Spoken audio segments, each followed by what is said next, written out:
least it's only Wednesdays that we can be able to transact many of these businesses. And now that the Cabinet Secretary is not there this afternoon, let us take time to be able to consider all these committee reports and process as much as we can of our committee business. Honorable Speaker, you know you are the chair of the Liaison Committee, and you did summon myself to the Liaison Committee last week on this particular case after chairs of committees raised concern that the House Business Committee was not prioritizing committee reports. Therefore, any chair who has business lined up here, please be available throughout the afternoon so that even those who are used to raising points of order on quorum, there will be enough chairs in the House to provide quorum so that we are able to transact all these committee reports and finish with them today. And hopefully where we reach, we will also endeavor to find time tomorrow and sometime next week to process all committee reports that are ready. And I believe, Honorable Speaker, as the chair of the Liaison Committee, you will now appreciate that the House Business Committee has indeed done justice to the request that was put to me to take to the House Business Committee, which was done. Honorable Speaker, thank you. Thank you, Leader of Majority. I think your message will be put in a letter back to the Cabinet Secretary. And yeah, what's your point of order, Honorable Milema? I saw your hand up for a very long time. And I'll let you have your point of order after that. Thank you, Honorable Speaker. Then I'll come to you. Thank you, Honorable Speaker. Just following up from where the Leader of Majority left, it's quite unfortunate that the Cabinet Secretary is not in the House and has also used another officer to address the House. We remember even when Ababu wrote his letter, which was not very pleasant, he indeed wrote it himself and signed. But away from that, it would be also noticeable that since the time we adopted this model of questioning, there's so much business that concerns Kenyans which go untouched because sometimes we have to wait. Honorable Speaker, the questions we asked to the CS Security, who also last week did not come to the House because of a similar excuse, some of those questions, Honorable Speaker, were asked last session of Parliament. And the situation keeps on getting so bad in Muhaya and Luanda areas because of security. I would wish to say this, that as a mitigating way forward, Leader of Majority, you should have stated that then, therefore, this particular Cabinet Secretary, together with the Cabinet Secretary for Internal Security, should appear before this House on a particular date. Now that you did not say, I want to propose that they appear next Wednesday, both of them. Thank you, Honorable Speaker. I think that matter of scheduling will be dealt with by the House Business Committee, in which the Leader of Majority sits. Okay, Honorable Irene Mayaka. Thank you, Honorable Speaker. Honorable Speaker, just listening to the Majority Leader addressing this issue of our Cabinet Secretary is not appearing, and I'm just feeling like I'm having a déjà vu moment, because this is not the first time that the Majority Leader has addressed this matter. And as a House, I think it's about time we started biting, because we are not biting enough. The executive ought to understand that our first role is actually to check them, and it's actually to question them.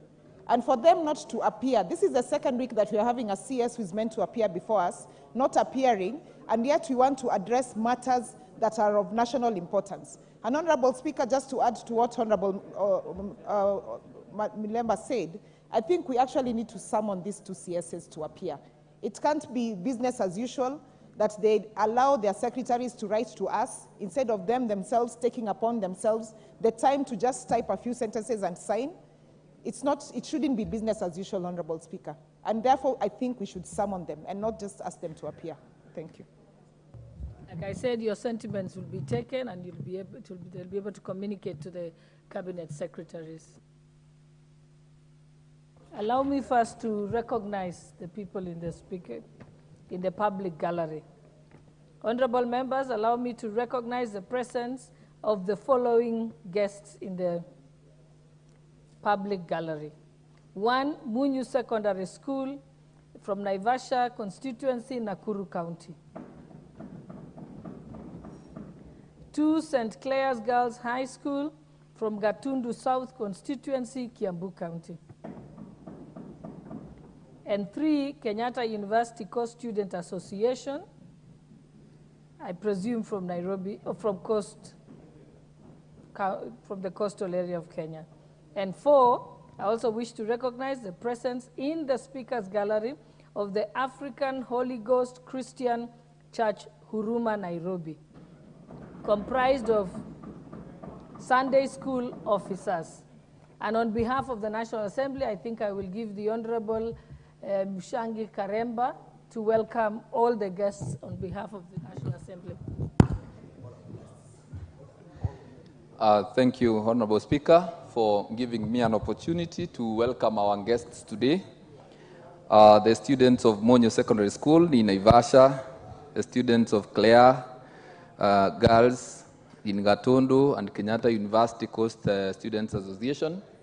Kenyatta University, which is my alma mater, together with some other members here.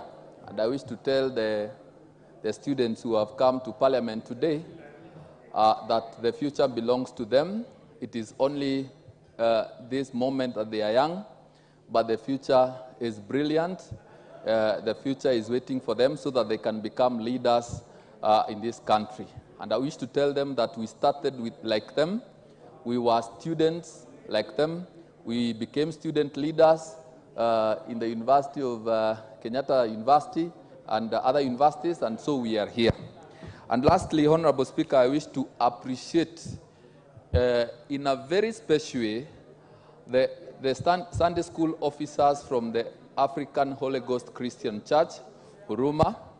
This is the church where I worship while I am in Nairobi. This is where my children go for spiritual nourishment. And Honorable Speaker, the Sunday school officers you see in the Speaker's Gallery are people who have done a very commendable job. They have developed the first Sunday school curriculum in the Akorino fraternity. This has never happened before. So when I went to church 2 weeks ago, I told them that they must come to Parliament so that I can have a moment with them, take them on a tour of Parliament, because I was so impressed. They have done something for the future generations, and it will be remembered that it is during their time as Sunday school officers that it happened. So I love them, and we thank God for them. Thank you, Honorable Speaker. I will give the Honorable Member from Mundanyi, Honorable Danson Mwashoko, exactly 1 minute to welcome the students from Coast Region. Asante sana Mheshimiwa Spika. Kwanza nikushukuru kwa nafasi hii. Nichukue nafasi hii kukaribisha vijana wa Kenyatta University ambao ni vijana wanatoka Pwani. Mheshimiwa Spika, vijana hawa ni karibu vijana 100. Leo waliona ni vyema watembee katika bunge la kitaifa ili wakaone ni vipi basi tunafanya kazi katika nyumba hii ambayo imeheshimika. Mheshimiwa Spika, Mheshimiwa Spika, wanafunzi hawa wamebobea sana katika masuala ya masomo, katika masomo tofauti tofauti, lakini kando na masomo, Mheshimiwa Spika, hawa ni viongozi ambao tunatarajia sana ndani ya miaka 2-3 wanapomaliza masomo yao ya chuo, basi wengine wao hata watakuja kuwa wabunge na maseneta na viongozi katika taifa letu la Kenya. Kwa hivyo kwa niaba ya wenzangu wa Pwani, mimi nikiwa mwenyekiti wa vuguvugu la wabunge wa Pwani, chairman wa Coast Parliamentary Group, nachukua nafasi hii kuwakaribisha katika bunge la kitaifa vijana wetu kutoka Pwani, wajisikie wako sawa, wako kwao, na wajue sisi wabunge wao tutafanya kazi ili masomo yao yasitatizike, lakini pia tutafanya kazi ili nchi yetu ipate kutafuta nafasi za ajira. Wanapomaliza shule, wanapomaliza vyuo, wapate kazi na wabadilishe hali za maisha za kwao nyumbani. Asante sana Mheshimiwa Spika. Karibu vijana wa Kosaku ambapo ni kutoka Kenyatta University. Mheshimiwa Spika, pengine niseme tu, mimi nikiwa Kenyatta University mwaka wa 99 mpaka 203, Sisi ama mimi na wengine ndo tulianzisha hii Coast Student Association kule Kenyatta University. Kwa hivyo nikiwaona hapa nafurahia, maanake najua kazi tuliyofanya wakati ule leo hii bado inabobea na bado ameshikilia umoja wa Pwani. Asante Mheshimiwa Spika. Honorable, what's your point of order, the Honorable Minority Leader? Thank you very much, the Honorable Speaker. Before I get to my substantive issue, I just want to echo what the Leader Majority had said earlier on the appearance of Cabinet Secretaries. You know, today I came here eager to meet my good friend, Moses Kuria, but unfortunately he's not been able to come. But Honorable Speaker, you know, Moses Kuria had one time written to this House, to the speakers, I think, asking for a high-level meeting to discuss how government business is to be processed in this House. So I would have expected him to be the first person to come here so as to be able to be seized of these issues. But all the same, that is by the way. I hope that in the coming weeks we shall see more and more of the CSS coming on time and as invited. Honorable Speaker, the issue I'm raising on a point of order on is the matter of the, What's your point of information, Majority Leader? Thank you, Honorable Speaker, and I thank the Leader of Minority for allowing me to inform him, because I responded to that particular letter that the Honorable Pio Wandai refers to, when the Cabinet Secretary Moses Kuria wrote to the Speaker, asking the Speaker that he wants to convene what was termed as a high-level meeting to discuss how Parliament will process government bills, Honorable Speaker. When we requested the Ministry of Public Service and Delivery, because, Honorable Speaker, we understood probably Cabinet Secretary Moses Kuria might have confused this House as part of the public service. And he wanted, therefore, to supervise how we do our work. And we checked with his ministry what were their concerns, what bills had not been processed. Honorable Speaker, it's important to put it on record that when we checked the list of bills that Moses Kuria sent to us that were pending, 9 bills had already been assented to by His Excellency the President, having been considered and passed by this House.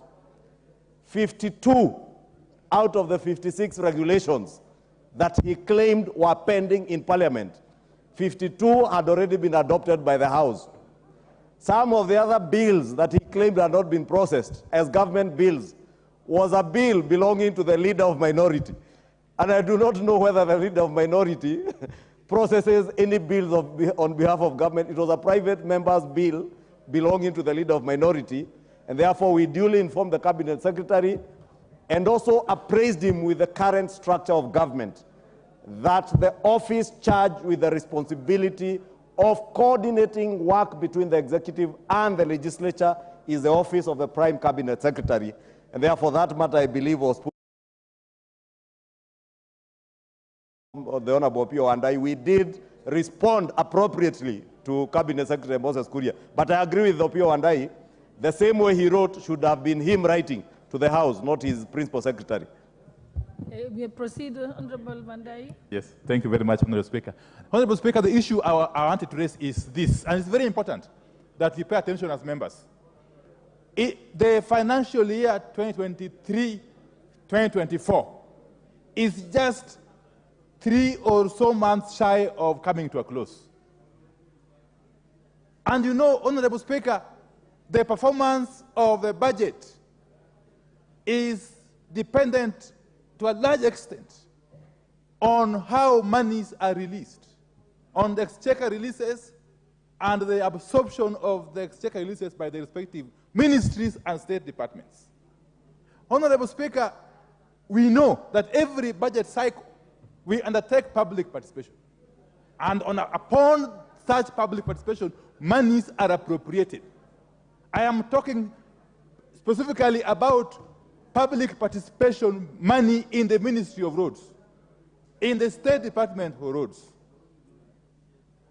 That money is budgeted for every other financial year. And this financial year I'm talking about, that not even a single cent of that money has been disbursed. From the National Treasury to the ministry, and from the ministry, therefore, to the respective agencies. For budget performance, the kind of employment generation we are talking about through the housing project, the affordable housing project, is the same kind of employment we would generate through roads, maintenance, and constructions. So what is good for the goose is certainly good for the gander. If employment can come from affordable housing, it can similarly come from road maintenance and construction works. Therefore, my issue is this. What is it that is stopping the National Treasury from releasing funds towards public participation budgeted works in the State Department of Roads? And this is an issue that concerns every member here, because those roads don't exist in the air. Roads are in the constituencies, which we represent. We don't want a situation where once money has been appropriated, then some people go and sit in some dark corner somewhere and determine which one to be disbursed, which one not to be disbursed. That would certainly be tantamount undermining the authority and power of this August House. So I want to plead with you, Honorable Speaker, to allow a few members to contribute to this very important matter, because this is a matter that is so serious that can cause problems between this House and the executive. Honorable Speaker, this House remains an independent institution. We are not beholden to anybody, any other authority. We only defer to the Speaker when in this House. And once we make a decision such as passing an appropriation bill, which then becomes an appropriation act, and money continues to be collected by KRA, the money must be disbursed. You must release the exchequer to the respective, and especially on a matter concerning roads, we won't allow you to get away with it. So I would want you to compel Leader of Majority to follow up with the National Treasury and come back here with a definite statement, if possible tomorrow. But before you do so, please allow some members to ventilate so that we can get the gist of the matter. Thank you, Honorable Speaker. Very well. I will, if there's interest, I'll give at least 2 and 2, and then we move to the next order. So you need to key in on intervention. And the first intervention I see here is the Honorable Bashir Abdullahi. Do you want to speak on this? The Honorable David Gikaria is in the House at intervention. Proceed. Honorable Speaker, first of all, I want to thank the Majority Leader for being very candid on matters of these cabinet secretaries and what they do. Honorable Speaker, it is very unfortunate. Last week, it was the same excuse. This week, and you know how important in the last parliament when we came and we amended our standing order so that we can allow cabinet secretaries to be coming here instead of committee chairs coming to answer questions that are written. So we needed and that is how important it was for these cabinet secretaries to be coming before the floor of the House. So it is important, Honorable Speaker, as Majority Leader has indicated, we must also, I think something that we forgot, in case of now this could be a trend. And you can imagine a week, 4 weeks in a month, they only come 4 times. If we don't make it then, it means pushing forward. Most importantly also, Honorable Speaker, is also that they have that tendency also of not even coming before committees. That every time you try to request a cabinet secretary to come before a committee. Order, Honorable Gikaria. You know, we had moved from that matter you are discussing. And we were now dealing with the point of order that the Leader of Minority rose on. So I want to declare you out of order and give the Honorable Mwenje to speak on this. Mwenje, you may proceed. Thank you, Honorable Speaker. Honorable Speaker, the issue that has been spoken by the leader minority, I can't emphasize it further than even what he's already done. Because money that has already been appropriated for purposes of roads. Honorable Speaker, I want to speak even about Nairobi, Honorable Speaker. We have so many roads that have remained undone. We have money that was appropriated even in previous parliaments. We have pending bills that have remained unpaid so that those contractors can complete some of those projects, Honorable Speaker. So it is important that the Ministry of Roads, and more so the CS, ensures that those funds that have been appropriated here by this House are used effectively as per what was agreed in the other floor of this House, Honorable Speaker. Because otherwise, we end up in a situation where money which is supposed to build roads in our constituencies is not getting there, as has been mentioned. And that is affecting us, Honorable Speaker. So we want to ensure, kindly, the Ministry of Finance must ensure these funds are released and they are utilized the way they ought to be used for purposes of development of our roads, Honorable Speaker. Honorable Speaker, I'd want to request there are members here who wanted to contribute to this issue, Honorable Speaker. If you can allow it to be 4-4 so that we can ventilate on this issue and just keep it under 1 minute, Honorable Speaker. Kindly, your indulgence, please. The Honorable KJ. Honorable Speaker, this is an extremely serious matter. And I want to support the Honorable Leader of Majority for raising this matter. The Honorable Leader of Minority.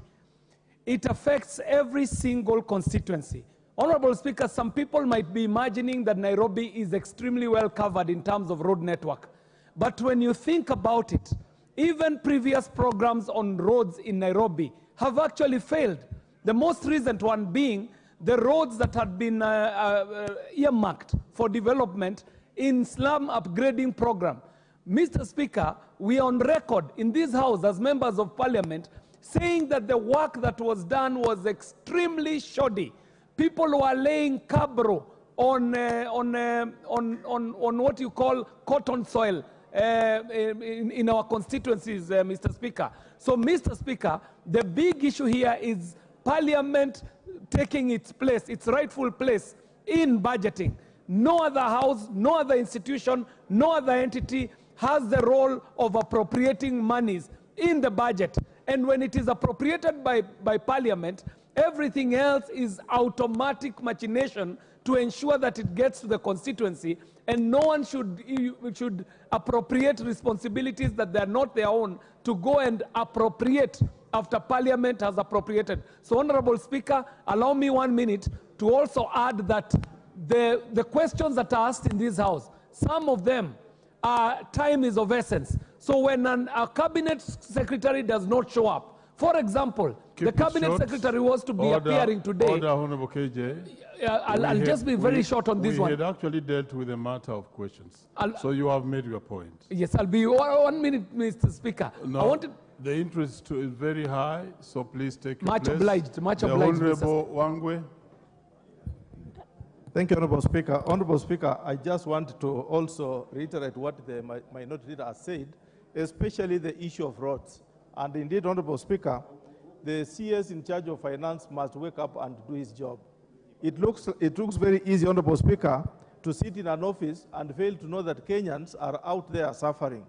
I just want to look at a scenario, Honorable Speaker, a situation where El Nino was here with us. The roads up country were damaged. And immediately after the roads were damaged, there were promises that they'll be done.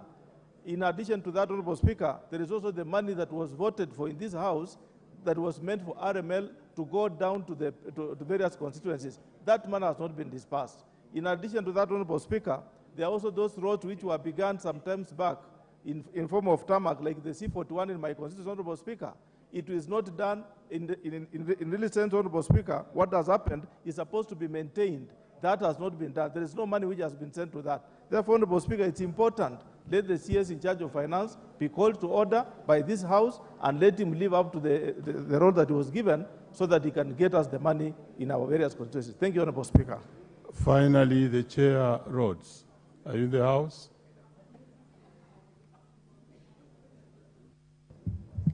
Thank you, Honorable Speaker. I followed what the leader of minority has raised, and I want to agree with the House that we do appropriate budgets, but the responsibility to release funds is of rise with the Treasury. So we have done our part. The part to release, the responsibility to release funds is with the ministry. I do not want to say more on this matter. Thank you. Very well. I think we shall close that matter at that particular level, unless the leader of majority wants to speak on it. Yeah. Yes, let's hear the leader, and then we wind up on that particular matter. Thank you, Honorable Speaker. Let me thank the leader of minority for raising that issue. And public participation, Honorable Speaker, is a constitutional imperative. And since the advent of this new constitution, every year, the Budget and Appropriations Committee has devoted funds to public participation, which must be disbursed as approved and appropriated by the House without any undue delay. However, Honorable Speaker, there are also other issues. And I am certain many members here are aware of the other issues pertaining especially to the sector of roads. But I will pick up the issue on the actual public participation money, other than the others that members are aware of, part of which is an issue that was addressed here by the Cabinet Secretary for Roads when he appeared here.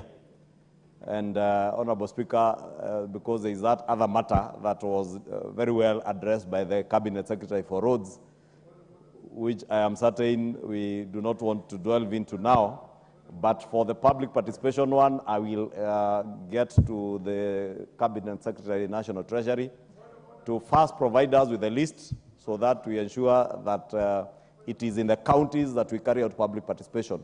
Because public participation ordinarily, and I see the Honorable Dan, member for... The leader order. The leader is on a point of order. Let him proceed. Proceed, leader.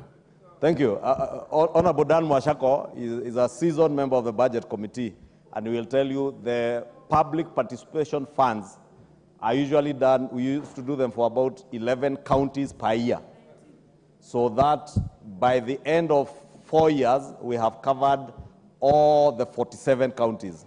And the budget that is available for that exercise, ordinarily we had started with 1.2 billion. I think by 2019, when I was shipped out of the Budget and Appropriations Committee by the previous regime, we are approaching about 1.82 billion shillings. And I know that amount of about 2 billion shillings is still available for public participation, including this year. But it's also important, Honorable Speaker, that the Budget and Appropriations Committee makes it a very open and transparent system where in your report you inform the House which particular counties are you doing public participation in a particular year. So that you also get the involvement and ownership by these members of Parliament who represent their constituencies. So, for instance, when you're going to Siaya, the leader of minority should know that you're going to Siaya so that he mobilizes the public to come and give you the projects that are of priority basis to the people. Because, Honorable Speaker, there is always a temptation for people to sit and appropriate resources based on what they think are priorities for people. The essence of public participation was when the Budget and Appropriations Committee goes for public participation in the identified counties, they're able to get issues that are of pertinent concern to citizens within that particular county or constituencies and were not factored in the budget and have them factored in the budget. But I think, Honorable Speaker, with time, unfortunately, and I say this unfortunately, we have begun losing the very essence of that public participation, and we need to get back our rails on track. But, Honorable Speaker, the issue raised by the leader of minority, as I have said, I'll pick it up with the National Treasury. Honorable members, that matter will rest there for now. Before we move to the next order, let me acknowledge the presence in the House and in the Speaker's Gallery, Othaya Girls High School, Othaya constituency, Nyeri County. Honorable members, let me also acknowledge in the public gallery this afternoon, Elbagon Secondary School, Molo constituency, Nakuru. Any member of parliament from Nyeri, just to welcome those students, proceed. Thank you, Honorable Speaker. I wish to take this opportunity to welcome Othaya Girls Secondary School to this August House. This is one of the leading institutions in Nyeri, and that is performing very well as an extra county school. And Honorable Speaker, this opportunity for these young girls to come and get exposed to the proceedings of the August House as we debate on matters that are of national importance and that affect the population and the nation as a whole. I want to encourage them to take note of the number of women legislators who are in Parliament today. And actually, Honorable Speaker, I want to commend the ladies because quite a number are present today. And this is an inspiration to them that they can aim higher, and this place is also a destination for them. Thank you, Honorable Speaker. Next order.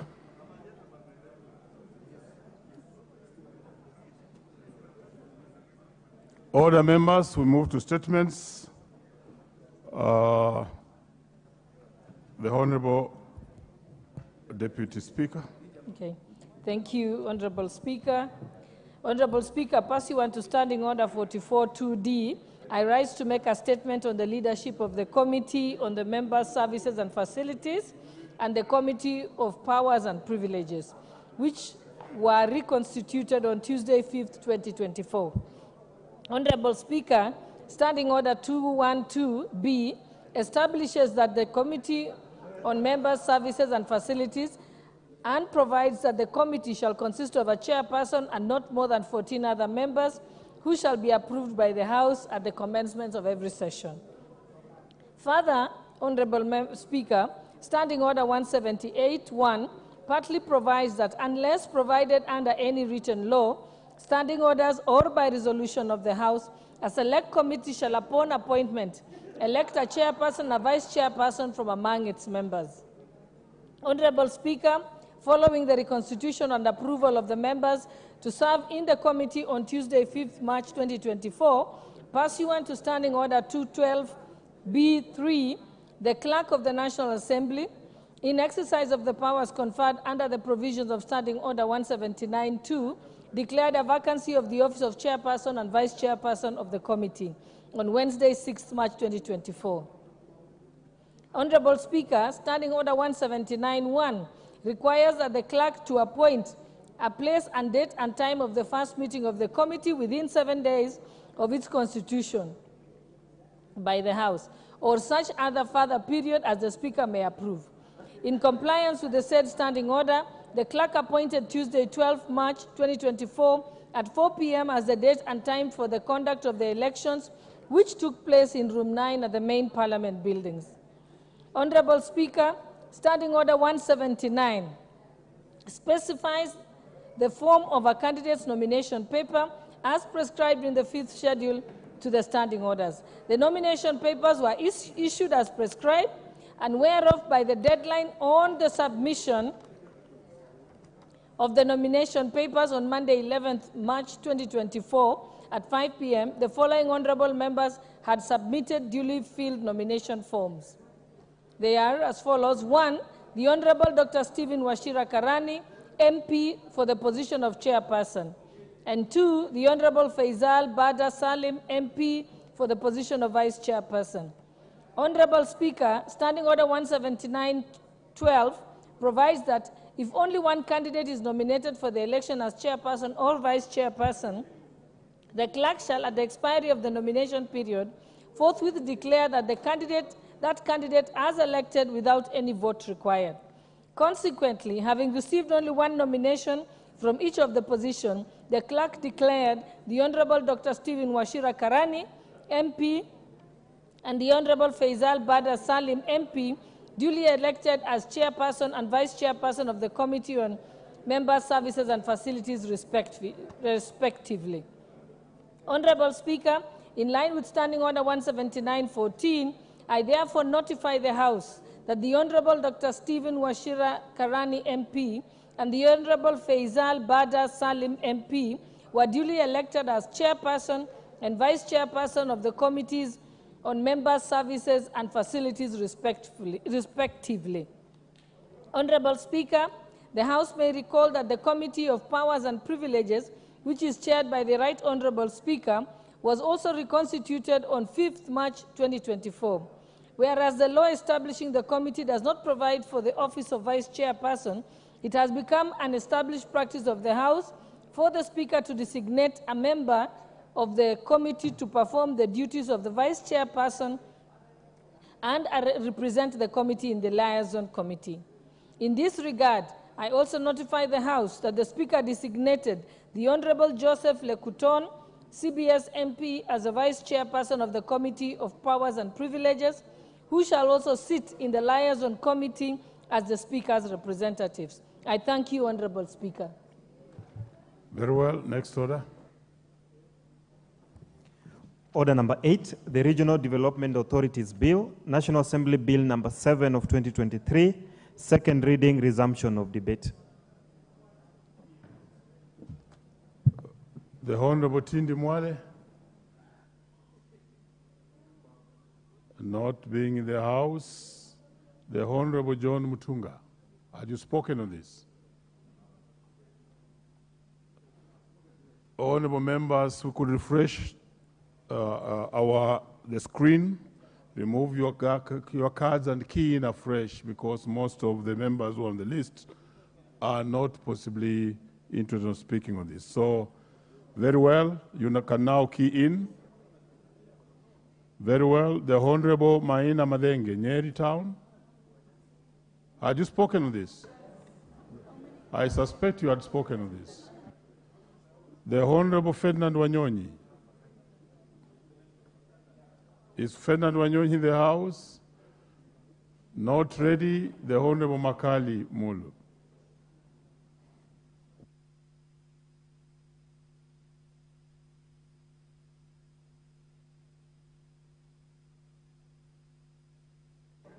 Oh, yeah, thank you, Honorable Speaker. Honorable Speaker, I want to thank you for the opportunity to add my voice into this important bill. I was prepared to do it yesterday, but time did not allow, so I'm very happy that now I have the opportunity. Honorable Speaker, I want to start by supporting this important bill, the bill on regional authorities.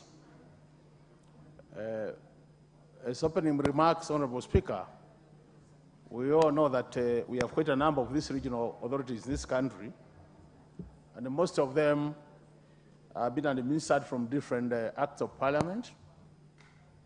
So it's very important when I see one bill which attempts to consolidate all the regional authorities into one bill, Honorable Speaker, because that is going to ensure that we streamline the operations of these regional authorities by having a uniform structure on how to manage them. But even as we do that, Honorable Speaker, it is important that we look at some of the challenges which have been faced by these regional authorities, so that we make sure that this final bill, when it becomes an act of parliament, those challenges have been adequately addressed in the bill. Honorable Speaker, one of the challenges we are facing in this country with regional authorities is the challenge of inadequate funding. Honorable Speaker, normally these regional authorities are supposed to be serving the development needs of this country. That means you need both a recurrent budget and a development budget, Honorable Speaker. But over time, what has happened, because of inadequacies of funding, you realize that the recurrent budget is being provided, and in most cases, very minimal budget for development. So, they don't end up serving the purposes for which they are created.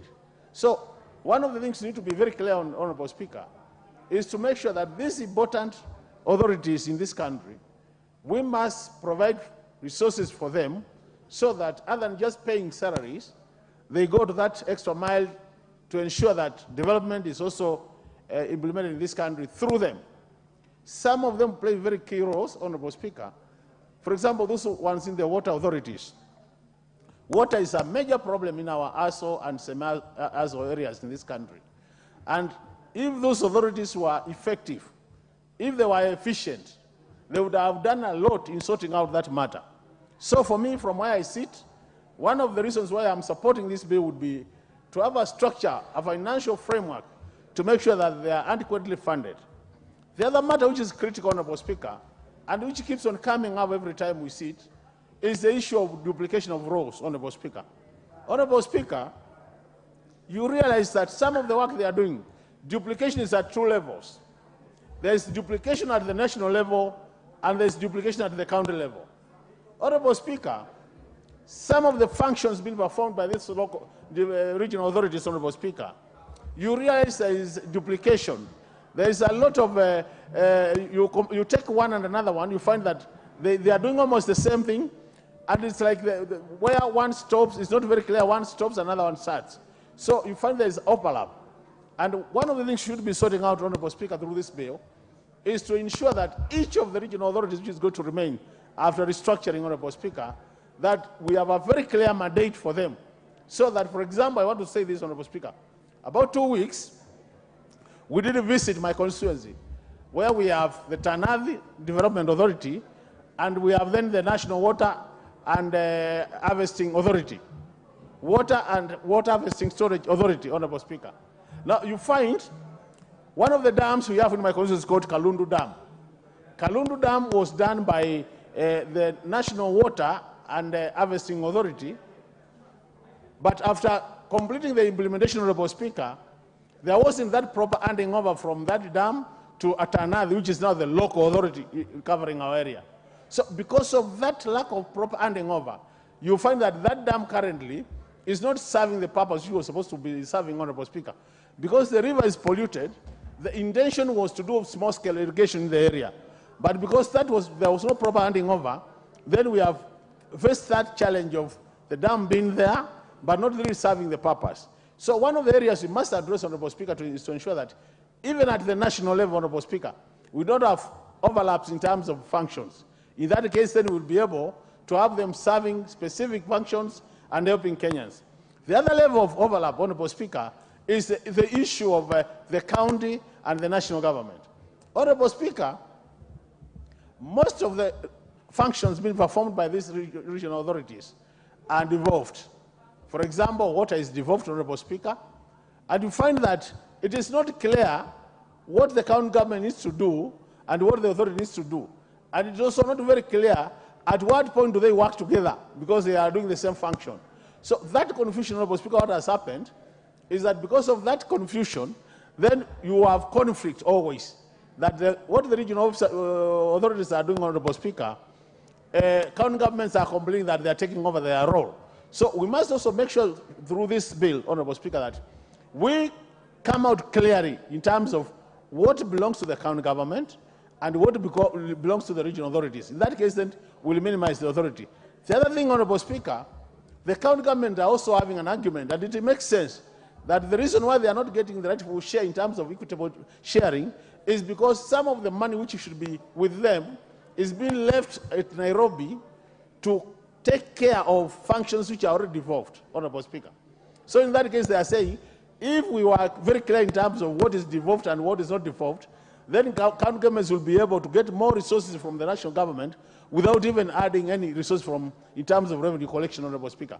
So, Honorable Speaker, these are some of the critical issues I think we need to address as a country. The other thing is the issue of the administrative framework, Honorable Speaker. In most cases, these regional authorities have been used as an employment bureau, Honorable Speaker, where the politicians, as included, see these bodies as a way of creating employment for our supporters, Honorable Speaker.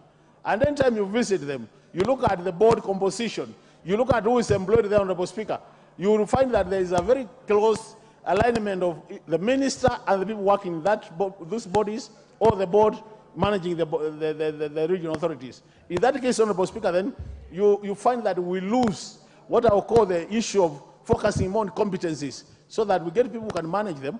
And that's why the other day you had the Deputy Majority Leader saying, I wishes that the coast Development Authority was being managed by people from the coast. Because to me, that's just a clear confirmation that we are thinking of areas where we create jobs for our people, which is not the right way, Honorable Speaker. So as we enact this law, Honorable Speaker, we must make sure that we have a very clear description of who qualifies to be a board member in these authorities, who qualifies to be employed in these authorities, and we focus more on merit other than connections. Because the challenge we have in this country, Honorable Speaker, is when it comes to matters of who joins which board and matters of who is employed where, the focus is more on how do I relate the connections you have as opposed to the merit.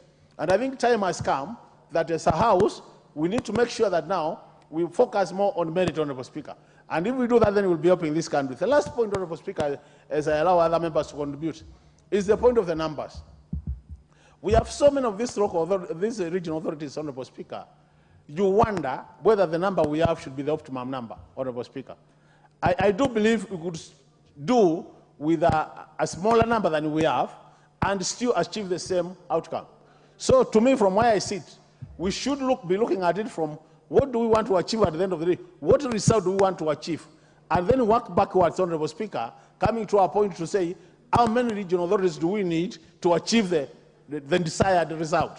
If we go that way, then we will get the right number, Honorable Speaker. The number of regional authorities should be more efficient, effective, and which can be accountable to Kenyans in terms of the resources we are pumping to them. So, Honorable Speaker, as I support this bill, I think honorable members need to make sure that when it comes to that reading, we are very clear in terms of what do we need to do to make sure that Kenyans get value for money.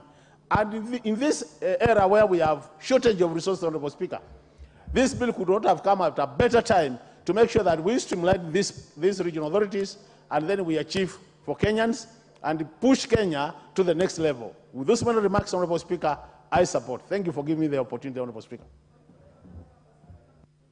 Yes, what's your point of order, Honorable Wanjiku Muhia? Honorable Speaker, I'm starting on standing order number 95 to notify you that this bill has been sufficiently debated, and therefore I request if you could call the mover to reply. Honorable Speaker, many of us you see here are waiting for the next order. Thank you.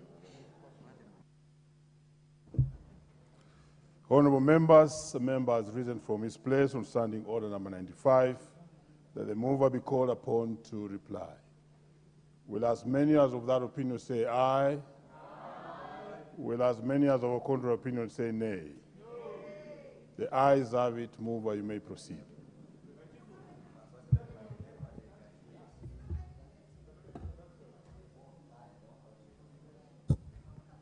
Thank you, Honorable Speaker.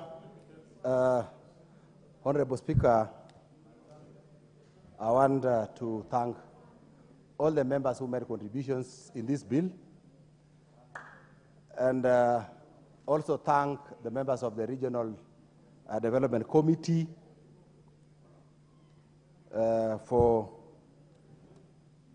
working hard and ensuring that we get the report of this bill, and of course availing themselves yesterday to make their contributions. So, Honorable Speaker, as I rise to reply, I echo majority of the sentiments as exposed by honorable members in this House.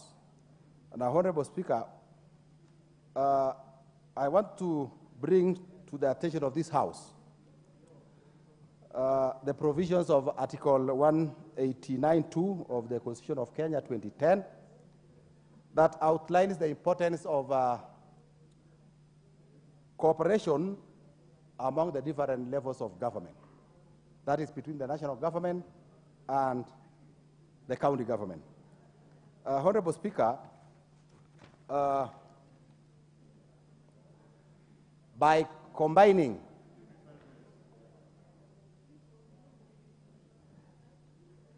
Honorable Speaker, Honorable Ferdinand is asking for some time, but maybe at the end of my time, I'll give him about 2 minutes. That will work, that will be fine. So, Honorable Speaker, I'm saying that now combining the strengths of the national and county governments through RDS will help Order, us. Chair. The procedure would be that if you want Honorable Ferdinand to speak on this, then let him go first and then take very little time. But already you had already begun doing your business on this particular bill. I guide that you may proceed. He will speak on another matter. Proceed. Thank you, Honorable Speaker. Honorable Speaker, I was saying that now combining the strengths of the RDS, who are national government agencies, together with county governments, will, when they join forces, this will ensure that we tackle regional inequalities, will give them strength to boost economic progress and improve the overall quality of life throughout this country, everywhere in this country. Honorable Speaker, now these partnerships between the county and national government helps to avoid duplication of projects, ensuring that initiatives align with broader regional plans and promote a unified approach to addressing regional challenges. Now, Honorable Speaker, moreover, counties and RDS now often possess complementary resources that when combined, maybe through various funding such as of infrastructure, because the regional development authorities have skilled personnel. Now, through collaboration, they will be able to achieve much as they combine, that's the regional development authorities plus the county government. Now, it is in this spirit, Honorable Speaker, that the National Dialogue Committee now recommended in paragraph 833Q of their report that the constituting acts like the ones we are now proposing of regional development authorities, that is RDS, be amended to provide for representation of county governments in the boards of the regional development authorities. So, Honorable Speaker, this is to tell you that even during the National Dialogue Committee engagement, issues of RDS came up, and there was a recommendation. And I'm sure, Honorable Speaker, that this House and Kenyans are waiting for the implementation of the NARCO report. And within that NARCO report, Honorable Speaker, you've had in paragraph 833Q, mention was made of the regional development authorities to tell you that even those who participated in that NARCO committee recognized the importance of RDS. That is why they had it in their report. Now, Honorable Speaker, again, this aligns, the RDS, this aligns with the provisions of Article 189 of the Constitution on the need for collaboration. And Honorable Speaker, in section 32J of this bill, it talks about consultation and collaboration between the RDS and the county governments. Now, Honorable Speaker, RDS remain vital entities in our country's development landscape, that their diverse functions and proven capacity to foster socio-economic growth while effectively managing resources, and we are talking about the best invested resources in this case for RDS, they play a pivotal role in driving sustainable growth and resource management nationwide or throughout this country.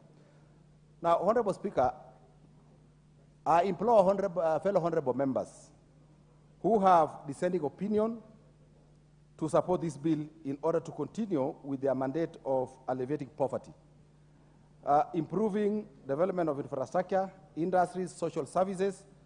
I therefore request these members to bring amendments to the bill at the committee stage so that we can improve the bill to make it even better. Honorable Speaker, the RDS are credited for conceptualization and implementation of the following mega projects in this country. One, the Masinga and Kiambere multipurpose dams on River Tana, that was done between 1984 to 1987. Now, the Takwel multipurpose dam on River Takwel, which was done between 1986 and 1991, Honorable Speaker. The Sondu River multipurpose project on River Sondu, under which Sondu Miriu hydropower was implemented in 1990. Now, Honorable Speaker, Mwache Dam multipurpose development project implementation is ongoing. Now, Honorable Speaker, now in addition, there are several concepts and feasibility studies on integrated multipurpose projects by the various regional development authorities at the stage of resource mobilization. And Honorable Speaker, it is worth noting here that RDS have done a lot of feasibility studies, and therefore they are at a stage of trying to mobilize resources so that they implement what they have already projected to do and what they already have done feasibility studies on. Now, some of the projects where the RDS have done feasibility studies, Honorable Speaker, include the following. The High Grand Falls Multipurpose Reservoir on River Tana, Nandi Multipurpose Reservoir on River Yala, the Magwagwa Multipurpose Reservoir on River Sondu. Now, Lower Ewaso Nyiro River Basin Integrated Multipurpose Dams Project, Aror River Basin Integrated Multipurpose Project, the Takwel Downstream Irrigation Project as part of the Takwel Dam Multipurpose Integrated Project. Honorable Speaker, it is also worth noting here that the regional development authorities transcend counties. You will find that one regional authority, Honorable Speaker, covers more than 4 or 5 counties. And it is therefore important to know that the works done by counties may not really be equated to the works done by the regional development authorities. Now, Honorable Speaker, I want to say that counties have their work cut out, and this bill is now trying to standardize the memberships of boards of RDS, and in our committee report, we recommended, which we will bring at an appropriate time, 9. Then 2, we want to bring all the RDS under one act. Honorable Speaker, now with this many, because I see time is up, with these few remarks, I want to ask honorable members of this House that we pass this bill.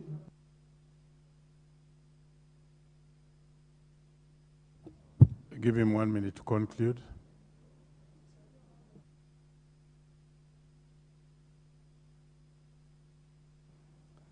Thank you, Honorable Speaker, for adding me 1 minute.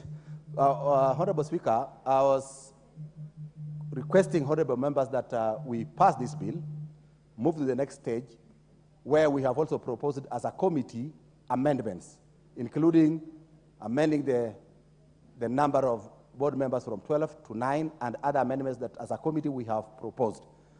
Honorable Speaker, with these few remarks, Honorable Speaker, I beg to reply. Thank you, Honorable Speaker. Very well. The question to this particular bill will be put during the next session. Next order.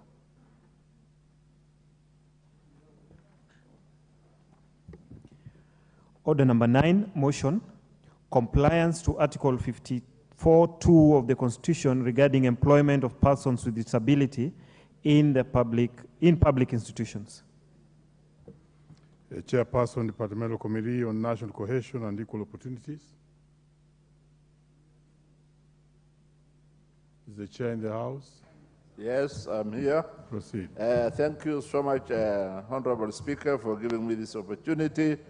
I have been waiting for this for a long time, me and my team. Mr. Speaker, the Committee of National Cohesion and Equal Opportunity requests this House to adopt the report of the report of the committee on the compliance of Article 542 of the Constitution regarding employment of persons with disability in the public institutions, which was laid on the table of the House on Wednesday, the 21st February, 2024.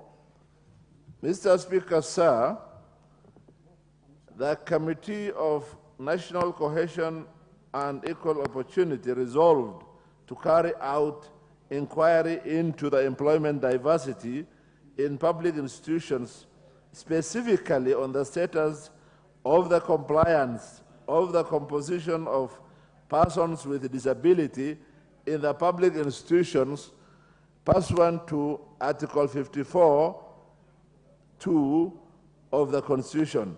Honorable Speaker, to achieve this objective, to sample 39 public institutions for its report on the compliance of the status of employment of people with disability. Subsequently, the committee invited the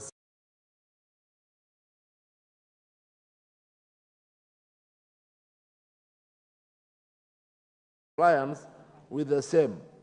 The main objective of the inquiry is to assess the representation of people with disability within the public institutions of Kenya. Specifically, the committee requested the institutions to provide the following. One, status of compliance with Article 54(2) of the Constitution on composition of persons with disability in the institutions. Two, assess the distribution of persons with disability across different cadres of institutions. Three, measures put in place to make sure workplace is suitable and friendly for persons with disability. Honorable Speaker, in this audit, the committee observed the need for public service to ensure equitable opportunity for the appointments, training, advancement of persons with a disability. However, the committee notes that since the promulgation of the Constitution 2010, the public institutions have not complied with the required threshold for persons with disability, which is 5% as per the Constitution. Unfortunately, the average percentage of persons with disability representation in the institutions is 2.1%, where the Constitution says minimum of 5%, the average for 39 institutions is 2.1%. Honorable Speaker, additionally, most institutions that appear before the committee submitted that they do not receive applications from persons with a disability as required, hence low representation. Despite the provision of Article 54(2) of the Constitution 2010, which requires persons with a disability should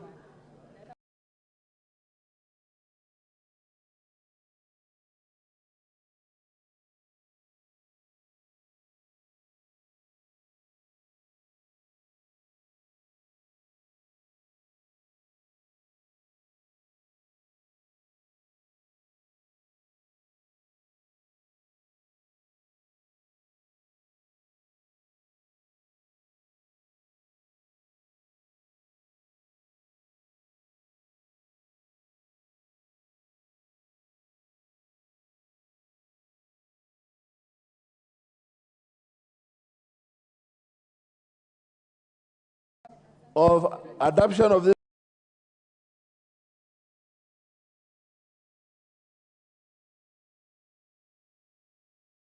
should initiate the amendment of Persons with Disability should initiate the amendment of Persons with Disability Act to align with Article 54(2) of the Constitution. Number 3, within 6 months of adoption of this report, the public institutions should formulate, put into effect, comprehensive disability mainstreaming policies to encompass all facets of the workplaces. Number 4, within 3 months of adoption of this report, the National Council for People with Disability should make positive measures to facilitate comprehensive registration of persons with disability in their database. 5, the institutions should implement affirmative action focused on retirement, on recruitment, outreach efforts, awareness campaign to increase the representation of people with disability. Number 6, public institutions should align their human resource policies with the requirement of the retirement age for people living with disabilities and inform people living with disabilities their rights. Number 7, institutions should submit reports to National Council of People with Disability and encourage people with disabilities to participate in decision-making processes and challenge the cultural norms through campaigns and education. Honorable Speaker, sir, it is even after this report, after these 39 institutions, the committee went ahead and looked into so many others, maybe about 60-something institutions of the government. And all in all, the average is 2.1. This is a gross violation of the Constitution, Article 54(2) of the 2010 Constitution. Mr. Speaker, I submit and I take this opportunity to request my deputy, Honorable Chelule, to second. Asante.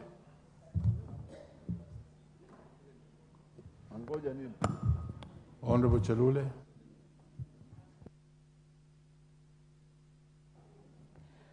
Asante sana Bwana Spika kunipatia nafasi huu. Niunge mkono mswada ambaye imeletwa kwenye bunge huu na chairman wetu wa National Cohesion and Equal Opportunity. Nimefurahi sana leo hii report kufika mbele ya bunge hili. Tumejaribu kwa muda ya wiki karibu 4 tukiketi hapa kwenye hii bunge. Kwa hivyo nimefurahi kama member ya hii kamati kwamba imewekwa mbele ya bunge hili. Na ninataka kuchukua nafasi kupongeza chairman na kupongeza members ya kamiti yetu ambaye wengi wameketi kwenye bunge adhuhuri ya leo. Ninafurahi sana mimi nikiwa vice chair ama nikiwa msaidizi mdogo wa chairman wetu. Ninaunga mkono na ninasema vile imefika mbele yenu wajumbe wenzangu, ningependa sana tutilie maanane mambo ambayo inahusu wale watu wasiojiweza. Tunajua tuko na hawa kule nyumbani, wengine ni madada zetu, wengine ni mandugu zetu, wengine ni majirani, wengine tunaenda kanisa pamoja, na wengine ya hawa ni watu ambaye pia wanaajibika katika familia zao na wanataka usaidizi. Utapata kwamba wengi hawajaweza kujiandikisha kwa vikundi, utapata wengi hawajaweza hata kupata habari kwamba kuna kazi imetangazwa mahali fulani. Kwa hivyo ninachukua hii nafasi kuomba wajumbe wenzangu kwamba tusimame imara na hawa, na ningependa kusema tutaanza na maofisi yetu. Ningeomba kwamba kama uko na ofisi ya serikali ama yako kibinafsi, tuwapatie nafasi kulingana na sheria ambaye tumeambiwa na chairman wetu. Kwa hivyo ninachukua hii nafasi kusema ni kazi yetu kama viongozi kutetea hawa watu. Tunaelewa kwamba hawajiwezi kwa njia moja ama nyingine, lakini hiyo haimaanishi hawatafanya kazi. Kwa hivyo ninachukua hii nafasi kuwaomba wajumbe wenzangu kwamba wapatie nafasi kwa mambo ya basari, wapatiwe nafasi katika maofisi yao. Tuangalie itakapokuja hapa kuongelewa, sisi wote tutatazama kama viongozi, kama wajumbe, jinsi vile tutawasaidia kule nyumbani. Kwa hayo machache, Bwana Spika, ninaomba kuunga mkono mswada huu ambaye imeletwa katika bunge hili. Asanteni sana.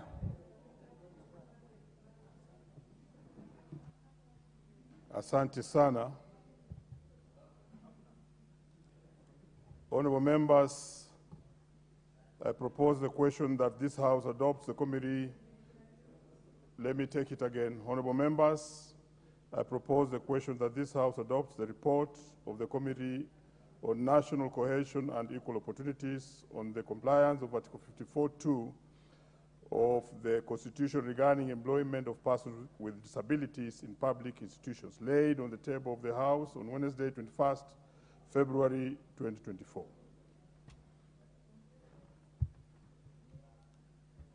The first bite goes to Honorable John Namoit, Turkana South.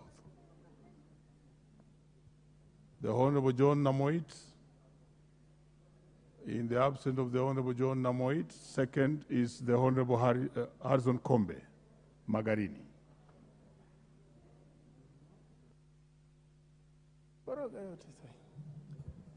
Asante, Mheshimiwa Spika, kwa kunipatia nafasi ya kuweza kuchangia taarifa ambayo imetoka kwa kamati ya uwiano.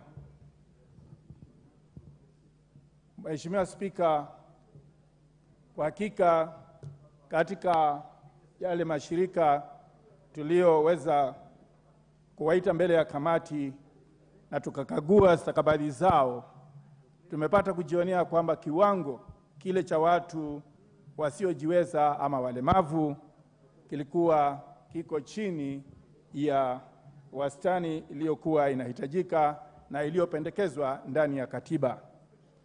Mheshimiwa Spika, kuna haja, ulemavu si ugonjwa, wala kuwa mlemavu haimaanishi kwamba huwezi kufanya kazi.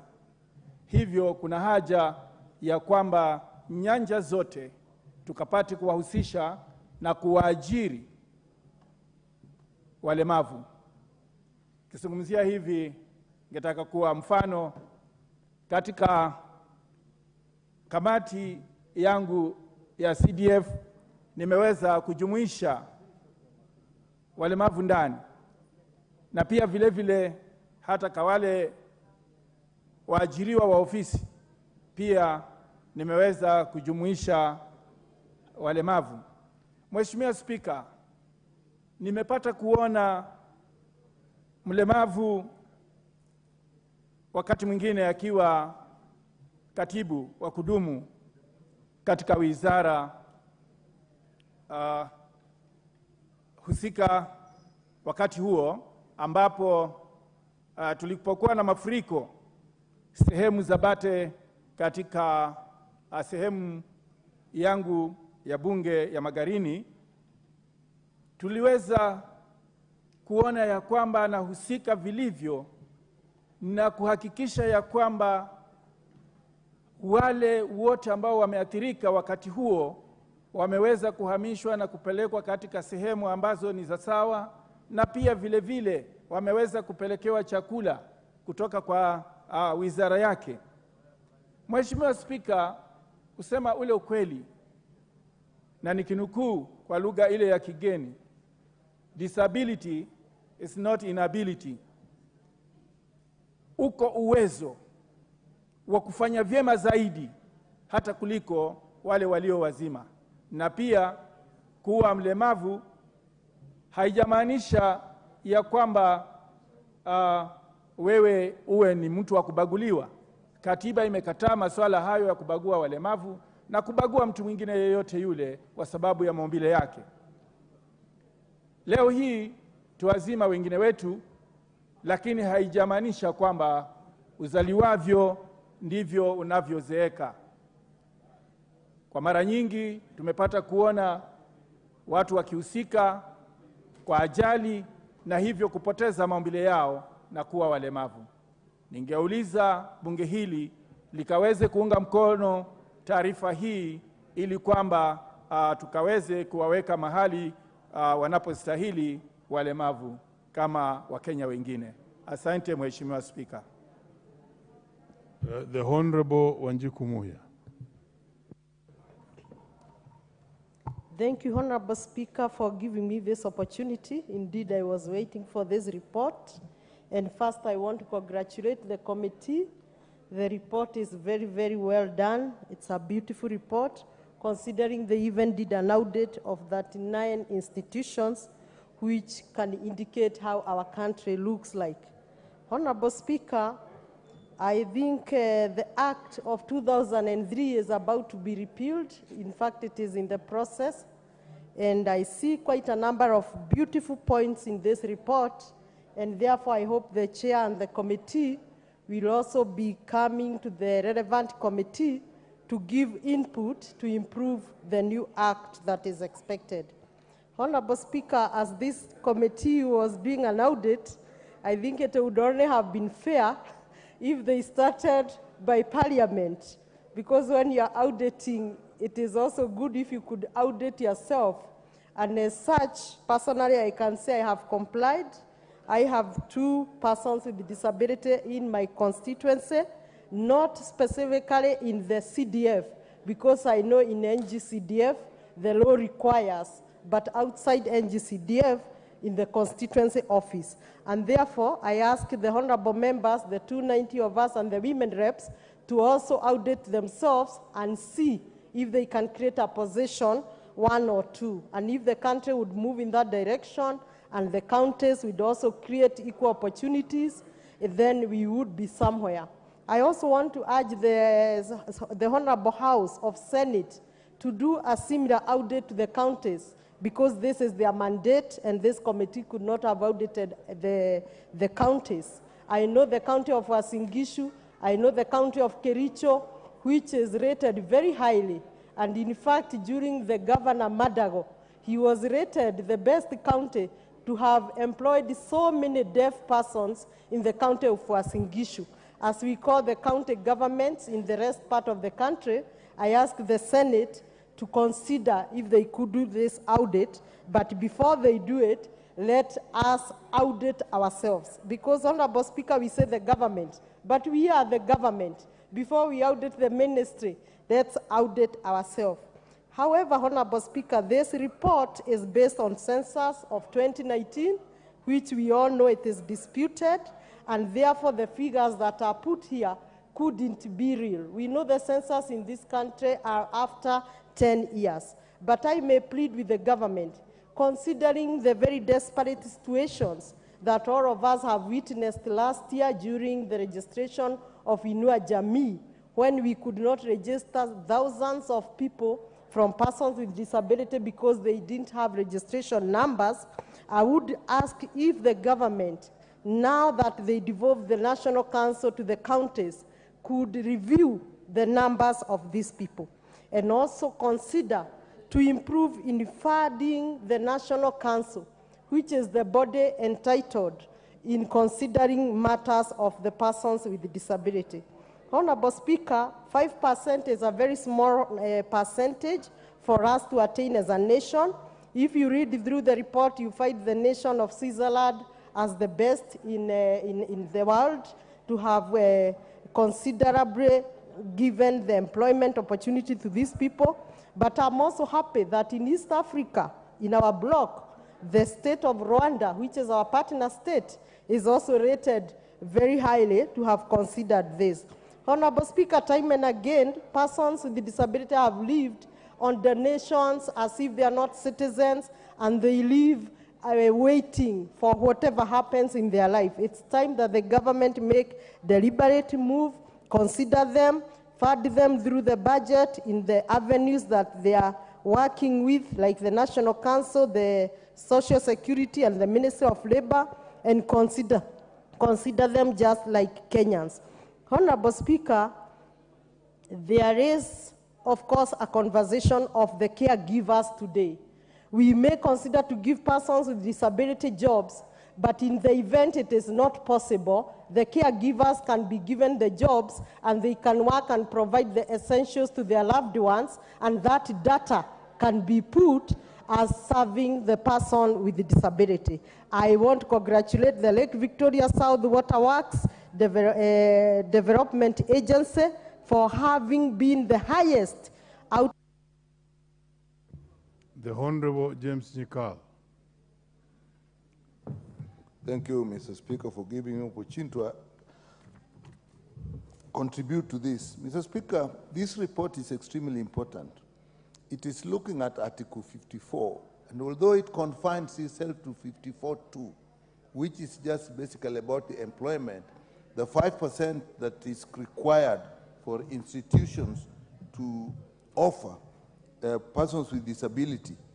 But Mr. Speaker, it actually needs to, and to some extent addresses the whole of 54.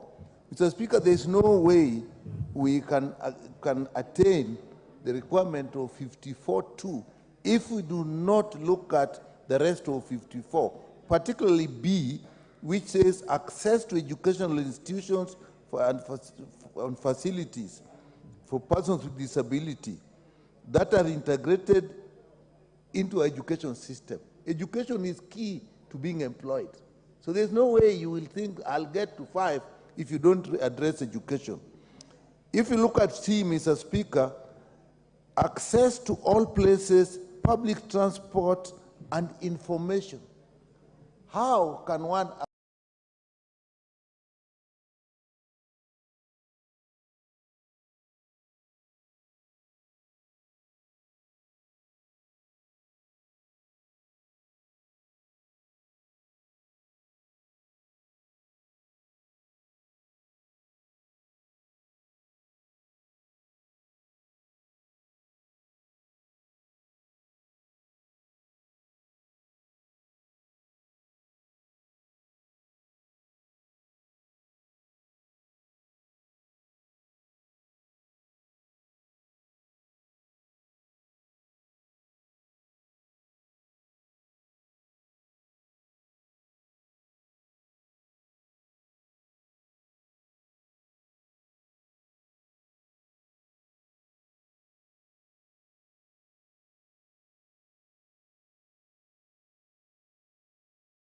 to aid mobility?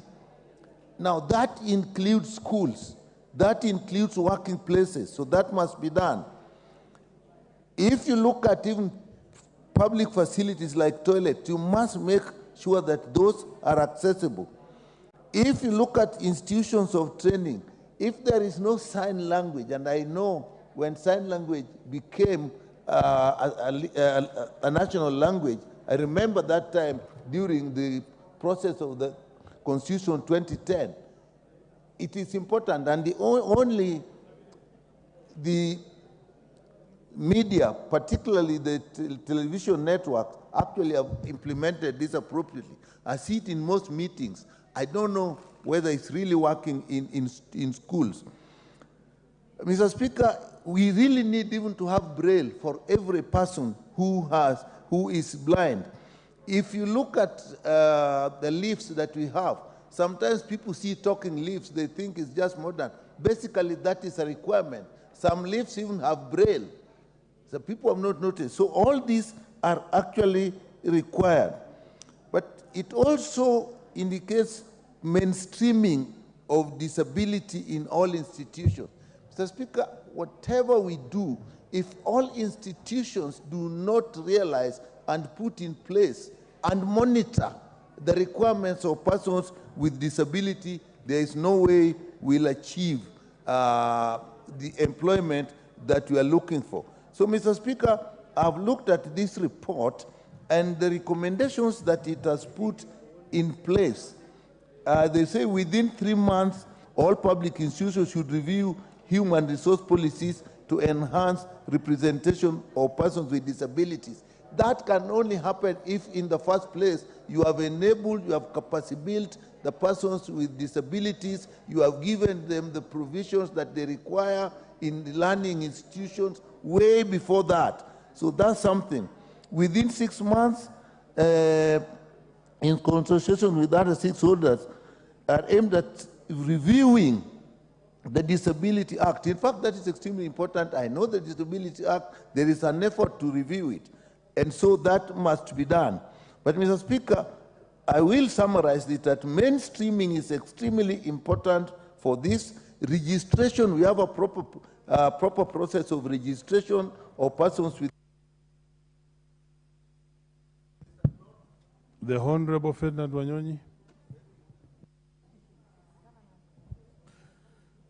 Thank you very much, Mr. Speaker, for the opportunity. I want to, on the very, very onset, stand to support this motion.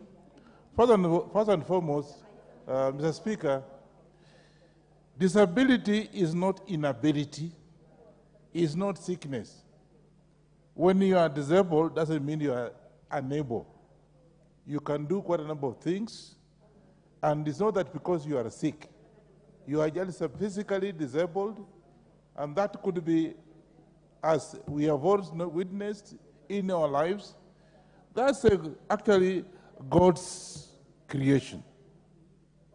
God actually created people like that. I've, for example, in my constituency, hired 2 very disabled fellows, and I want to tell this House, these guys are very hardworking, very sharp.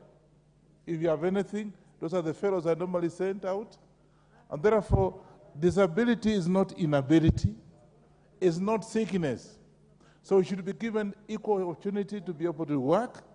Secondly, Mr. Speaker, again, there are people who are discriminative. And because somebody is disabled, he will maybe put on a wheelchair or something like that, they can't employ him. When this person can be able to work even better than an MD.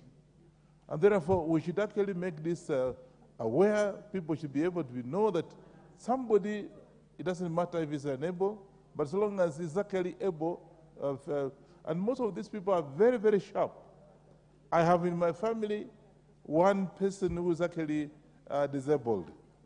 And I can tell you, he has been doing so well as a teacher. And above all, his children are very sharp. In fact, 2 of these children are now, one is doing actually PhD. And the other one is doing other things and has been actually been able to get an opportunity to go to work in Germany. And that is, you look at the person, the father of this, you can't believe that he's a father. So most of it, that much as God has not given you the ability to do 1 or 2 things physically, but when it comes to the brains, oh boy, I can tell you that these people are normally very sharp. So therefore, I think this motion has come at the right time, and we want to take up this opportunity and encourage that institutions, schools, and any other area that has got that kind of, like when you are doing construction, they should be able to have at least the construct a way where the inability to get to the place where other people are enjoying should be able to be provided, a ramp, in the other words, in schools, so that you know sometimes I gave a contract to one of the contractors, and he was building a story building for the second school, and there was no provision for inability. I said, now, today, of course, you don't have one, but tomorrow, there'll be somebody who actually is not able to walk up to the first floor. And therefore, you know, I told him, I said, you now have to construct a ramp at your own cost, because you can't have a story building without a ramp. So therefore, the motion has come at the right time, and therefore, we should be able to assist those who are unable. And those who are not able to see, and again, we should be able to have institutions so that the sign languages are actually taught in some areas so that those who are not able to see and whatever, they can be taught in those institutions. Mr. Speaker, I want to take this opportunity to say this is a motion that has come at the right time, and I wholly support this motion. Thank you. The Honorable Irene Mayaka. Thank you, Honorable Speaker. Honorable Speaker, I also stand to support the report by the Committee of National Cohesion and Equal Opportunity, which I am a member of the same committee. Honorable Speaker, first of all, I'd like to take this opportunity to thank our able leadership led by the Chair, Yusuf Adan, and our Vice, Lisa Chelule, on the very comprehensive report from the committee. And Honorable Speaker, first of all, I'd just like to point out some of the observations that we made while we were interviewing some of the institutions, the public institutions that we did interview. And Honorable Speaker, considering the fact that our Constitution in Article 54, subsection 2, it has been very clearly indicated that the ideal percentage for persons with disability in public institutions should be 5%. But Honorable Speaker, out of the 39 institutions that we did interview, only actually 24 fell short of that compliance.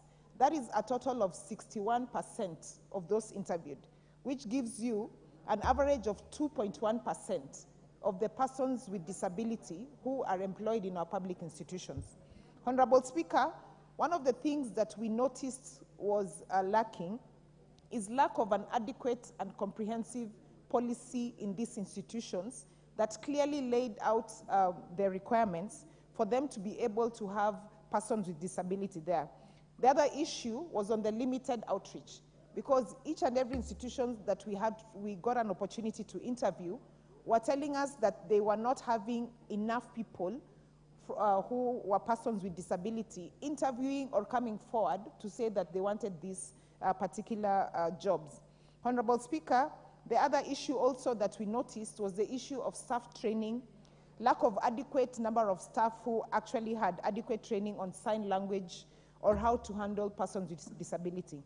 And Honorable Speaker, when you look at the report and notice some of the recommendations you made, the unique thing about our report is that not only did we make recommendations, but that we also gave a timeline for each and every recommendation that we made as a committee.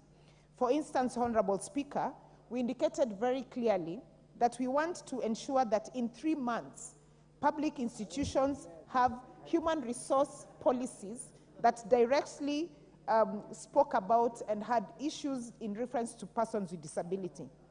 Honorable Speaker, another recommendation that we did make to all these institutions was that we asked them if they had even taken into consideration speaking to members of parliament or constituency offices, because we noted very clearly that members of parliament in their offices, they do have database of persons with disability within their constituencies. And one of the recommendations we made to the NCPWD was that they should check their database once more, compare notes with members of parliament to ensure that their database is actually updated to have a reflection of all the 290 constituencies and ensure they do have persons with disability in their records. The other thing, Honorable Speaker, that we recommended was the proactive registration of the database and updating of the same.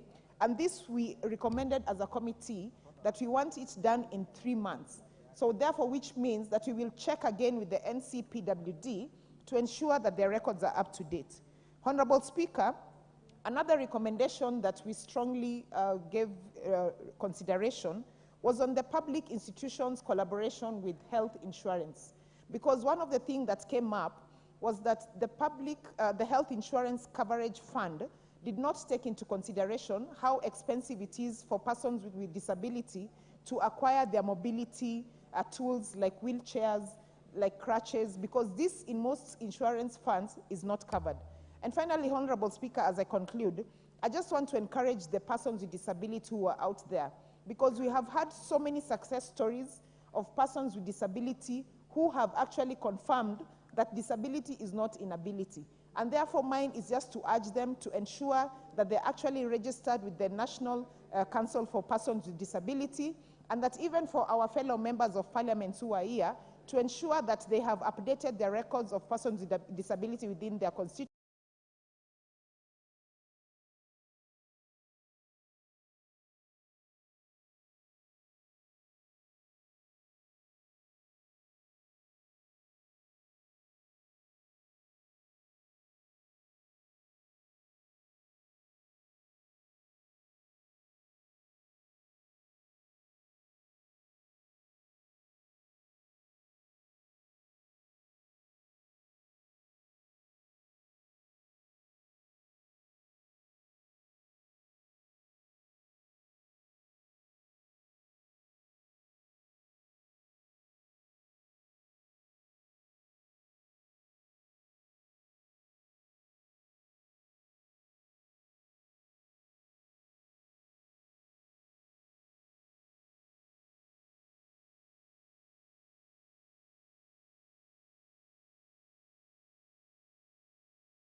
Laws of this country. Honorable Speaker, 1 and 2 provides very clearly the rights of persons with disability. Honorable Speaker, if you read Article 54.1, it says that a person with disability is entitled to. Chair, the word entitled means mandatory, is entitled to certain constitutional rights. One of them being access to educational institutions and facilities that are integrated into the society. Honorable Speaker, even before the issue of employment, there is a challenge in access to educational institutions by persons living with disabilities. Honorable Speaker, we need to relook and ensure that our institutions handling persons with disabilities and the children are properly equipped and with facilities that will assist those children get education. Honorable Speaker, further, if you read 54.1.2.1c, it says they are entitled to reasonable access to all places of public and as well as transport. Honorable Speaker, we must align even our public institutions so that those living with disabilities are able to access those particular institutions. Honorable Speaker, Article 54.2, the subject of this debate, provides very clearly that PWDs shall, that the state shall, Honorable Speaker, it is not a suggestion, it is mandatory, that they shall ensure the progressive implementation of the principle that at least, Honorable Speaker, at least 5% of members of public in elective and appointive positions is entitled to PWDs. Honorable Speaker, I have read the report. The committee has noted very well that out of the 2.1, out of the 5% provided for by the Constitution, only, as we speak, only 2.1% of public institutions have complied with that particular constitutional principle. Honorable Speaker, it means that the remainder of 2.9%, we must take comprehensive steps as a house, as a country, so that we can be able to comply with this particular provision. Honorable Speaker, it is shameful that out of the 39 sampled public institution, only one institution, that is the Lake Basin Development Authority, has been able to comply with the 5% threshold. Honorable Speaker, we must, as a country, be able to take care of these people. Honorable Speaker, under the PWD Act of 2003, we must be able to relook, because that is the legislation that provides very clearly that for the rights, for the fundamental rights of persons living with disability. Honorable Speaker, for that reason, we must be able to amend that particular provision, that particular Act of Parliament. We must be able to amend it so that we align it with Article 54.2 of the Constitution and have these rights of persons living with disabilities clearly outlined and anchored in that particular legal provision. Honorable Speaker, finally, we need a report for this House, a comprehensive report by this particular committee on all public institutions outlining the compliance of the minimum threshold of at least 5%. Honorable Speaker, if that report is before this House, then it will inform amendments to the parent act, that is the National Council for Persons Living with Disabilities Act. Honorable Speaker, I submit. Thank you very much, Member for Marakwet West. The Honorable Njeri Maina, Member for Kirinyaga. Thank you, Honorable Speaker. I rise to support and commend the committee for this report. And Honorable Speaker, before I proceed, allow me to just highlight that it is not that 2.1% of institutions have complied. It is only, the compliance level is only at 2.1%. The Constitution, Article 54(2) is very clear. It says at the very least. That means that the threshold we should be looking at should be more than 5%. It is very disappointing that of the 39 institutions, public institutions for that matter, Honorable Speaker, that the committee visited, only one had fully complied with the requirement of not less than 5%. Honorable Speaker, Article 27 of the Constitution, in its entirety, and in specific Clause 4, indicates that no person should suffer any discrimination because they're differently abled. Honorable Speaker, we have the legislation in place. We have the policy of various relevant ministries in place, but we fail at implementation. Honorable Speaker, it is the same thing that happens to the 30% for AGPO that is supposed to be set aside for women, PWDs, and the youth to access opportunities from public and private institutions. And it is quite a disappointing thing, Honorable Speaker. We cannot only have the law in academia. The law was supposed, or rather the intention of the drafters, was for the Constitution of 2010 to be wholly implemented. Honorable Speaker, we must also ask ourselves, do we have performance indicators? Do we have evaluation mechanisms to ensure that once we have these policies in place, that they're actually being complied to? Honorable Speaker, it is also very disappointing to note that oftentimes the society looks at differently abled persons as bothersome, as if they're too needy. Honorable Speaker, I had the privilege of having a discussion at the People's Dialogue Festival with representatives of persons living with disability. And firsthand, you can tell that they are disadvantaged from the very dint that they were created that way, or sometimes perhaps along the way in life they had accidents. And it is a very unfortunate situation that we must also focus on mainstreaming implementation in even the private sector.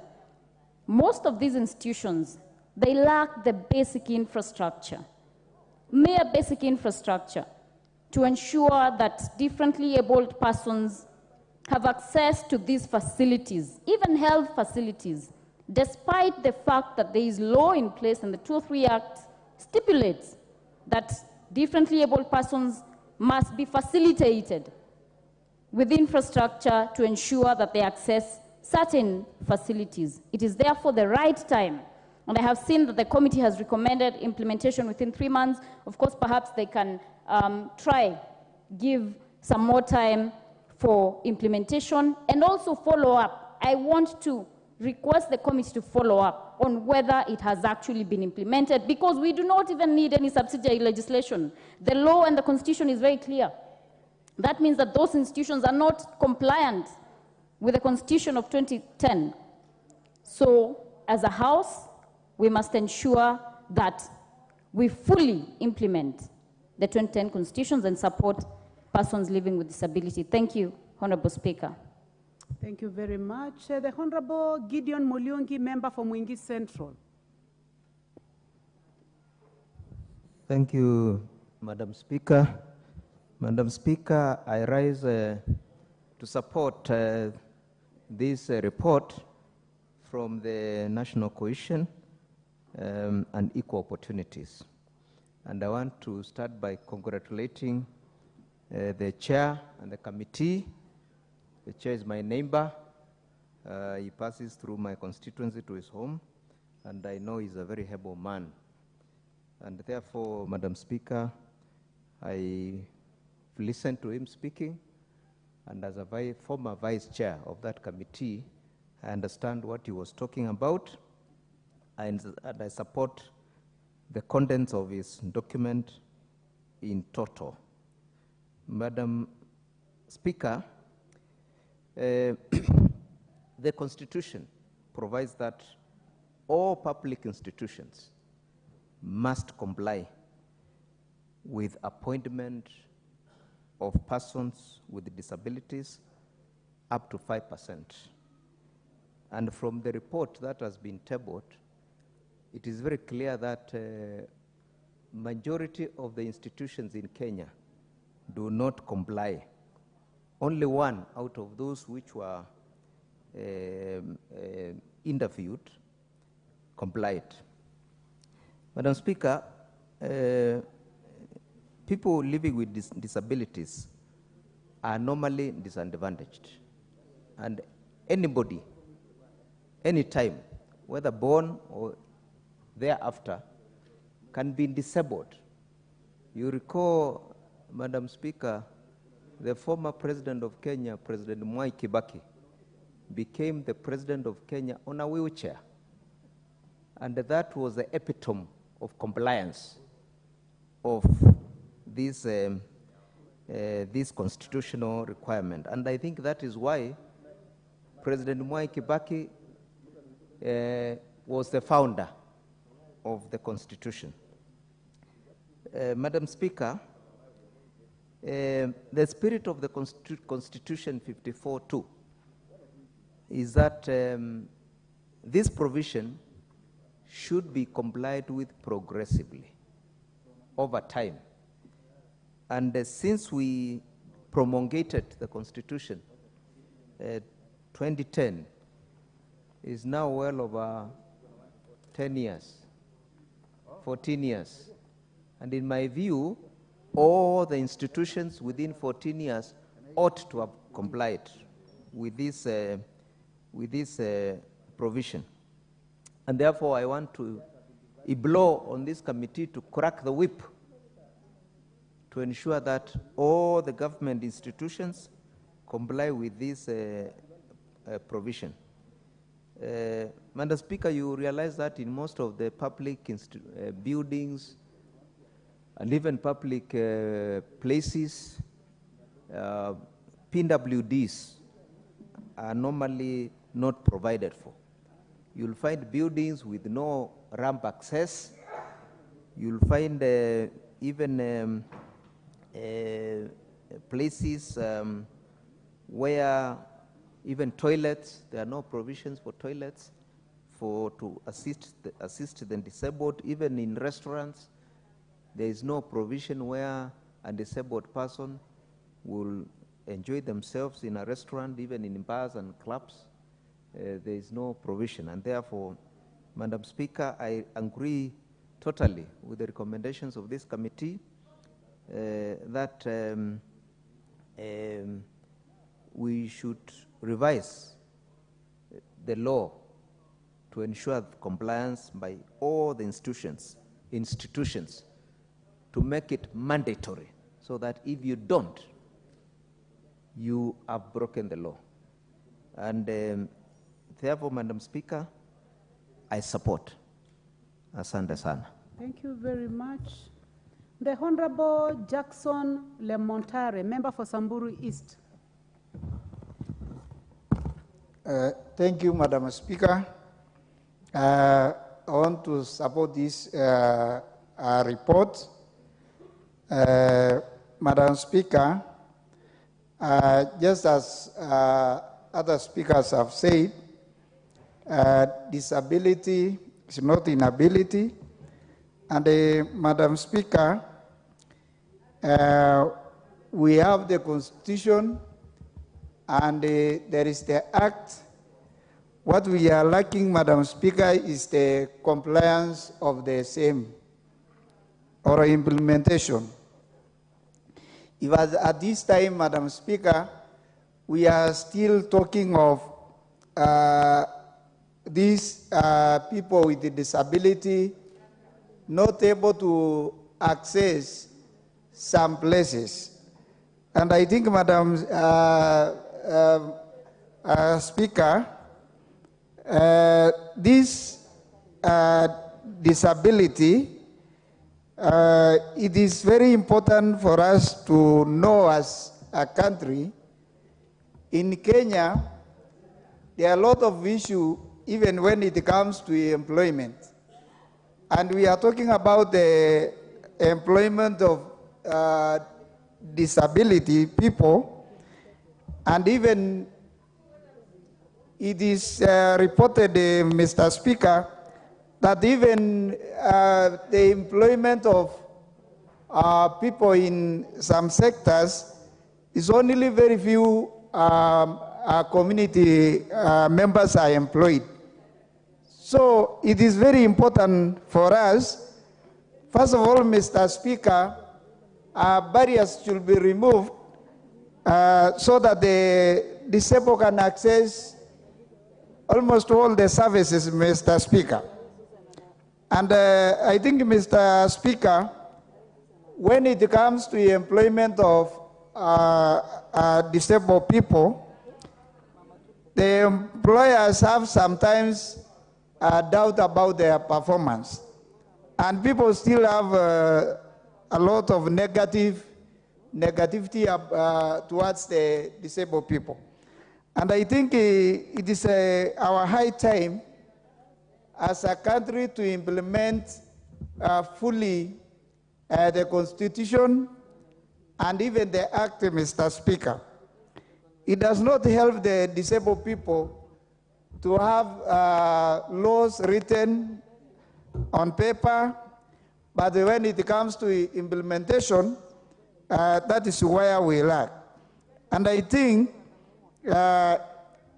everybody should be compliant with the labor laws, Mr. Speaker. And maybe even us as members of parliament, the 290 constituencies and the offices of women representatives, we must start from there, that each and every member of parliament should be able to employ these disabled people in our offices. Because if maybe we are here talking about the same, but what have we done as members of parliament? Mr. Speaker, the defeat logic, maybe if us as members of parliament, we may not have fulfilled that. And what is rightfully for the disabled people, Mr. Speaker, should be given to them. And Mr. Speaker, even when it comes to contracts and this work which are done by people, the percentage left there is very small for the disabled people, and again, they are not given that. So, Mr. Speaker, it is a high time we have to implement the Constitution, comply with the article concerning the disabled, and I think it will be good. Thank you, Mr. Speaker. I support. The Honorable Shakil Shabir. Mr. Speaker, thank you very much. I support the report in the way that they have presented it. However, I have some concerns in respect of the language they have used towards their recommendations. Mr. Speaker, the Constitution is very clear.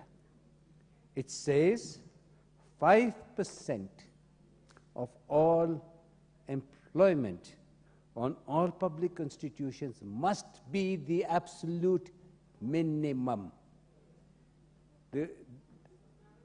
The committee carried out an inquiry, but the main objective of the inquiry was to assess the ethnic and diversity representation within public institutions, specifically PWD, persons with disability. It is absolutely clear that there are they came up with the 2.1% of those institutions that they inquired, not of all institutions. I would have required now for a list of all institutions of public institutions, those who have not met that 5%, because that is an offense. The committee says public institutions should review their public human resources policies within 3 months. There isn't should, must. That within 6 months, the NCPD should initiate, of course, amendment of the Disability Act, I agreed. Within 6 months, public institutions should formulate and put into effect comprehensive disability mainstreaming policies. These are not should. That is why I disagree with the report in its recommendation with the word should be replaced with must. I would also like, but I mean, it's a great report. It's done a lot of work, but that's my only point of that I do not agree with. This is economic injustice, and economic injustice to the disabled, PWDs, is against the constitution of this country. It's one of the pillars of constitution, economic injustice. If they are not being given their right of a minimum of 5%, it's an economic injustice. It's against the constitution. And I feel that this report must be more firm in its recommendations. Mr. Speaker, sir, equality and equity is not the same.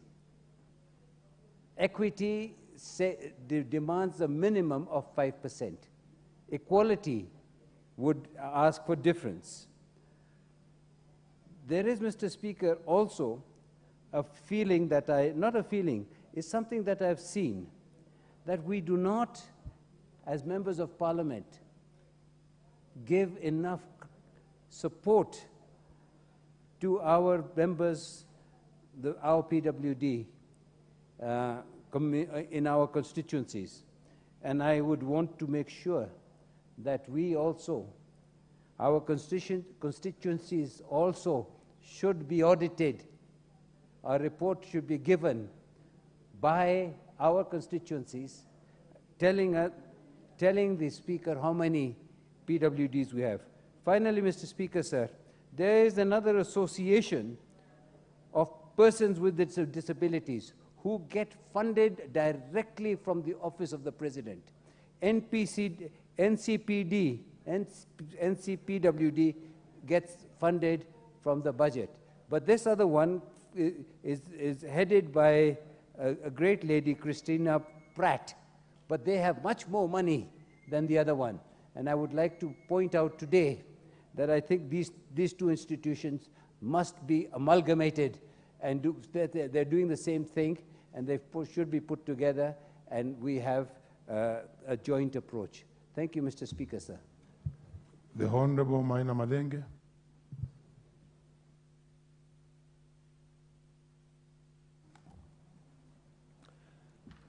Honorable Speaker, thank you very much for the opportunity to contribute to this report. I am a member of the National Cohesion and Equal Opportunity Committee. Honorable Speaker, one of the realizations that this committee came to is that it is not sufficient for the Constitution to provide for rights for Kenyans to enjoy those rights. And, Honorable Speaker, going by the inquiry and the contact that we've had with the sagas and ministries, including the Public Service Commission, it is a sad state of affairs in terms of how we treat our persons living with disabilities when it comes to employment. Honorable Speaker, if this report had been more inclusive in terms of the access to the 30% reservations for persons living with disability, then we begin to see how unfair and unjust we are as a nation. Honorable Speaker, in a report by the Public Service Commission published in the year 2014, across the nation, the employment for persons living with disabilities was less than 1%. At this point in time, 10 years down the line, 14 years of implementing the new constitution, we have only had a 1.1% rise. And therefore, if we extrapolate this, we begin to see that it will take us close to 50 years for the persons living with disability at this rate to realize their allocation of 5%. This is untenable. Most of the sagas, in an attempt to address the issue of persons living with disabilities, only go as far as having a disability mainstreaming committee within the executive of the saga. However, these committees have little tangible action to show. Honorable Speaker, violation of our Constitution must have consequences.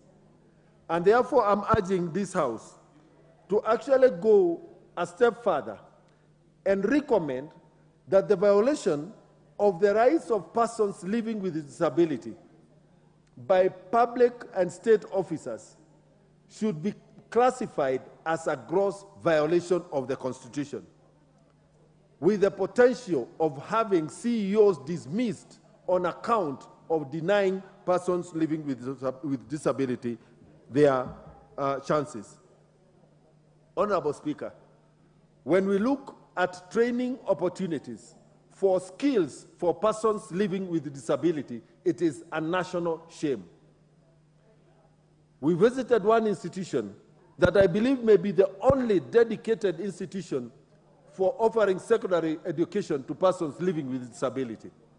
And they had a gym that had nothing other than the walls. That institution has been left to rely on companies that have corporate social responsibilities because we have no dedicated funding for those programs. When we go to teachers who have been trained in special education, they have been frustrated in terms of promotions when TSC does promotions. Honorable Speaker, we must, as a nation, take reasonable action towards disability mainstreaming and undertake deliberate affirmative action in assisting our brothers and sisters who are in this state. In ending, Honorable Speaker, the medical care for persons living with disabilities sometimes requires supplements that are very costly. It will be necessary for this House to consider exempting supplements that are used by persons living with disabilities from tax. I thank you, Honorable Speaker, and I support the report. The Honorable Millie Odhiambo. Thank you, Mr. Speaker. Mr. Speaker, I wish to congratulate and thank the committee for the report. Mr. Speaker, as a person who has worked on the issues of equality, equity, and inclusion over the years, I think the report of the committee is timely. Mr. Speaker, in Kenya, the challenge is not the issue of a lack of a legislative framework. The issue is on implementation. The Constitution is very clear, as is indicated in the committee report, and it's just a question of compliance to Article 54(2) of the Constitution. Mr. Speaker, the Constitution is very clear about the number of people or the percentage of persons with disability that should be employed in government entities.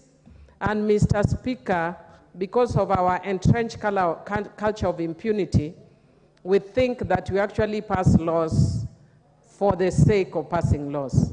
And because of that, we are not committed to ensuring that we actually give effect to the laws that we have passed.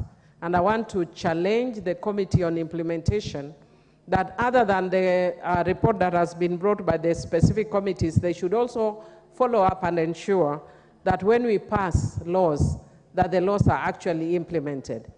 Mr. Speaker, it's not even just this one. There's even a law that I passed here on Victim Protection Act, which is an excellent piece of legislation. And we have refused to operationalize that act. So the challenge that we're having as a country is the culture of impunity and non-implementation of laws. Mr. Speaker, I don't want to say much about persons with disability because all of us know the challenges that they go through.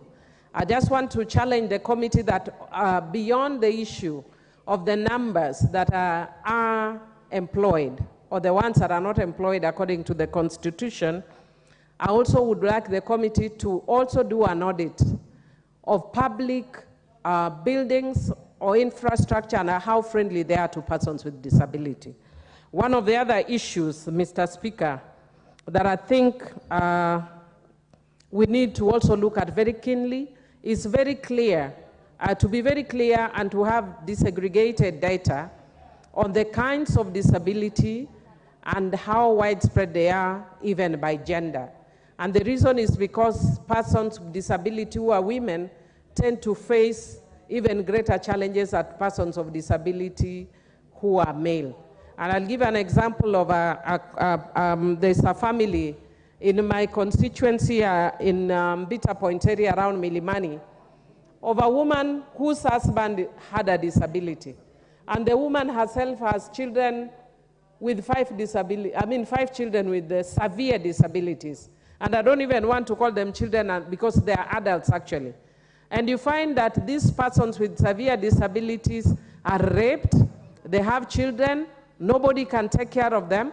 And Mr. Speaker, one of the things I would want to challenge the committee to do is to recommend for the government to set up an institution that can fully take care of cases of severe disabilities. Because when you leave an individual to be the one taking care of persons with severe disabilities, then you are affecting the mental health of that person. Very recently, I think many of us saw a young lady who went viral because she was complaining that she has a mother who is suffering schizophrenia and she has a brother who has a severe disability. She has to take care of the mother with a mental challenge. She has to take care of the brother. And Mr. Speaker, this lady was appealing and she was saying she's appointed, she's about to commit suicide. Why should we commit suicide when we can actually put resources as a country to help in such situations? Mr. Speaker, I would want to encourage the committee to explore the institutionalization that is covered by the government of persons with severe disabilities and persons that have lasting mental challenges, because it's too much a strain on the persons who are their caregivers. Mr. Speaker, my time is up, but otherwise I want to thank the committee for a good report. Very well. The Honorable Moses Injendi.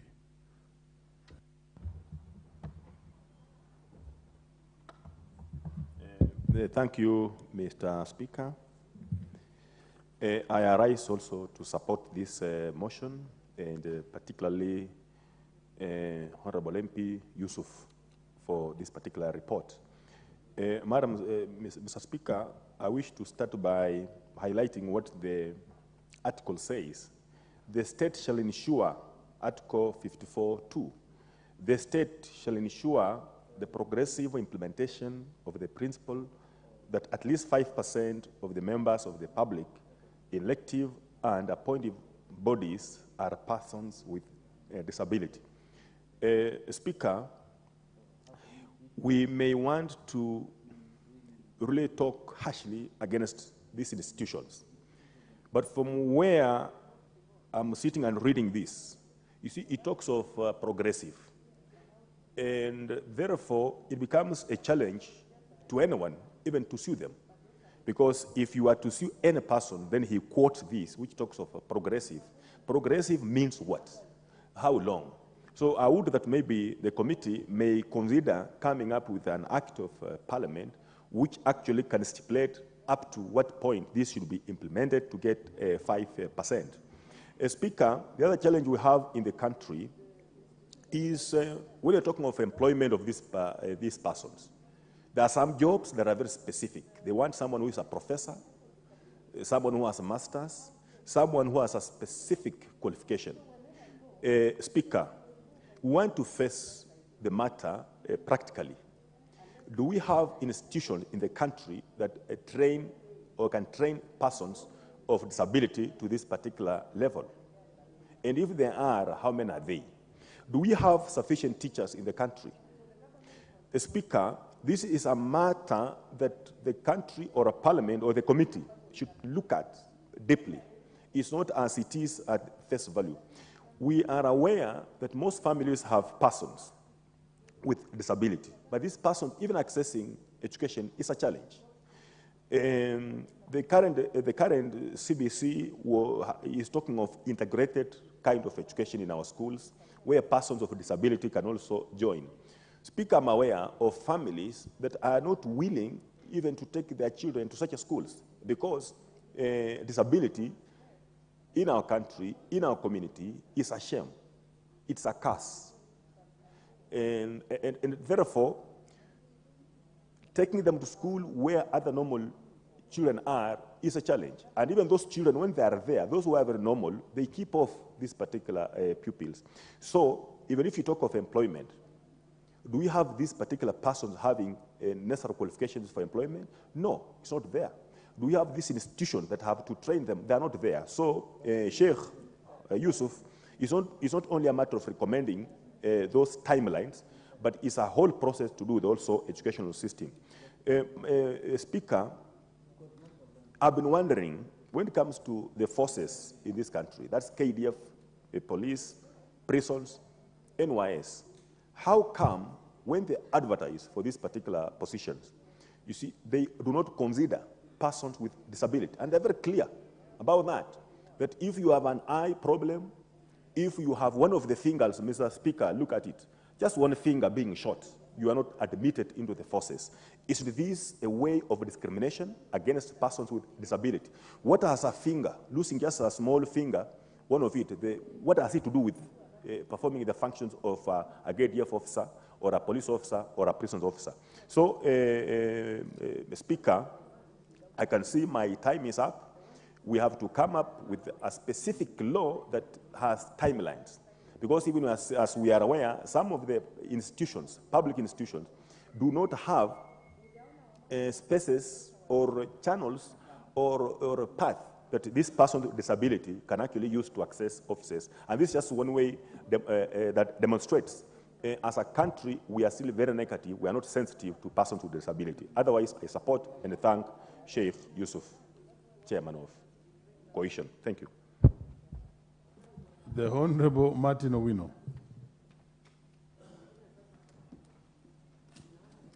Mr. Speaker, the opportunity is much appreciated, and from the onset, I want to say I support this bill, and I say kudos to my chair. Honorable Yusuf have been very passionate, and the whole team, in looking into issues of disabilities. Honorable Speaker, in the census of 2019, 2.2% of Kenyans were found disabled. And that can be put in figure to 1 million. Could be more now because a lot of population have surged. It is very interesting and saddening that the 39 samples we have of these companies did not meet the requirement. In other words, when we were looking at the public, the status of the compliance and also cadres distributing across all departments, friendly environment measures, and experiences and challenges which goes with it, we found they were not compliant, and that is not acceptable. Mr. Speaker, disability occurs in many forms. It's a condition that limits people, either movement or mental or even activities, and it can occur to anybody. The irony is that even when you are employed fit as we are now, most of us, still you can get disability within the job. And then you are scaled down to be deployed without even any policy. You have had some of in the military stand down and then you're put to be receptionists. You don't even know how to handle phones. So we were recommending policies that should make environment very conducive, training even people who are trained to train disability people, very clear, to avoid stigmatization and also to make the environment where they operate very conducively. So, Mr. Speaker, we recommended some interventions which we are asking to be strictly implemented. One of them was strict human resource policies, because they're here and there. There's nothing very much tailored to this category of people in these companies. We were also asking that the strategy for recruitment should be changed. For example, if you put job advertisement in a local newspaper or in a website, you think they will see, or you use their organization, and you think they will be alerted that there's a job here. It doesn't work that way. And we suggested that the offices of the area members of parliament would be more convenient to send messages, because if you come to Ndewa, you will find a file, a folder with all the people who are disabled with their capabilities. So if there's a job opening, you could easily be alerted and apply. Mr. Speaker, we are also saying that we should be getting regular reports. And Chair, I think after changing the standing order, we can implement this 3 months report so that we know these anomalies which we got during these interrogations, there is improvement. They are employing more. They are availing more tenders to disabled, because sometimes we wait for 1 year to lapse and then we have nothing. And lastly, I want to say that people living with disability are central to social and economical development. And any discrimination will even increase poverty and pressure to the family, leave alone the person living with a disability. So this social exclusivity should be stopped. And I think, Chair, we need to do more on this. We just did 39, but there are so many companies out there that are not complying. So with that, thank you, Chair, and thank you, Mr. Speaker, and I hope we'll continue to interrogate more. Thank you. Very well. Now then, Speaker's prerogative, the Honorable Rose Museo.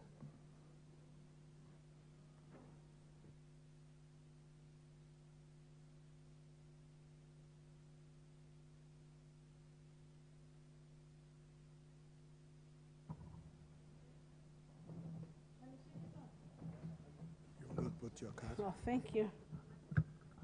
Asante Bwana Spika kwa kunipatia nafasi hii ili nikaweze kuchangia katika ripoti hii. Namshukuru sana mwenyekiti ambaye ameweza kuleta ripoti hii ya juu ya watu ambao wana changamoto, ama kwa jina lingine tunasema walio na ulemavu. Ripoti hii imekuja kwa wakati wake. Niseme ya kwamba sisi kama wengi wa Kenya, wananchi wa Kenya, ni kwamba jambo hili hatulizingatii sana, na kwamba ajira kupatia watu ambao walio na ulemavu imekuwa ni shida kubwa. Ni kwamba tunapoangalia tunaona kwamba hawawezi, na pia ni wachache ambao wamesoma na kupata umaarufu wa kazi ambao wanaweza kuandikwa. Kwa hiyo napata kwamba kamati hii ningeomba ikaweze kuangalia sana juu ya watoto hawa kuanzia mwanzo pale shule. Unakuta kwamba wale ambao wamesoma ni wale ambao wametoka katika familia zina uwezo. Lakini ukiwa mlemavu na umetoka katika familia ambayo haina mapato vizuri, ama kuna umaskini fulani, unakuta ya kwamba hata wewe kuenda shule ni shida, ama kuenda shule ya upili pia inakuwa ni shida. Kwa hivyo wanazidi kukaa nyumbani na kukosa kazi. Sheria zipo ambazo zimetungwa na ziko ambazo zina mwelekezo ya kwamba walio na ulemavu wakaweze kusaidika na kuandikwa, lakini nakuata ya kwamba hatufuatilii. Ingekuwa ni vyema paweze kuwa na sheria kwamba hakuna ofisi inafaa kuendelea za kiserikali zisizo ambazo pia si za kiserikali, ya kwamba wakaweze kuambiwa ni lazima paweze kuwa na mtu mmoja ambaye pia ni mlemavu ambaye yuko pale kazini.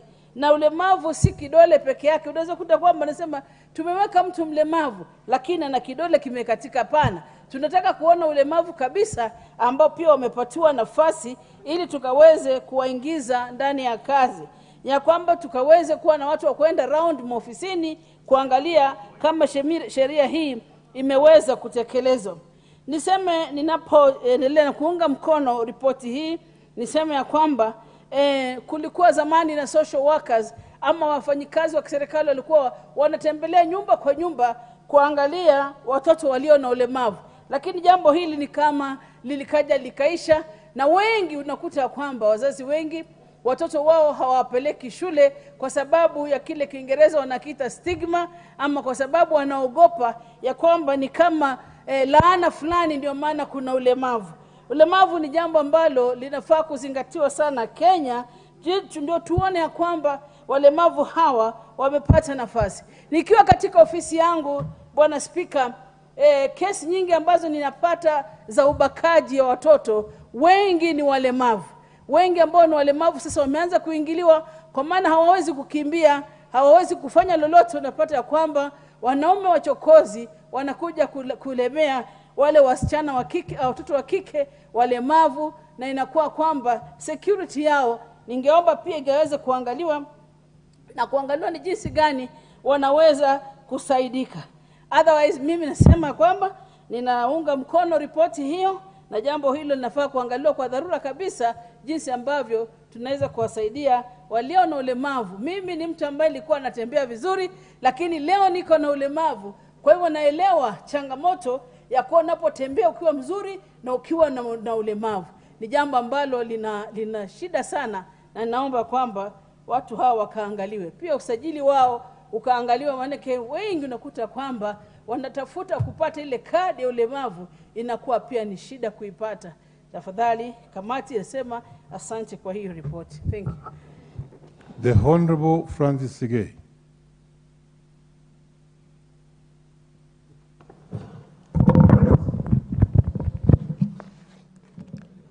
Thank you, Mr. Speaker, for this opportunity.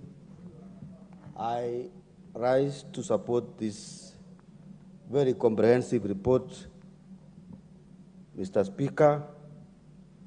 But on the onset, I would like to thank the committee for an excellent report which they have brought to this House. Mr. Speaker, I want to state that this report is a tip of the iceberg. And we have a lot of things going out there. Mr. Speaker, I sit in the PIC, Public Investments Committee. And Mr. Speaker, we have been doing some audit in the universities, the TVET institutions, and Mr. Speaker, I want to say here that on this issue of PWDs, these institutions have failed very miserably. And Mr. Speaker, I'm very happy that this committee have brought out these issues.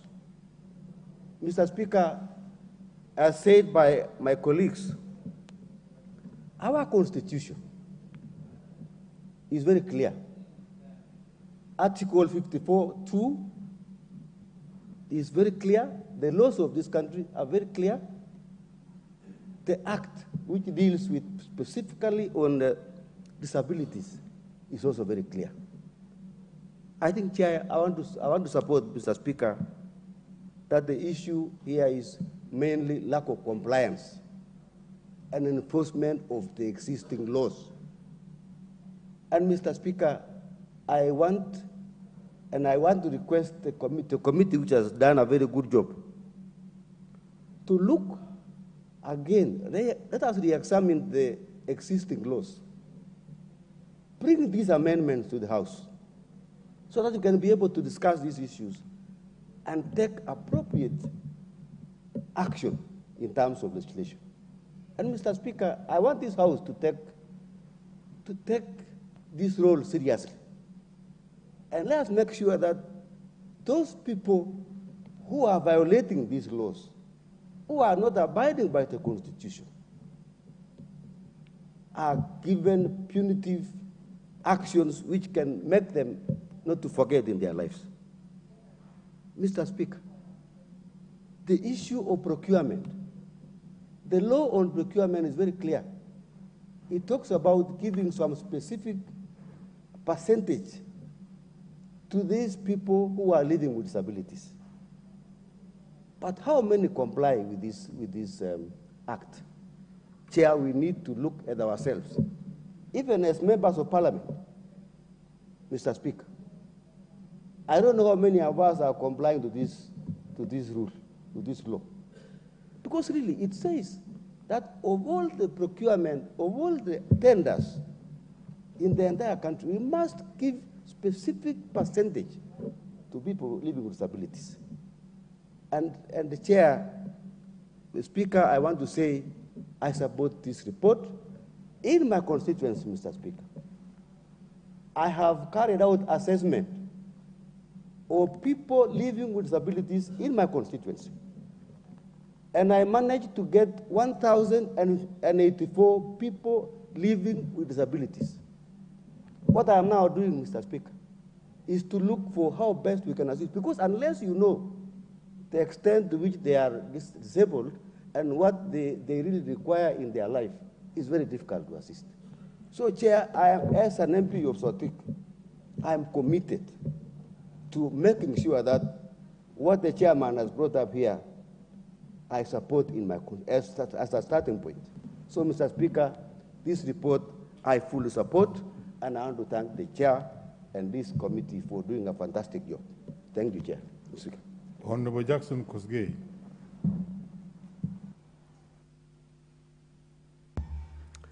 Thank you, Mr. Speaker.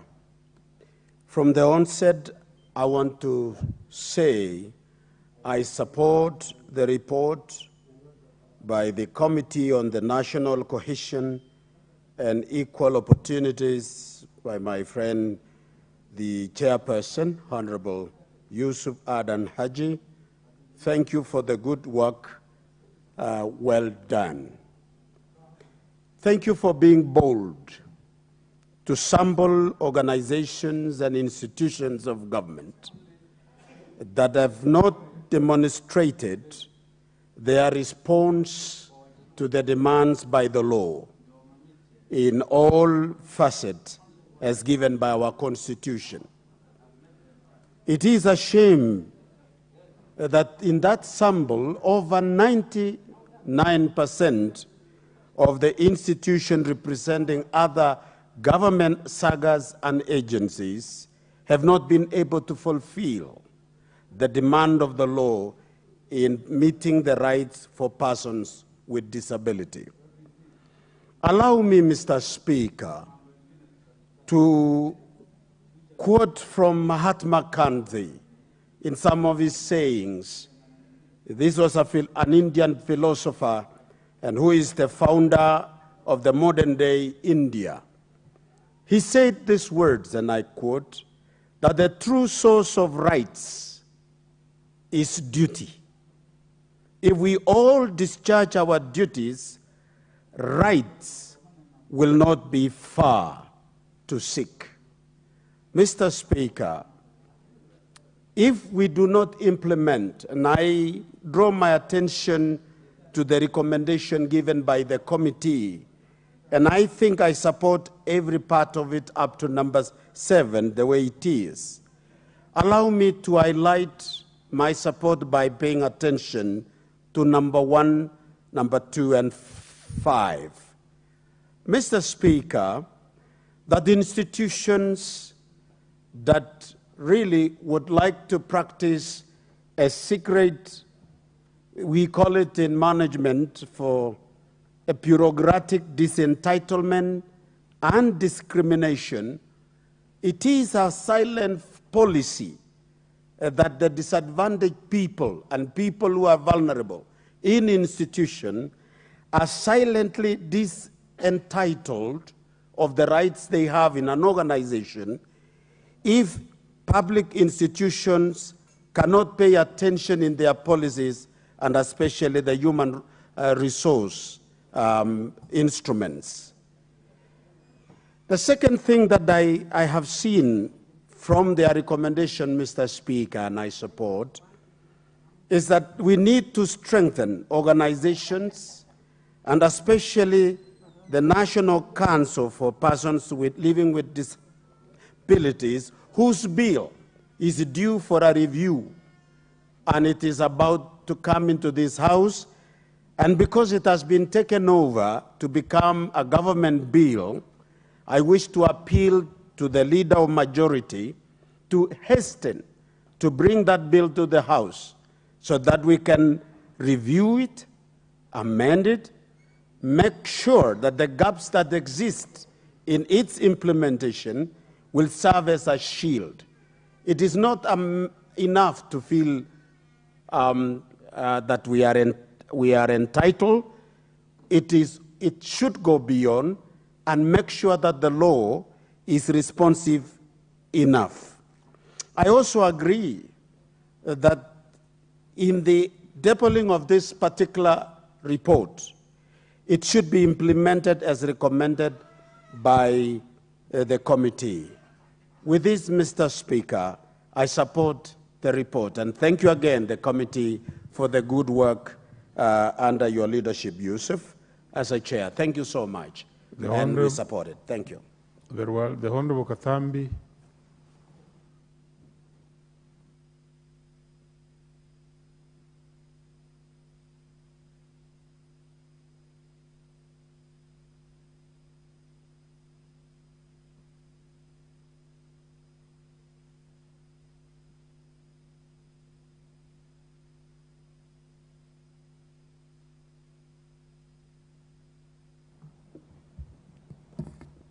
Thank you very much, Mr. Speaker, for the time you have given me to support this fantastic report by the Committee on National Cohesion and Equal Opportunity, which is led by Honorable Yusuf and Lisa Chelule, my women rep from Nakuru County. Chair, the first thing why I'm appreciating the report is because most of the times we have talked about other kinds of groups of these people, and other times we really forget to talk about the people living with disability. To congratulate the team so much because of the inquiry itself, that surely, Mr. Speaker, this is the high time. The people with disabilities must get fair representations in all the public institutions. And Mr. Speaker, when I was going through the report, I also found that when the committee was doing the inquiry in relation with the representation of the people living with disability, that to some extent they found response of people saying that most of the times when there is job applications, the people living with disability sometimes don't apply. Therefore, I think it's also a responsibility for us as leaders to ensure that when there is also possessions in different institutions, we do civic education. We also make it visible for them to know that there are some possessions in different areas, so that they can apply. Therefore, For the people living with disabilities, most of the times, Speaker, they have been forgotten. And I thought if actually we can follow this report and also the committee to make sure that we have not only talked and supported it, they follow it to details, then it will really give us a good result. Another thing I noted, Mr. Speaker, I've realized most of the people living with disabilities, if they can be given a chance, they can really perform. In my constituency, which is Njoro, I have employed people living with disability, and they are doing great work. I still have someone representing the CDF as a committee member of a certain ward. But actually, when you go and see the kind of the project which are supervised by him, you really get impressed. Therefore, being disabled does not mean that you are not able to do. Even I would be challenging also our forces, even when there are some recruitments. They can also think of a way they can also attract these people who can be given some other works in respective offices. That we should not sideline the people living with disabilities, even in whichever force we have in this country.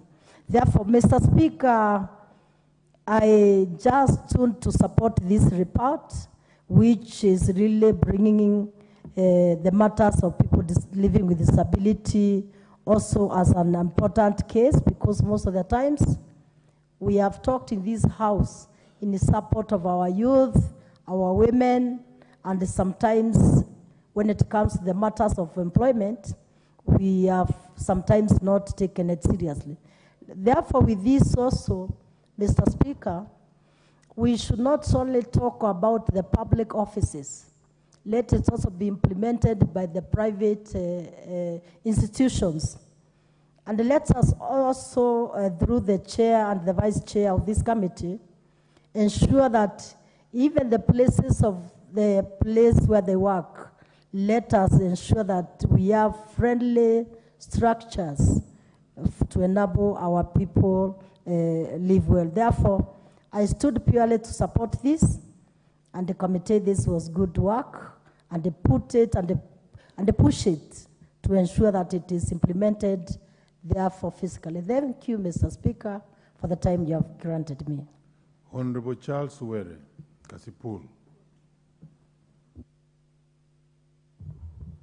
Thank you, Honorable Speaker. I want to indicate that I'm a member of the National Cohesion and Equal Opportunity.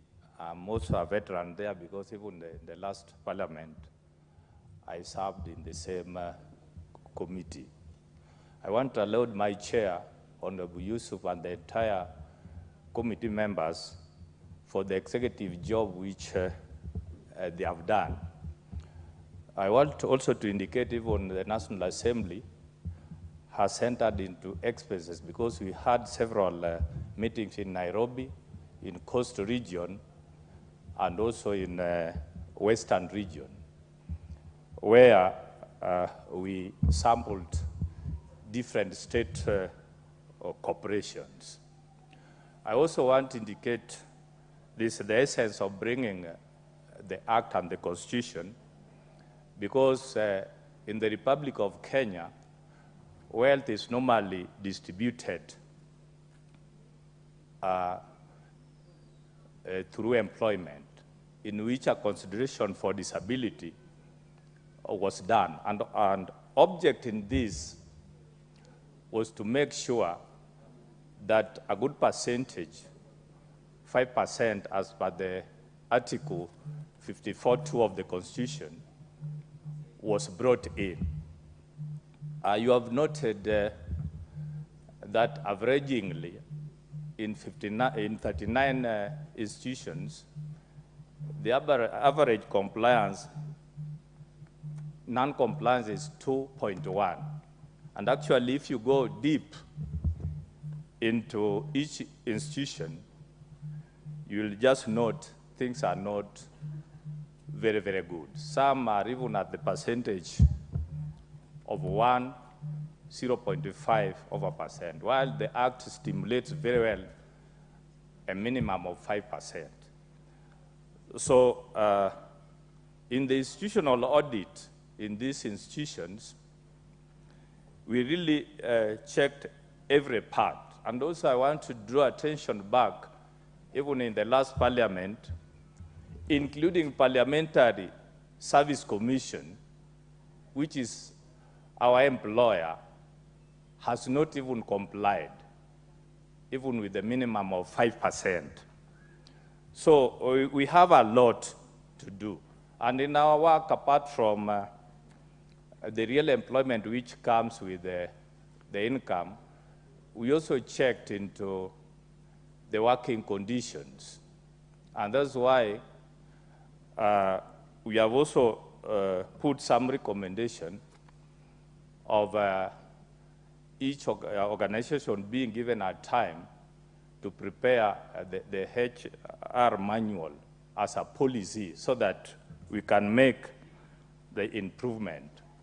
During the institutional audit, we noted the person living with disability faces a number of challenges. That's why we put those recommendations, and we also have some observation. And actually, some of the organizations we believed were not bringing good reports because they say once the advertisement is done, the applicants became very few.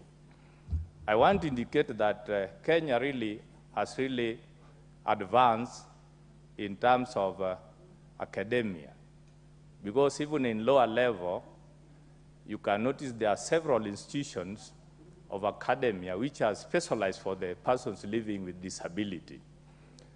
Even if you go to our institution of learning, there are quite a number of disabled who are in different universities, and they graduate. So in our reports, we indicated that issue of employment, there are no lack of people living with disability with no qualifications. They are there, and we noted there was a lot of discrimination. That's why we brought up very, very good recommendations. The laws are there. The acts are there. The only issue is to implement. And after passing of this report, I would request the team who are in charge. The Honorable Ibrahim Sani. I saw him in the House, yes. Thank you, Mr. Speaker. From the outset, I would wish to applaud the work of this committee for work well done. The report is very thorough, insightful, and comprehensive to that extent in regard to matters of inclusion of people with disabilities. Mr. Speaker, Article 54.2 expressly talks on the empowerment of people with disability. More so on Section 2, which requires a progressive realization of mainstreaming people with disabilities in institutions, both institutions and electoral ones, Mr. Speaker. It suggests that it should be at least 5%. The benchmark is at least 5%. It doesn't mean it is 5%. You will realize that for 14 years since the promulgation of our Constitution, there is nothing measurable in terms of attainment of the least 5%. The question is, what does progressive mean, and how has this at least 5% been measured in terms of the 14 years of the existence of the current Constitution, Mr. Speaker? The committee seriously delved and audited 39 institutions across the country. And it is worth recognizing that it is only the Lake Basin Authority that met the requisite requirements in law. It's good to applaud also that the Lake Basin stands out to be the only institution in the country that has met the legal threshold in compliance with the law on people living with disability. It's also worth to note that in terms of meeting the threshold or the progressive realization of mainstreaming people with disability across institutions, even across the institutions, the average stands at 2.1%. In the last Kenya National Bureau of Statistics, 2.2% of 0.9 million in Kenya are people with disability. That tells you that there is a sharp decline in people with disability relative to 2009 census. That casts serious issues on how our 2019 census has been conducted. With all the natural vagaries, with all the accidents, with all the problems, population increase, it doesn't actually, it's not logical to say that disability has decreased with time from 2009 to 2019. That indicts how the 2019 census has been conducted, that it goes against science, it goes against the basic logical things, that disability today has diminished 10 years from 2009. I think that gives more flesh to these people who are agitated that the 2019 census was not well conducted, more so the pastoralist communities of northern Kenya. Because it doesn't really augur well. It doesn't augur well that disability has diminished, that disability has decreased with population increase. Scientifically, rationally, logically, I don't know how fast it has come, Mr. Speaker. I had more points to make. One thing I wanted to suggest, that it is only the rural communities where we have majority of the people with disability, Mr. Speaker. This committee should know that the institutions that are required to at least absorb people with disabilities are not in the rural communities. And yet the majority of the people who are disabled. Can the chair grants you an additional 2 minutes. Thank you for your generosity, Mr. Speaker. What I wanted to say, the population of people with disability are in the rural communities, and our institutions are based in urban centers. So this report goes short of telling us that it is the institutions that should devolve to the rural communities so that more people are at least mainstream. The nature of disability is an issue, Mr. Speaker. Continue. The nature of disability is an issue, Mr. Speaker. People with mental illness, people who are mentally unwell, and wellness is an issue of concern globally today, cannot be mainstreamed or be given gainful employment, Mr. Speaker. So how should the government conduct itself moving forward? It's about capacity building, placing people who are disabled in jobs, and making sure that they are given capacity and soft skills more so that we can upscale their numbers with time, Mr. Speaker. What is more important, Mr. Speaker? We have the laws as we speak. We can't infinitely be making laws as a house. These laws must be implemented. Kenya has a problem with implementation of laws. These laws on disability is so comprehensive. If only we would have implemented them fully, we would have been better than we are today, Mr. Speaker. With those few remarks, I support.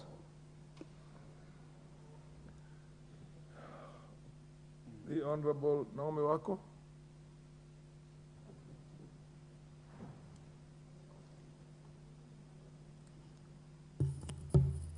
Thank you, Honorable Speaker, for allowing me to add my voice to this very important report compiled by the National Cohesion Committee. And I have gone through the report and seen the attention they have given to the report, which has really touched on the lives of people living with disability. And because we have always been in this country and we know what happens in most of our countries, I mean African countries, people living with disability have suffered in the past in many ways. And from the time of their birth or from the time they go through a challenge, maybe through accident, and maybe become disabled in one way or the other, they have been affected in different ways. Number one, educating people living with disability has not been easy. For those people living in urban areas where they have all the facilities they need, that may have been very easy. But for those people who live in rural areas, in the villages, where illiteracy level is quite high, where people don't value education, where people don't even have enough resources to send every child to school, when it comes to sharing and also giving priority, a child or people living with disability have always been disadvantaged. That means illiteracy level is quite high in especially rural areas. Again, as a result of that, we can also know very well that unemployment, because many of them don't even qualify, many of them have not even gone through proper education, unemployment is quite high. Again, poverty level among the people living with disability is quite high because they do not have a job employment that sustains them, or they cannot be able to create enough wealth because, as you know very well, Honorable Speaker, Kenyans work very hard. Others are farmers, others are pastoralists, others do some small businesses and earn their living. But people living with disability have always been disadvantaged because they do not have even people who support them in terms of their movement, and they don't have even those facilities that enable them to be effective in what they want to do. So poverty level among the people living with disability is quite high. Again, as we were growing up, I observed the stigma that is with the families and even with the people living with disability, because sometimes people see it as a bad omen or as a curse, and sometimes people even look at the people living with disability as different creatures, and sometimes their attention or the way they look at them, the way they treat them really is stigmatizing and making them feel bad about themselves. Again, in addition to that, the negative attitude in the villages that they receive. In urban areas, things are a little better because when you have money, you can take your child or anybody with a disability to a relevant institution. But in the villages, that is not the case. And in rural areas, these people suffer a lot because of the attitude that is put towards them. And that is why I agree with the recommendations that has been made and the recommendation that can really help these people so that proper data can be collected and these people living with disability or children living with disability can be sent to school, data to be collected for those who are educated so that when job opportunities come, we can give them relevant. Just 1 minute for me to finish. Yeah, the chair gives you an additional 1 minute. Thank you, thank you, thank you. So that they can be given job opportunities, because currently most of them are not able to help themselves and they are left behind. Again, registration. Proper data to be taken and they be registered in the entire country, because the number that is required.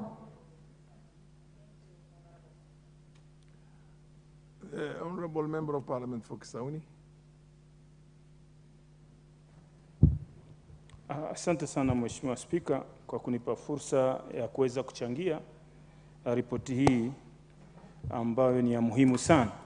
Lakini kabla hiyo Mheshimiwa Spika, nikupe katika tahadhari ili uwe nayo, ni kwamba mimi nimeingia katika jumba hili hapa tangu saa 8 na dakika 20 na nimeweka kadi yangu imewaka, ikiwa Mheshimiwa Spika alipitisha hapa kwamba watu watakuwa wakitumia dijitali, wakitumia kadi zao. Ni vyema sana wale wanaohusika washughulikie hizi, kwa sababu hatuwezi kuwa sisi tunakaa tunaona unyonge kumwona mwingine amekuja anazungumza na mimi nimekaa tangu saa 8 hapo. Nidhamu Mheshimiwa Bedzimba. Naam. Kuna tatizo na hiyo kadi yako. Nafikiri ukitoka hapa uende ufanye mpango na wale watu wahusika itengezwe vizuri. Maana jina lako halionyeshi hapa. Nimekupa fursa order. Nakushukuru. Nimekupa fursa kwa sababu umekuja ukalalamikia Speaker. Nakushukuru. Ninajaribu kukuelezea pengine kuna wengine wana shida kama hiyo, lakini endelea na hoja hiyo tumemaliza. Basi Mheshimiwa Spika, mimi pia nisimame hapa kuunga ripoti hii na niwashukuru kamati kwa kupanga mambo ya muhimu sana, ambayo hii ni moja katika baraka ambazo Mwenyezi Mungu atawapatia neema kwa kukumbuka wale walemavu, hata yule aliyeandika, aliyesikiza. Na ndio maana nimetoka tangu saa 8 nimekaa hapa sitoki, kwa sababu pia mimi nipate neema hiyo ya kuwasaidia walemavu. Walemavu si mtu amejipendelea ama amependa kuwa na kasoro yote katika mwili, na ulemavu unaweza mpata mtu yoyote. Unaweza mpata mtu yoyote yule ambaye yuko sahihi anajiona ni mzima, lakini sote sisi tunatumia vyombo vya moto, inaweza kupatikana na jambo lolote wakati wote na ukaingia katika shughuli hizo, ukaingia katika sekta hiyo. Kwa hivyo mimi ningeomba kwamba sheria zipo za kuwahifadhi, kuwasaidia, kuwalinda walemavu. Utekelezaji ndio una shida. Na ikiwa sasa sisi kila mmoja wetu aliapa kwa katiba kwamba atailinda, ataitetea, ikiwa mtu hatekelezi na hatimizi katiba inavyosema, anachosha ashtakiwe, unaapishwa kusudi ushtakiwe kama unakosea. Kwa hivyo ikiwa halmashauri za kiserikali haziajiri walemavu, yule mhusika pale lazima ashtakiwe kwamba yuko kinyume cha sheria kwa sababu aliapa kupitia kwa katiba. Na pia Mheshimiwa Spika, majengo yetu yawe na urafiki na walemavu kulingana na ulemavu wao. Na utaangalia Mheshimiwa Spika, hapa kwetu kwenyewe kuna shida hapa katika bunge. Lazima turekebishe ili tuwe urafiki na ulemavu. Leo Mheshimiwa Spika, nitakuelezea kwamba kulikuja hapa shule ya walemavu ambayo ilikuwa inaitwa Thika School of Blind. Ilikuja hapa leo, wakapanda ngazi ambao kingekuwa na lifti ingekuwa ni urafiki kwao kufika juu. Na walipofika hapa, mmoja wao alizimia pale juu. Hapa kwa gallery, hapa kwa ukumbi huu. Ikabidi paka waletwe watu kutoka sehemu tofauti waje hapa kuja Red Cross waje wampe huduma ya kwanza. Ni vyema hata sisi katika bunge hili tuwe na wafanyi kazi ambao wanaweza kuzungumza kwa ishara, wanaweza ishara ama kujua kuzungumza na viziwi, vipofu na ulemavu mwingine, ili kusudi sisi wenyewe pia tuwe katika hali ya kwamba tunasaidia ama tuko mbele katika kutekeleza ile katiba pia iliyosema hata PSC iweze kuajiri pia wafanyikazi hapa. Mheshimiwa Spika, tusipowaajiri hawa walemavu wanakuwa nje, wanakaa barabarani wanaomba. Si kupenda kwao, ni kwa sababu ya hali ya kwamba wamekataliwa, wametengwa. Kwa hivyo mimi ningesisitiza, kulingana na wakati wangu umekwisha, lakini ningesisitiza kwamba namshukuru mwenyekiti na kamati, na sheria itekelezwe, waweze kuajiriwa kulingana na percentage walioko katika katiba na zaidi, ili Mwenyezi Mungu pia tupe baraka katika taifa hili. Asante sana Mheshimiwa Spika. Mheshimiwa Christian Mbaka, Mheshimiwa wa Siaya. Thank you, Mr. Speaker, for giving me this opportunity. I also want to add my voice to this. Kenya is a very difficult country in the sense that we tend to be very negative towards people living with disability. Disability is not inability, we know that, but we do not believe in that. We just simply say disability is not inability. Employment sector, I know getting a job, even if you're not a person living with disability, has been a very difficult process. It's very difficult to get jobs in this country, but it's worse for a person living with disability. I've just seen a message. A friend of mine who's a person with disability has just sent me a message and told me that getting a job for a person with disability is so difficult. It's like getting blood out of a stone. But he added to say that even getting married, if you're a male person with disability, is even very difficult. So that shows you how we really do not respect people with disability. We do not consider them in many other positions that they're capable of performing. Employment becomes very difficult, but even if the committee went through various institutions to establish how the number that have been employed, 2.1, is so below the belt, but it's also important to note what positions do they occupy once they are employed. A majority of them, cleaners, are they clerks? What positions do they hold? Are they CEOs? Are they directors? Let us also look at the status of those employment where they are normally employed at. So it is so difficult. But then, as most of us have observed, it is in the rural areas that we see a lot of people living with disability. And even though there are no jobs in the rural areas, I have seen many organizations employ, or rather include, people with disabilities only as committee members. They tend to be members of committee, which is really not a fully fledged job, but it is a membership where you are a committee member that makes decisions for a group of people, like maybe a member of a school board. That is where they tend to be included easily, or a member of CDF, or National Government Affirmative Action Fund, or Uwezo Fund. Those are the small little areas that they tend to be included, but in terms of real job, they do not get easily employed. There is also a case that I know of a lady who is living with disability, but she was expectant, and when she appeared for an interview, she was not taken, even though she qualified for the job. She had disability, and she was also pregnant. She never got a chance for that employment. So the problem we have, as I said earlier, is the very fact that we really do not give any opportunity to people living with disability, because we are negative towards that. We stigmatize them, and we do not include them in serious employment. We only give them positions where they're just members, where they can get some little allowance here and there, but we do not give them serious employment. It's an attitude of mind, and I think it's time that has come that we must begin to sensitize the community and employment firms to employ people living with disability. Thank you for giving me this opportunity. I do support this report. Thank you.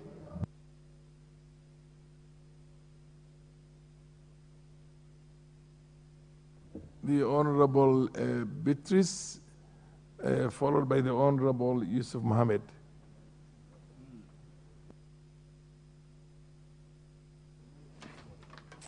Thank you, Mr. Speaker. Mr. Speaker, I also rise to appreciate the committee and to thank them for a report that gives us an outlook on how we have dealt with our brothers and sisters who are in special needs, or who are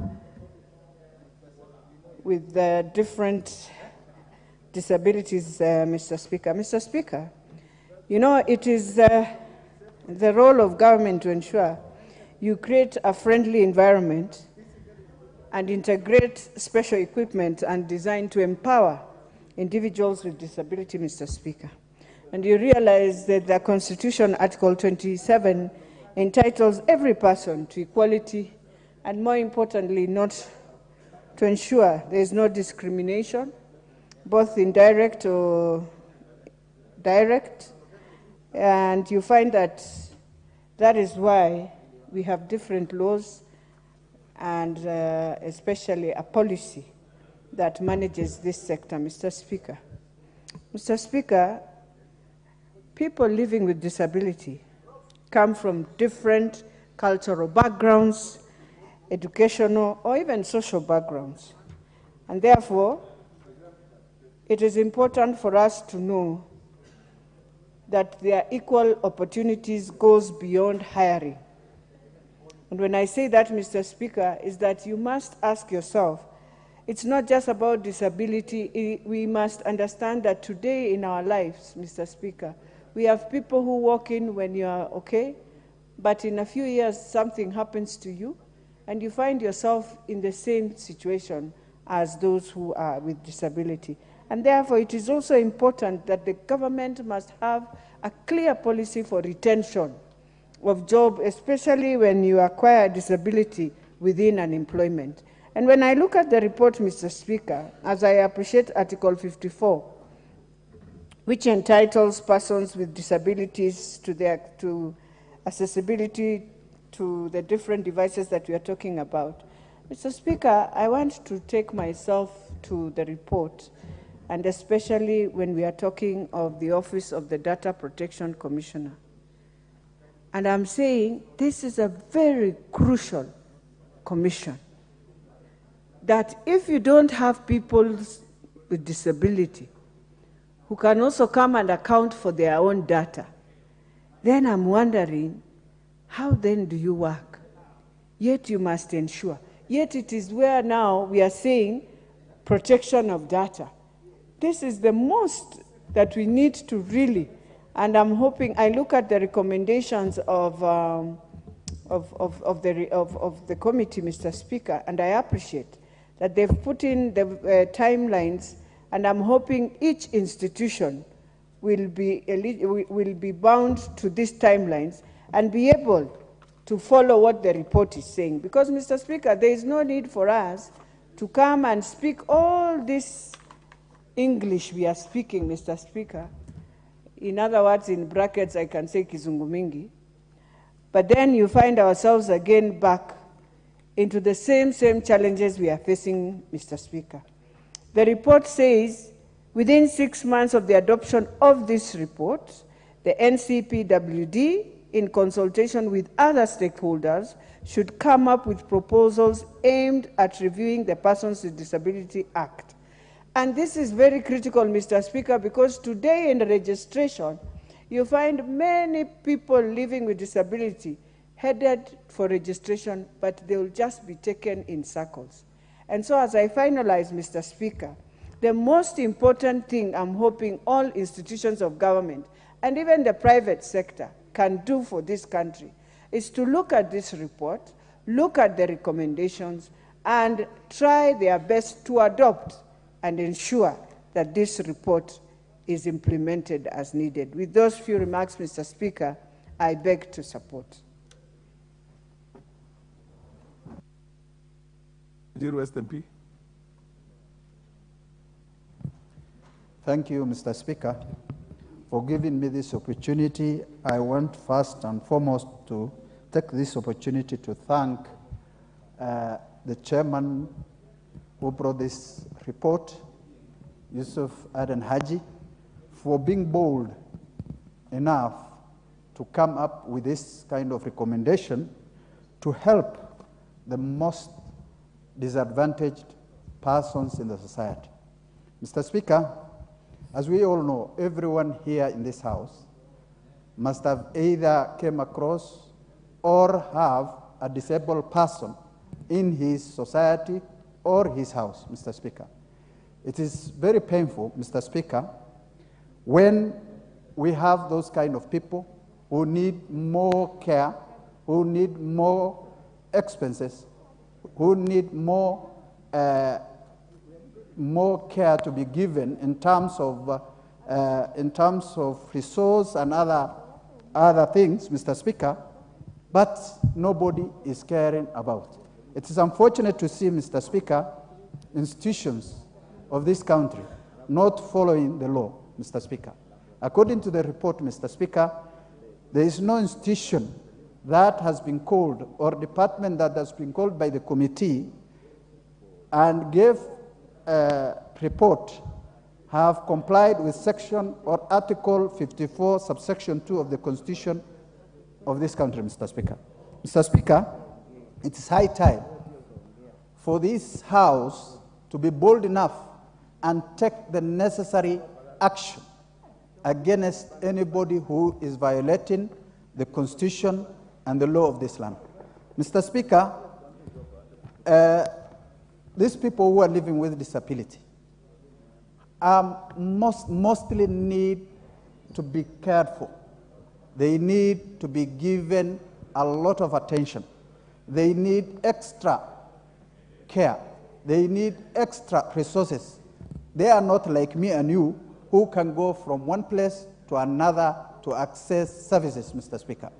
Therefore, it is important we give them jobs, we give them anything that they need so that their needs are taken care of.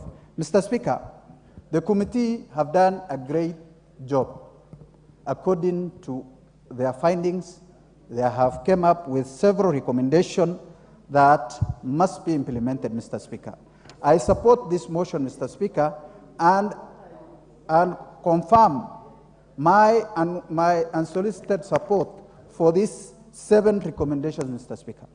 For example, Mr. Speaker, recommendation number 2, within 6 months of the adoption of this report, NCPW should initiate the amendment of Persons with Disability Act to align with Article 54, Section 2 of the Constitution. Mr. Speaker, this will cure a lot of ills in this country, Mr. Speaker. A lot of people will benefit if this is done. What I am requesting in this Honorable House, Mr. Speaker, we need to adapt and adapt this recommendation and support the committee's recommendation so that the people with disability are taken care of in this country. Thank you, Mr. Speaker. The Honourable Member of Parliament for West Pokot, followed by Madam Lillian Gogo. West Pokot MP Rael Kasiwai. She is not there. In that case, we will order opportunity goes to Lillian Gogo, and then will be followed by the MP for Elgeyo Marakwet.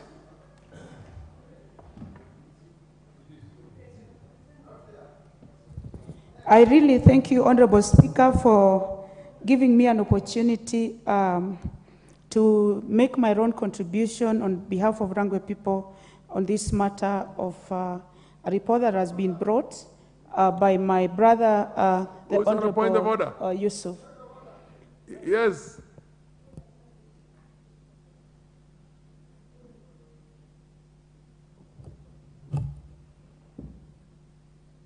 Give him the mic. Mr. Speaker, is it in order for honorable member to just speak and you give the MP for Marakwet, who is not in the House, order. And I think I'm the next, Mr. Order, Speaker. We need to follow the order. Order. Honorable Kimiri, you are out of order. Proceed, Madam Gogo. Thank you so much, Honorable Speaker. I wonder what the honorable member, anything personal he has against me and the great people that I represent. And if he's feeling jealous, then he should talk well to the Speaker, but I should believe that I've been in this House also for a long time. Thank you, Honorable Speaker. And I want to thank the committee for a good report. And on matters affecting people living with disability, Honorable Speaker, I'm passionate about it because people who live with disability, Honorable Speaker, are the same as people who do not live with disability. But it is important that when we are giving our report through the Speaker, I would advise the committee that we should also look at the component of people who live with severe disability.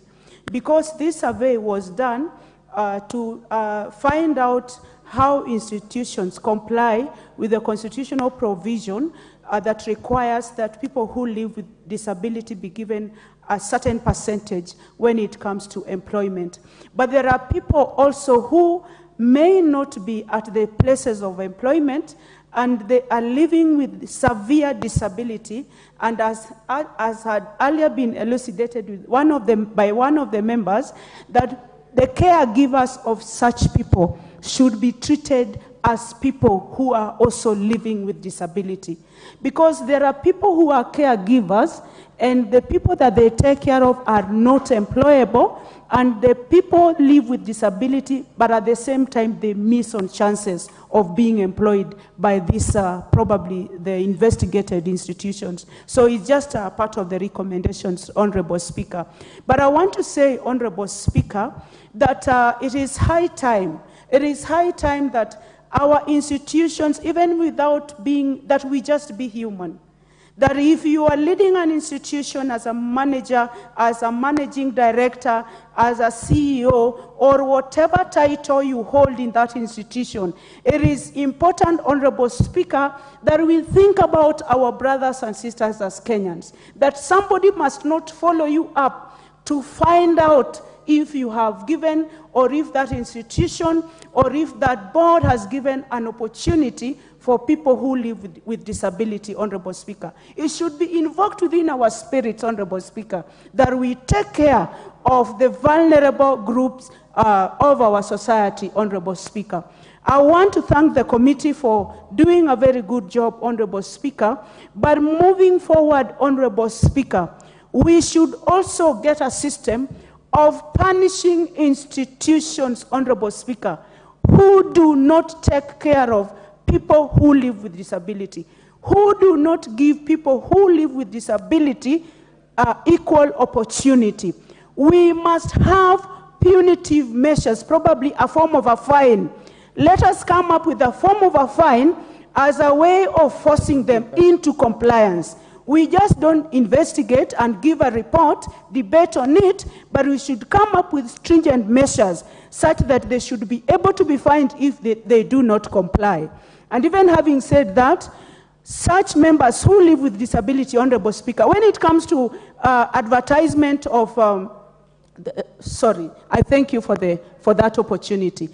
When it comes to advertisement, let us extend the time for application for people who live with disability, Honorable Speaker. I really thank you for that opportunity for Rangwe people. Thank you. Honorable Caroline Ngiliche, the MP for Elgeyo Marakwet. Thank you, Honorable Speaker, for giving the people of Elgeyo Marakwet this opportunity. Honorable Speaker, I think the people with disability in this country are a very disadvantaged lot, Mr. Speaker. Many a times they struggle just to have their names in the books of this country. Many a times, Honorable Speaker, you find them also having to go an extra mile or to do more than a normal person to be recognized, Honorable Speaker. From the reports, and I wish to appreciate the committee for carrying out such a comprehensive report. And from the report compiled, Honorable Speaker, you see out of the 39 counties, institutions sampled, only one. And I want actually to appreciate the Lake Basin Authority for ensuring that they go past the 5%. Nonetheless, Mr. Speaker, you find that in so many cases, when people are competing for opportunities, at times you find some employers being specific and saying that women, for example, are encouraged to apply. They should also be indicating that people with disability will be given a first priority. Or if indeed the Constitution, 2010 Constitution had envisaged that progressively we need to achieve, all the institutions or all the employment bodies need to achieve 5%, I wonder, it is now 14 years down. How progressive, how many other years should we give for the progressive now to come to an end? So what should happen to those institutions that are still at an average of 2.1% should exclusively indicate when they are doing maybe job application that Maybe if they need, the way they normally indicate that we need to employ maybe 10 engineers, they should always indicate that 3 slots are reserved for people with disability, so that people with disability will also be encouraged to keep applying, because the competition of jobs in Kenya, Mr. Speaker, is too high, and sometimes some lots are discouraged, especially in some professions.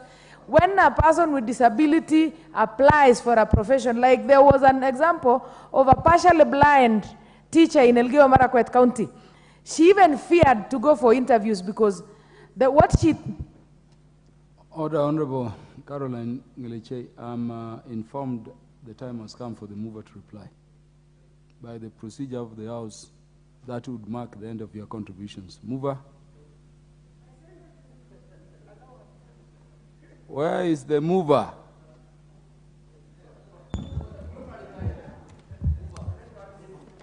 Okay, thank you, Honorable Speaker. Before I move, I would like to donate 2 minutes to Makalu, 1 minute for her to finish. Those are 3, and 1 minute for her. Mover by the order. By the procedures of the House, you cannot donate to a member who has spoken. Okay. However short. Okay. Then 2 minutes for Makalu. Makalu, I've already promised him 2 minutes. And Madam Mudoni, 1 minute. And Similu, 1 minute. Those are 4. And 1 minute is 6 minutes. Okay. 1. Mover, did you donate 1 minute for each speaker or 2? 2 for Makalu, the rest 1. Yes, Honorable Makau, proceed. Makalu, he requested earlier. No, after them. Thank you, Honorable Speaker. Honorable Speaker, for record purposes, my name is Makali Mulu, not Makaru, not Makau. It is Makali. My apologies, Honorable Makali. And I do represent the good people of Kitui Central. I will be very brief, Honorable Speaker. Honorable Speaker, I just want to start by thanking the chair and the committee for this excellent report. The report has excellent recommendations. Honorable Speaker, the weakest link in this house and implementation is our implementation committee. We make very good recommendations. They are never implemented. How I wish this time we get it right, Honorable Speaker, to make sure that this good recommendation of this committee will be implemented for the benefit of our people who are disabled. Honorable Speaker, all of us keep on saying disability is not inability, confirming that if we give them the chance, they can actually do their work, and they're times better than us who claim to be having no disability, Honorable Speaker. So, Honorable Speaker, what I would want to urge, through your office and the office of the clerk, let's make sure that our implementation committee takes up these important recommendations and they're implemented. And Mr. Speaker, we must make sure these things are enforced. And where people don't enforce them, somebody must be punished for failure to enforce recommendations of this House. With those remarks, Honorable Speaker, I support the report. Thank you very much, Chair, for donating the minute for me. The next, was it Honorable?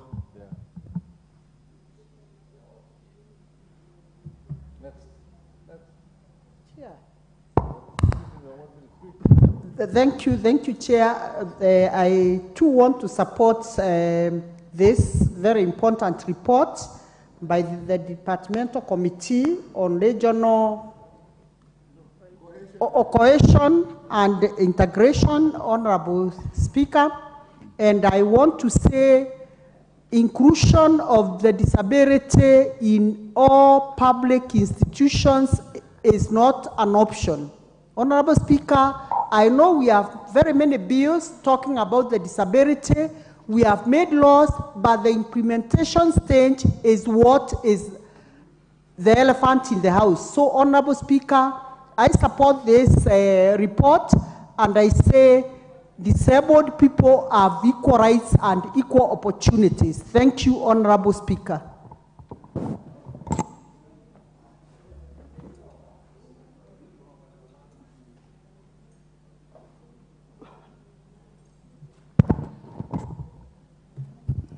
Thank you, Mr. Speaker, for giving me the opportunity. I want to thank the committee for the good work they have done because, Mr. Speaker, people with disabilities are very important in the society and they should be given an opportunity, Mr. Speaker.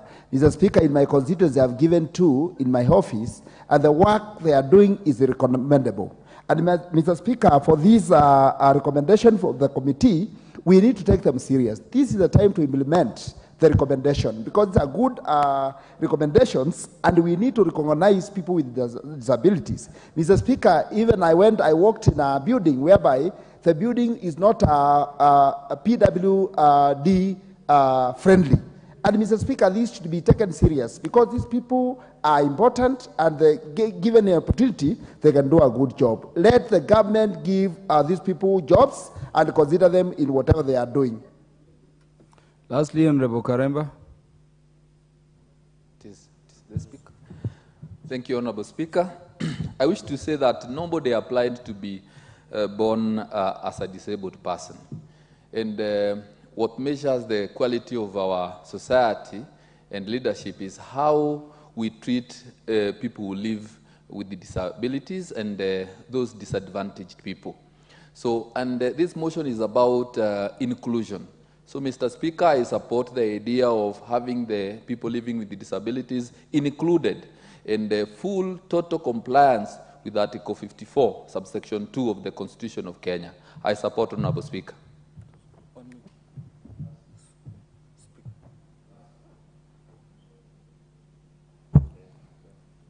Thank you, Mr. Speaker. I also want to support this motion.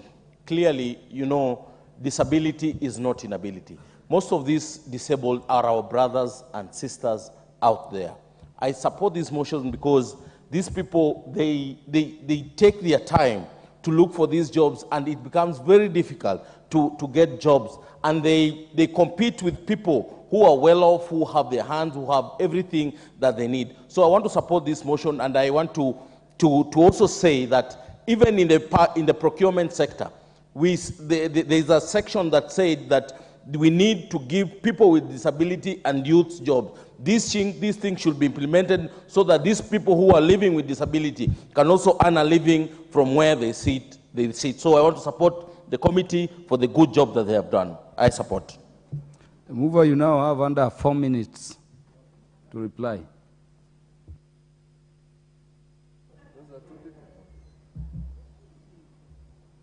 Use this. Okay, thank you so much, Honorable Speaker. I will maximize my 4 minutes. First and foremost, I think we should know that we are all candidates of a disability. At one time in life, you may become disabled. So, the way you want to be treated during that time, please treat disabilities, people with disability. Honorable Speaker, as I sincerely thank the members of my committee and all members of parliament who have, all of them, 100% supported this report. Nobody opposed, and they supported 100%. I sincerely thank all of them. The law says that we should reach the 5% progressively. So I think that one is opaque and we need to have to change or amend the law because 14 years down the line, the institutions are still arguing that those who are even 0.5%, they are arguing they are moving progressively to 5%, 14 years down the line. And therefore, I think there's a need for amendment of that act. And my committee will be ready to prepare the amendments and bring to this House again. Honorable Speaker, disabled people are not only discriminated in employment, as we are now discussing, but they are discriminated from child rearing. When a family has some 2 children, one disabled and one able, they tend to support more, even in terms of feeding the one who is able. And so the discrimination starts from the child rearing, through education systems, through to employment, and even burial. When a disabled person dies, the burial, the send-off is given, he or she is given, is not the same as the other one. So, Mr. Speaker, sir, we need to set up institutions that are going to take care of disabled. Finally, I beg to move this report. Thank you. I beg to reply. Thank you. Thank you very much, Chair, Departmental Committee on National Cohesion and Equal Opportunity. For the convenience of the House, the question on this particular motion will be put the next time. It will be scheduled to be considered by the House Business Committee. Next order.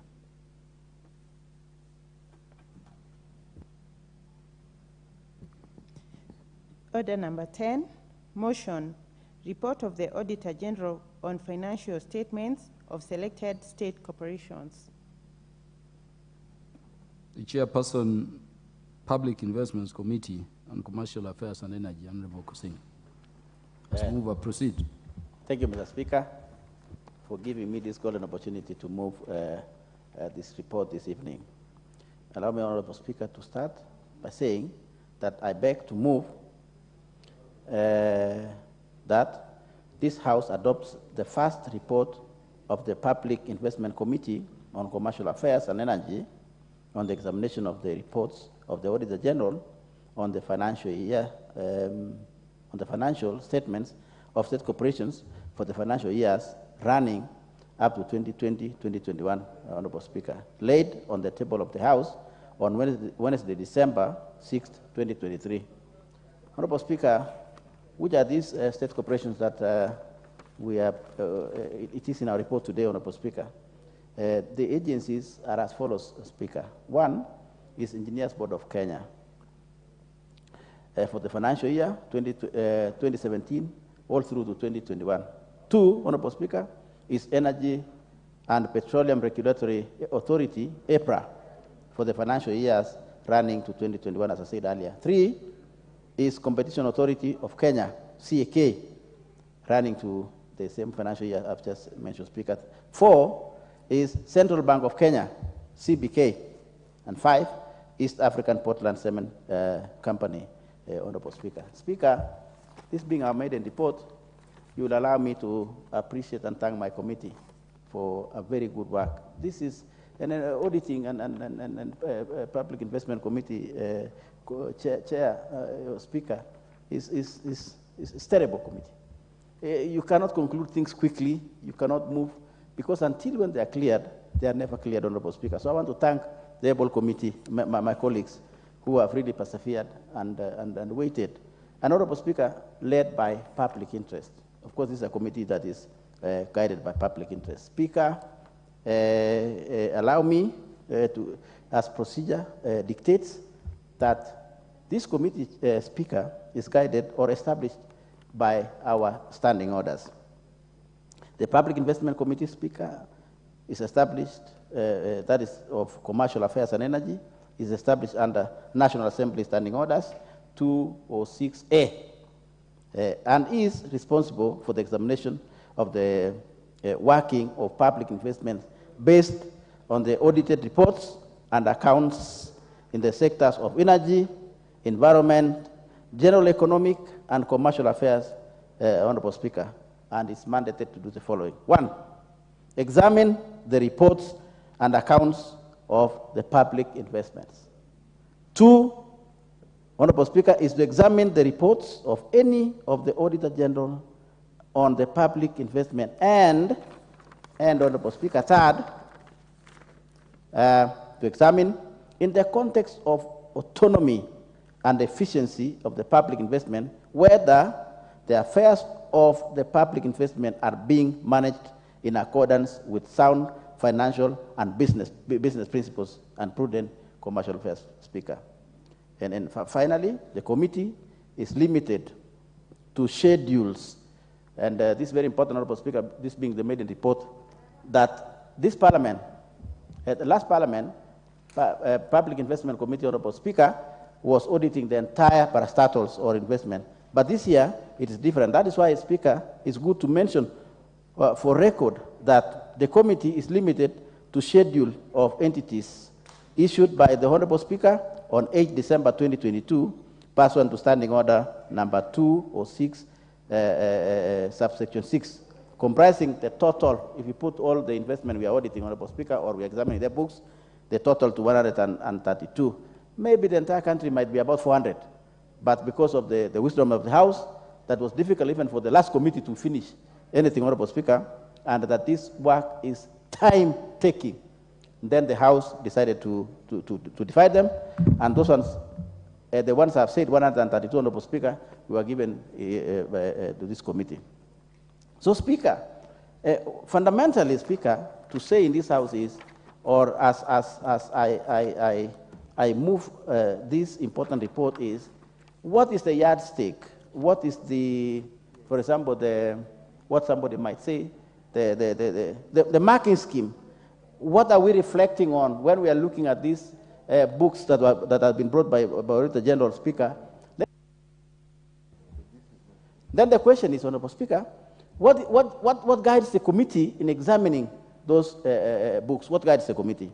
And allow me to share with the House, Honorable Speaker, that we are guided by legal infrastructure, particularly the Constitution. Number one, we are guided by Article 10 of the Constitution of the Republic of Kenya.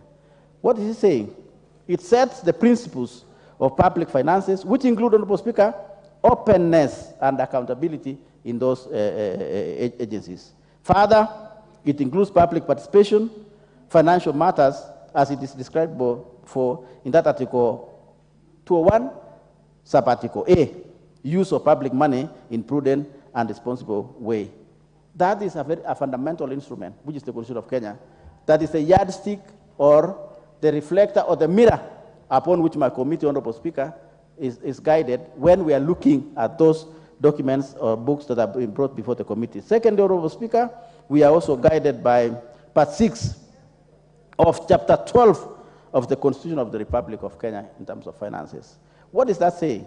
Article 226, Honorable Speaker, is good on record for me to say, on behalf of my able committee and honorable members, that this Article 226 deals with accounts and audit of public entities, and it provides as follows, Honorable Speaker, very important instruments that we use, because then Kenyans will be saying, so what are you using to look at these books? What is the yardstick? What is the marking scheme? And the Constitution gives us the following as our marking scheme in that article, Speaker, which is the accounting officer of national public entity is accountable to National Assembly for financial management and the holder of public office, including political office, who directs or approves the use of public funds contrary to the law or instructions is personally liable for any loss arising from that use and shall make the loss whether persons remains holder of that public office. Very important, Honorable Speaker, that we are guided if an officer commits an offense in management of public resources, then they know, Honorable Speaker, that it is not the institution that is punishable or that is punished. That individual, Honorable Speaker, is also culpable as an individual to be punished. Further, we are guided by Article 227 of the Constitution, which provides that for the procurement of public goods and services, Article 227, Sub-Article 1, in particular, provides that when a state organ, and as I read, when a state organ or any other public entity contracts for goods and services, it shall do in accordance with the system that is fair, equitable, transparent, competitive, and cost-effective. That is what we pay attention, Honorable Speaker, when we examine these particular books, Honorable Speaker. Further, we are guided by Section 68 of Public Finance Management Act, number 18 of 2012, which, Honorable Speaker and members, stipulates that the responsibilities of accounting officers for national government entities, parliament, and judiciary. To enhance accountability, the National Assembly, through the oversight role, is asked to ensure that the resources of public entities are used in lawful, authorized, effective, efficient, economical, transparent, in a transparent manner, and further section 68, subsection 1, by accounting officers, it says, Honorable Speaker, similarly, section 72 of PFM Act guides this committee in examining those documents, Honorable Speaker. It's fundamental that, Speaker, I mention that, because then Kenyans and the people outside there will be asking us, what are you using to examine these books? What are you looking at when you're examining these books? Fundamentally, let me say, Honorable Speaker, that we're guided by the Constitution and the legal infrastructure. So, Speaker, as I move, then the question is, how did we arrive where we are? Which then I'll say, Speaker, in arriving at this report, Honorable Speaker, my committee held more than 38 sittings, Honorable Speaker, in which we extensively examined the reports of Auditor General on the audited financial statements of these 5 institutions which I've submitted to you, Honorable Speaker, in the House, and inviting the members to agree with us. And in doing that, Honorable Speaker, I remember in the first induction of Liaison Committee, I think in Kisumu, we were also guided, Speaker, that public investment committees should include public participation in their reporting. And Speaker, my committee really tried to follow that, and I will give you in a minute. Honorable Speaker, further, the committee also limited to schedules and the agencies which I've said. Speaker, what is the model of our report? Before I delve into these organizations that I have presented to you. So what are the model of our report? Our report, Honorable Speaker, has, of course, the audit query, if you look at our report which I presented to you, and then management responses. After management responses, Honorable Speaker, we have public participation within the report, which is, Honorable Speaker, we bring in the major stakeholders of that audit query or that concerns that audit query. That is the third level of the structure of our reporting, if you look at our report. Then the fourth, Honorable Speaker, we have observations of the committee. Having listened the entities in terms of management report, having listened to other stakeholders, sometimes we call it roundtable, Honorable Speaker, and I'll give you an example in a minute when we are doing central bank. Because, Honorable Speaker, we cannot conclude an audit query unless we also bring in all other stakeholders that surround that audit query. And then finally, we do our recommendations. That is the structure of this report before you, Honorable Speaker. And therefore, let me now delve to the organizations or the agencies which we have presented to you to give you how then this report or how we examine using the infrastructures which I've just said. Honorable Speaker, let me start with Central Bank. The Auditor General brought in a query concerning Central Bank, a number of them, and what really took a long time within us, Honorable Speaker, was about KSMS, Kenya School of Monetary Studies. Kenya School of Monetary Studies, as everybody knows, Honorable Speaker, trains or offers in-service training for Central Bank staff. And some time back, that organization was made like it is a legal entity or a parastatal, Honorable Speaker. Then in between, it's in between. So Auditor General said, hey, look here, this institution is gobbling or board of directors of Central Bank were also board of directors of KSMS. So they are adding twice. So they would work in Central Bank. Then after that, they go to KSMS, you know where it is. Then they also earn allowances. Then Auditor General said, these people are being paid or they will be earning twice. And yet this institution should be like a department. So what happened, Honorable Speaker? Central Bank and National Treasury, which are like shareholders, agreed at one point to dissolve it and make it a department of Central Bank. After everything was done, Honorable Speaker, something happened which caught the eye of Auditor General. That's why it brought to our committee, or my committee, Honorable Speaker.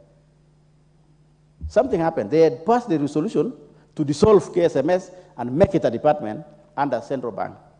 Then I don't know what happened. Maybe, Honorable Speaker, and that is why I think these entities are hearing us, that they should be led by public interest, not even individual interest. Somebody in Central Bank wrote a letter to AG and asked that that process should not conclude.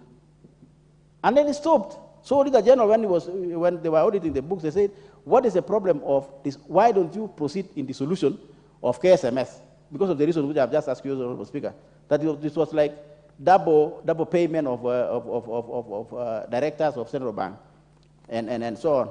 So when we go to the Honorable Speaker, when we interrogated it, we brought Central Bank, we brought KSMS, we brought AG, we brought Solicitor General, and we asked them to table their reasons why it cannot be concluded to be dissolved as an agency and made a department, Honorable Speaker, under Central Bank.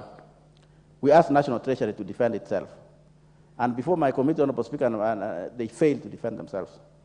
And then we said, you cannot earn from this side and this side. And further, we asked National Treasury, if we were to make it a parastatal, where will it get money? And National Treasury failed. Why? Because they were arguing and saying, we can look at other financial institutions to fund KSMS to become a parastatal. Then we said, I think that is not a dream that can be realizable. So, Honorable Speaker, we recommended before the House that that institution should be made a department under Central Bank. Central Bank defended it, and it is true, Honorable Speaker. You cannot earn from this institution and that institution. Secondly, it is funded 100% by Central Bank. So there was no reason why that cannot be a department of Central Bank. Third, that it offers in-service training to our able officers of Central Bank. So we ask ourselves, what is the reason of you making this institution different or separate? We have no, National Treasury, you have no money to be able to run it. We agreed, Honorable Speaker, with the resolutions which had been earlier proposed, and therefore we declined National Treasury, because we found that there was something missing, and some people are being driven by private interest rather than public interest. And that KSMS, we recommend, Honorable Speaker, should therefore be dissolved and be made a department under Central Bank. Number two, Honorable Speaker, if you allow me, which you have allowed me, Honorable Speaker, and I'm very happy, is to look at what we said on East African Portland Cement. Speaker, East African Portland Cement is a government entity that manufactures cement. But it has been really in problems.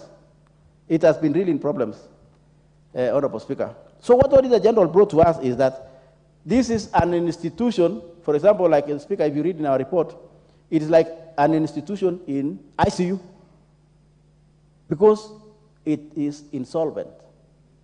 It cannot run itself. If you look at the investment they have, if you look at their total worth with, against liabilities, Honorable Speaker, that institution can collapse, or actually it has collapsed, but they are fighting.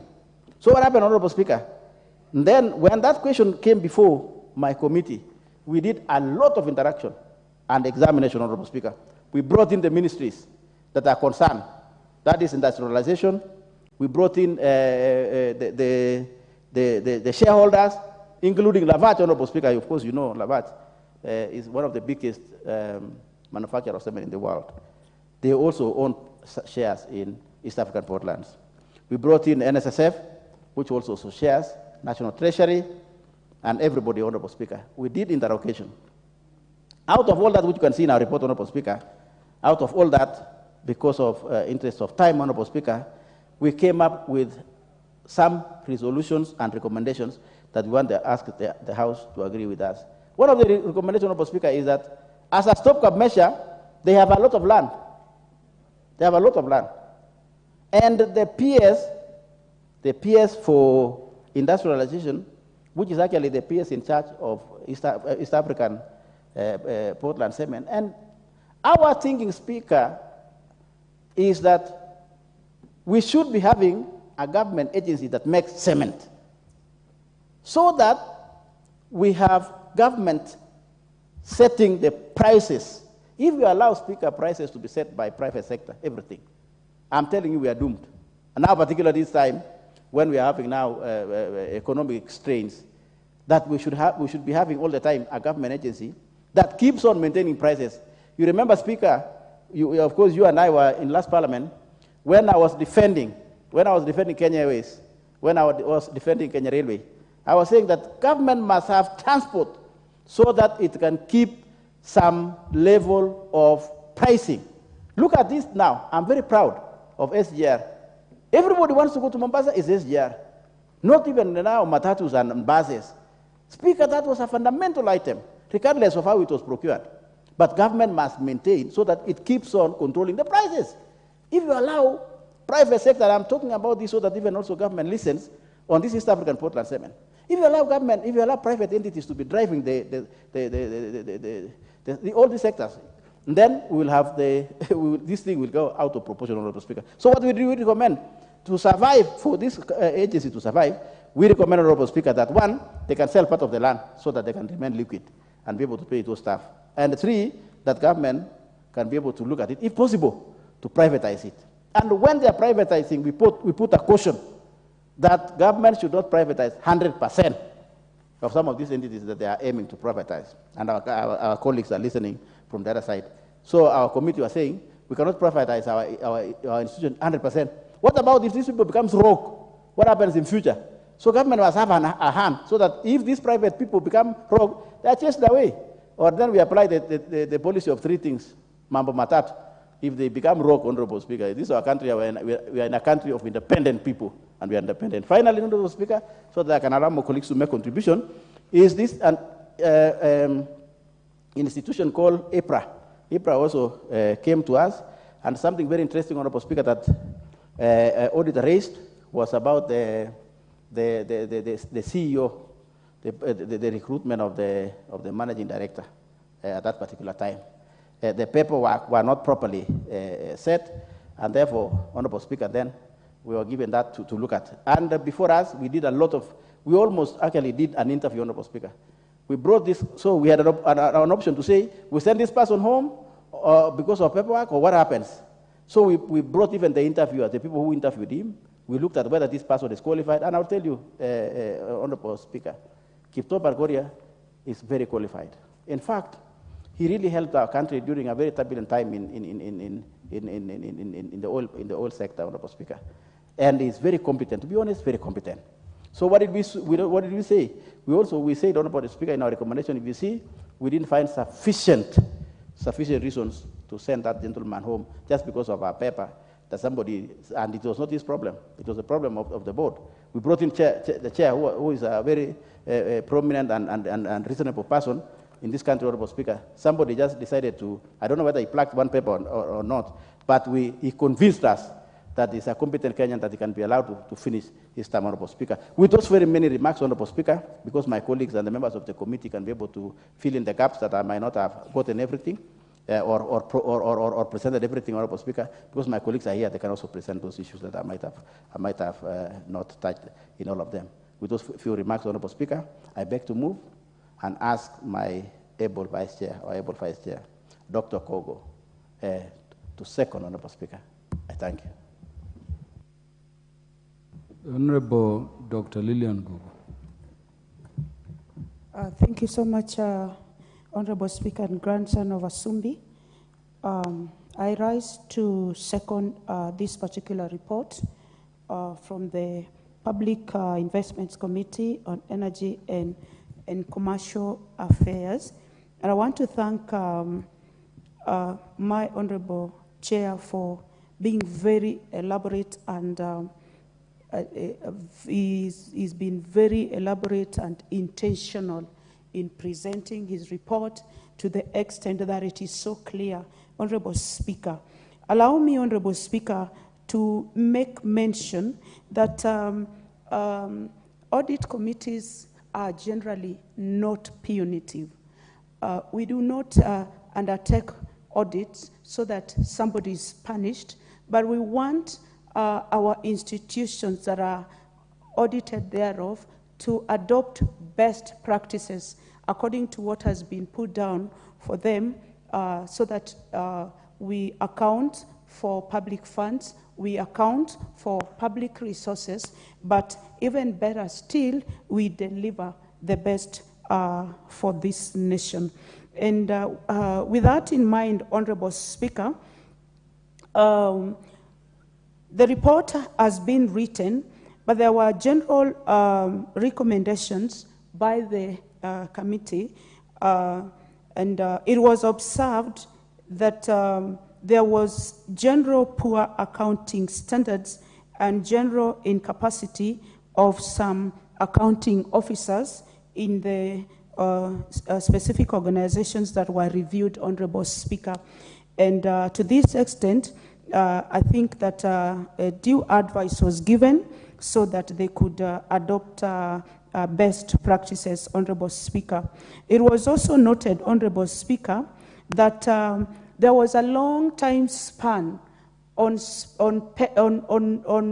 pending pertinent matters, that you find matters, audit issues that were pending from as far as 2013, Honorable Speaker.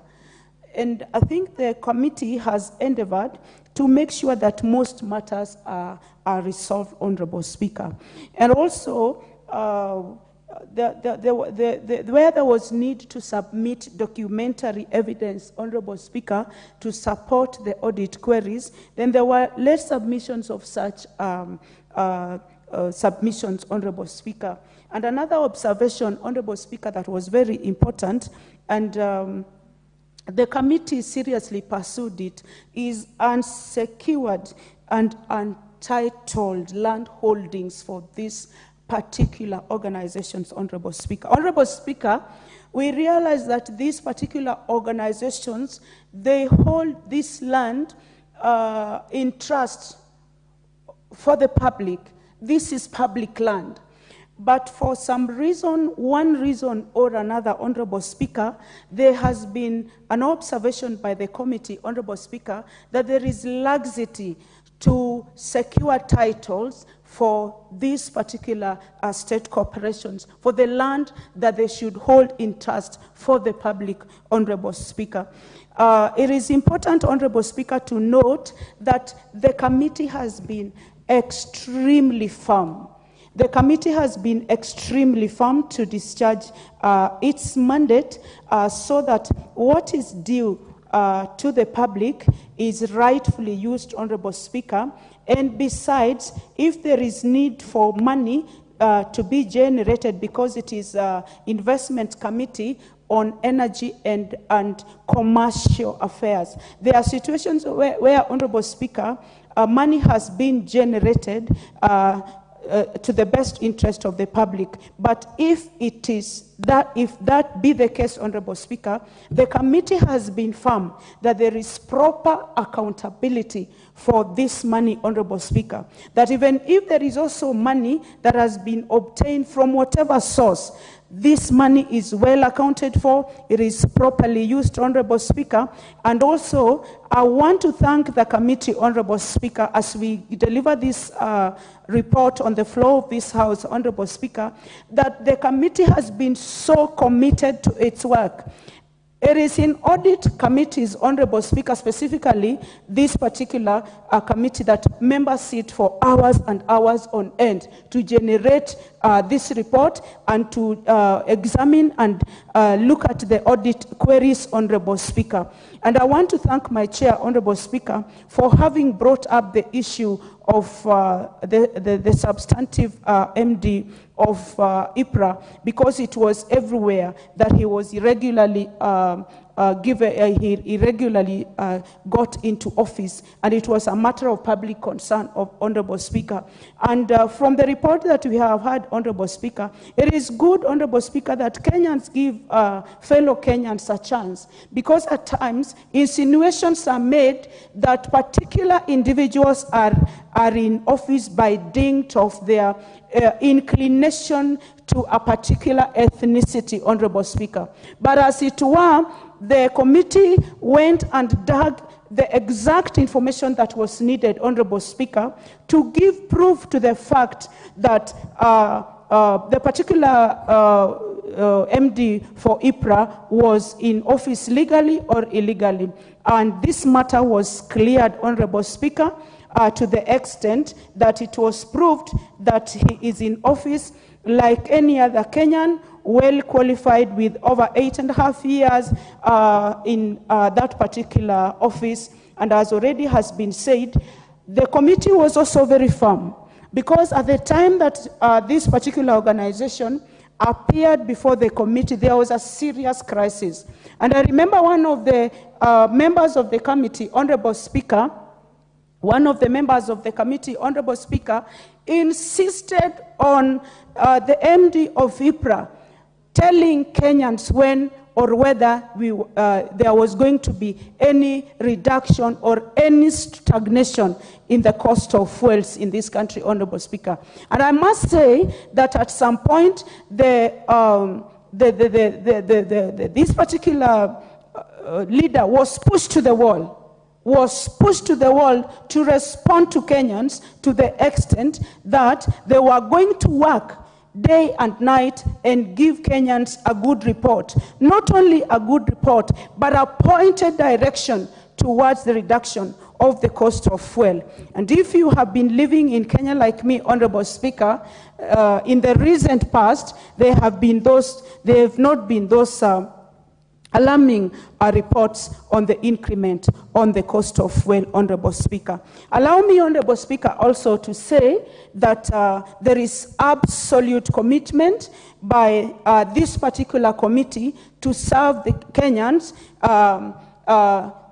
and examine adherence to constitutional provisions under which we are mandated to work as a committee, so that Kenyans get value for their money, so that even these institutions don't lose money, but better still, if there is need to generate money, Honorable Speaker, it is done out of goodwill. And having said that, Honorable Speaker, allow me also to say that it is important, and I hope all through the Speaker, I hope all these organizations are listening to these parliamentary proceedings. It is important that public land is secured and ownership authenticated to the extent that what land that belongs to the public remains of public, and it is not grabbed by Kenyans who are greedy for land. With that, Honorable Speaker, I second. Thank you very much. The Honorable Dr. Lillian Gogo, you seem to be erring.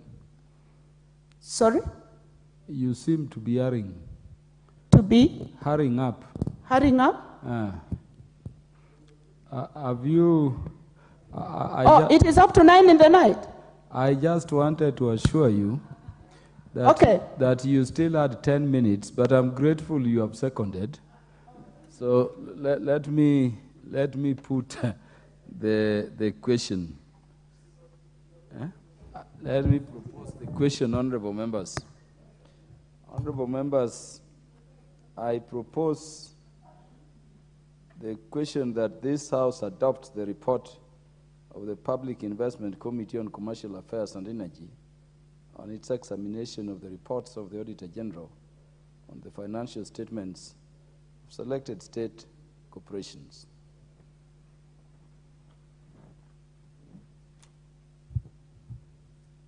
Laid on the table of the House on Wednesday, 6th December 2023.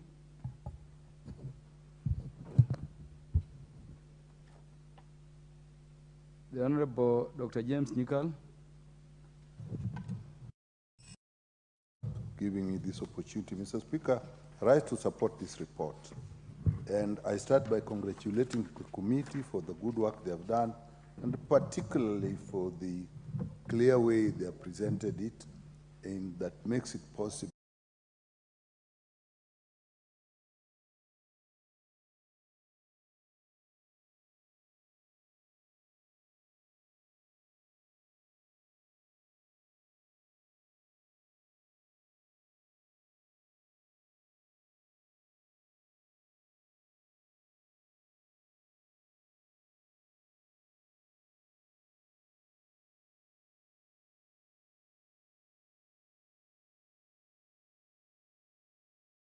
actually has been lying in between, whether it is a department or it is an agency on its own with a board of its own.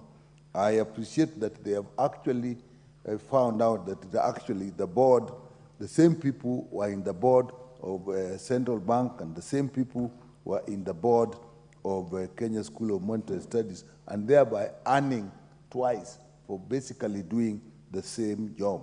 And I support their recommendations that this actually be made a department of the Central Bank. But Mr. Speaker, I think we can go more, even if we make it that. As a School of Monetary Studies, it actually trains people in finance. And what I think is really important that maybe they should look at when the implementation is it only training the staff of Central Bank?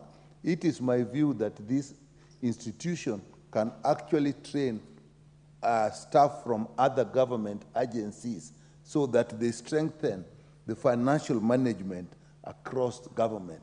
Because the report itself says that they found weak auditing procedures and so on. I don't see, and I know the institution well, it's a big institution, I do not see why it cannot actually be used to train private individuals who would want to get competence in financial management and in finance in general. If they do that, Mr. Speaker, they can generally raise funds. And I know that institution, they may not need money to come from Central Bank to run it. With that alone, they can raise enough A in A so that it can basically run on its own. So I support that. The other recommendation they made that I again support is the issue, the East African Portland Cement.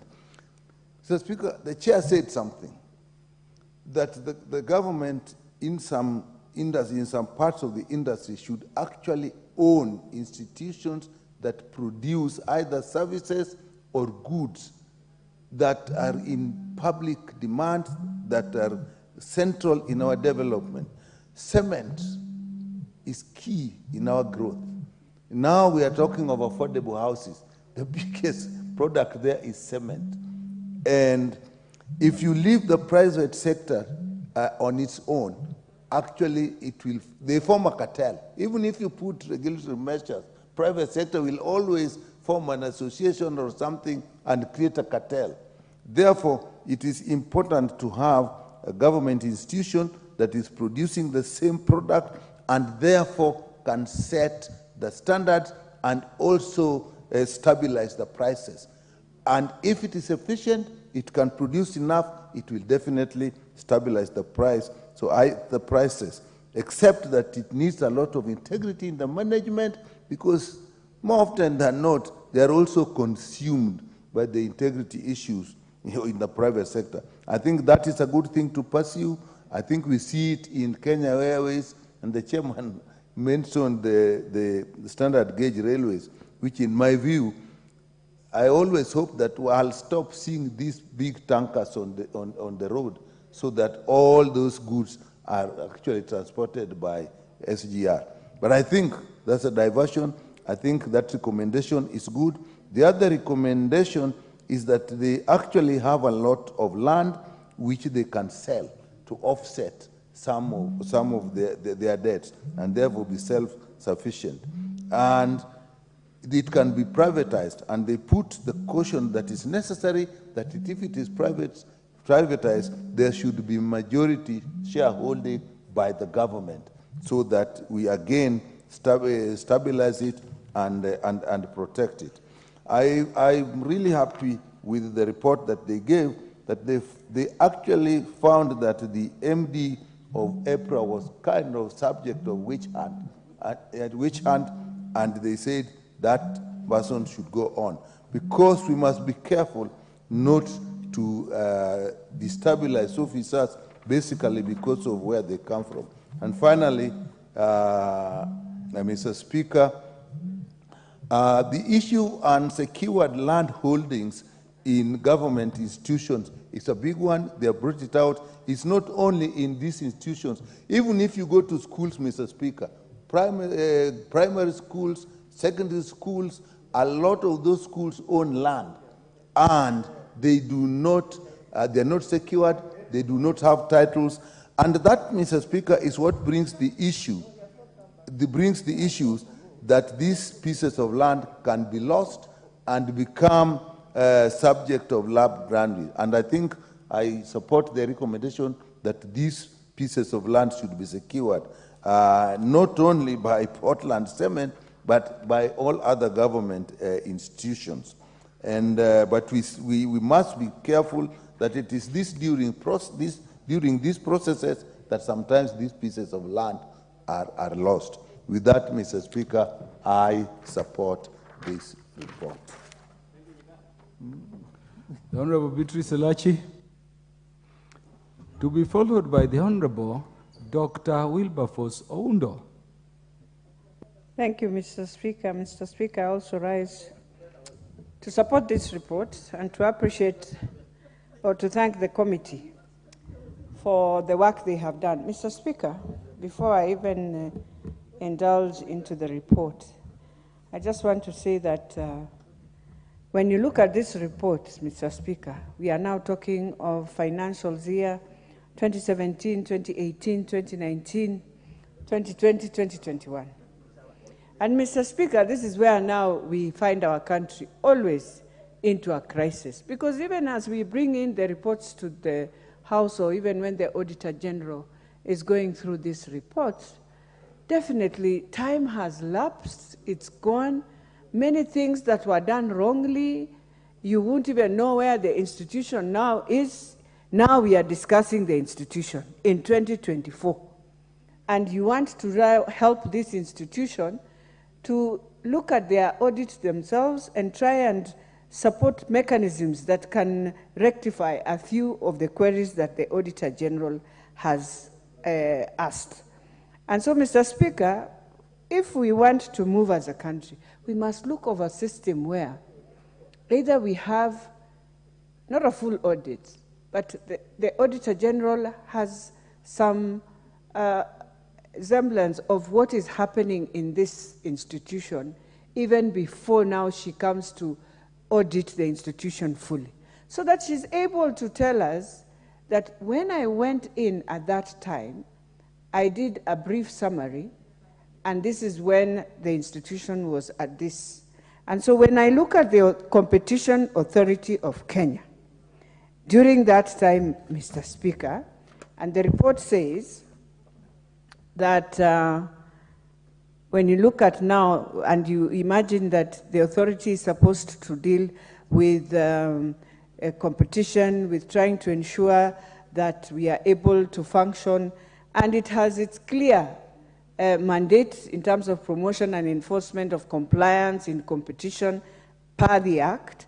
But then now when you come and look at what they have now said their major achievements, so they are talking during COVID's time, and they say one, facilitated investment of over 140 billion shillings into the national economy.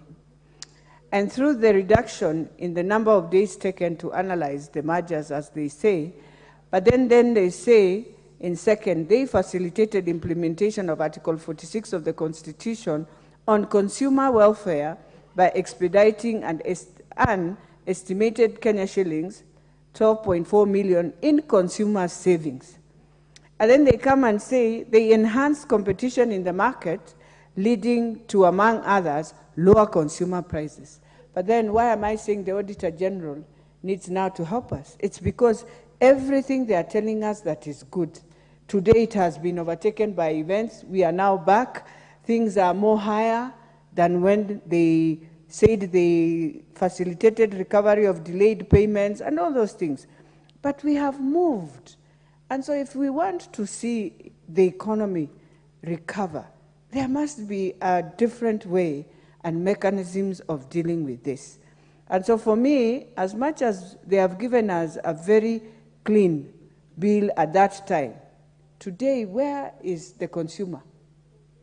Is a question that all of us will be asking the Competition Authority, because we know today things are not the way they are. And therefore, even as we bring in these reports, it's important for us to always have a question of really explaining us currently, as even as we give this to the to Kenyans, we must tell Kenyans these were reports of 2017, 2018, 2019, and therefore when you hear good reports, don't come and now question Parliament. Why is it not yet? They can see things are tough, the economy is struggling and recovering, but then at a slow pace, the dollar is still very high. And so all those things. And so I'll end up going now to page 98 of the report, Mr. Speaker, now where we are talking about Portland. And you remember now we have a case, I don't know whether they have finalized, because when you read the report, they have come in and explained how everything is happening in Portland, but then more importantly on the issue of land. And this Mavoko parcel land where many people lost property, but then they come and say they will be selling this land, which how I wish they would have now given us a better response to say that the land they're going to sell, they will sell to the people who are now living within that land. Because we know very well the land was infested with illegal grabbers. Some are not illegal grabbers, some are us who have made them get into that situation. But all I want to say about this land of Portland is that even as they sell their land at the price they have said, Mr. Speaker, isn't it important, and I'm hoping the committee will do a visit to look at it properly, because you can sell the land and then find yourselves in the same crisis that were there.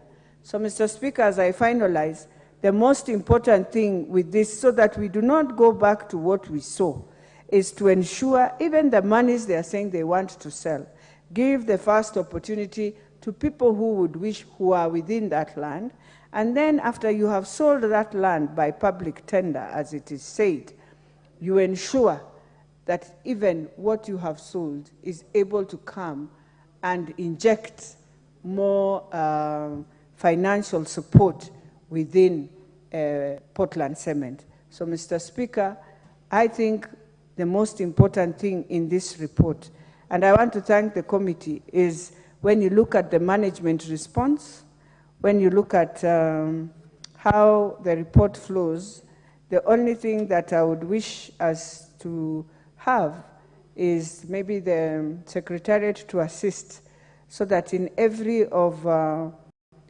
the observations you do, you do your management response, then just do a small summary for members to clearly understand, so that when I'm talking about it, let's say, for example, if I'm talking of the management response of this land, we find that it explains very well the LR number and the portion, and since being transferred to KCB, it gives all that.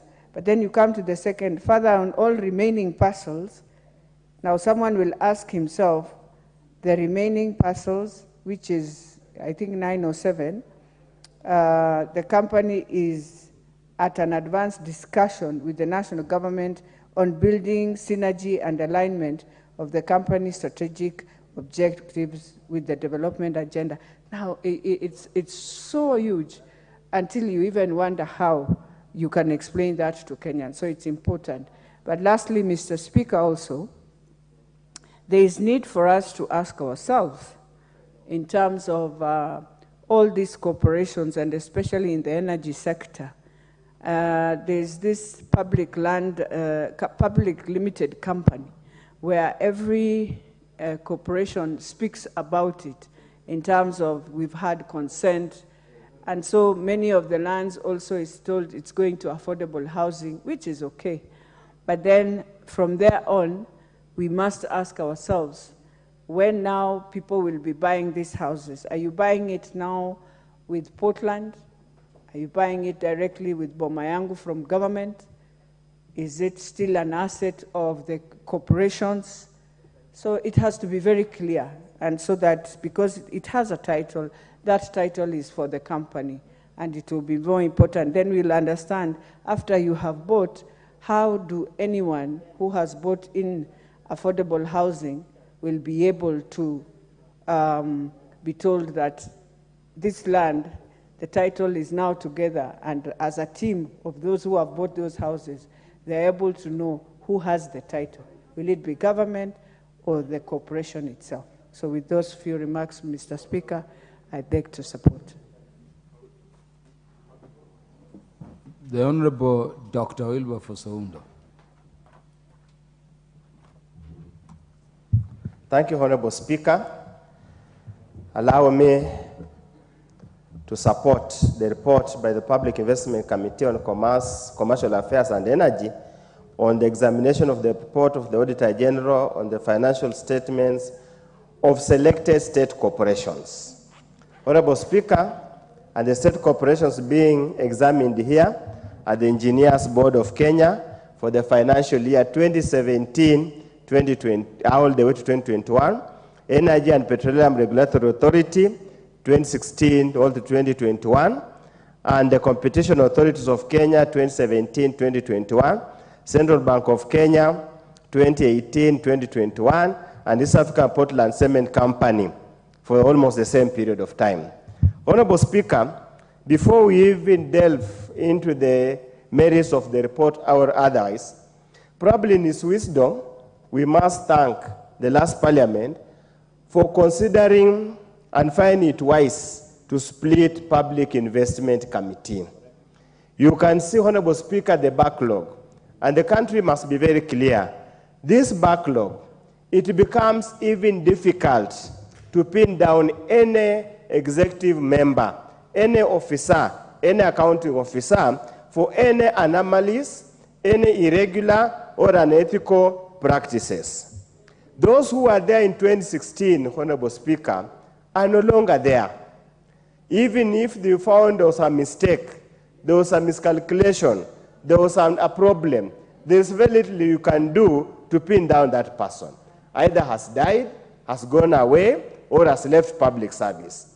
And over time, Honorable Speaker, memory, institutional memory disappears. Over time, documents relating to the examination get defaced, gets lost, it becomes difficult to follow up. And that's why it is extremely important, and I want to urge all the various PICs that we need to move with the speed and examine these audited reports and audited accounts so that we bring ourselves to the current, as most current as possible. Honorable Speaker, for example, I sit in Public Accounts Committee.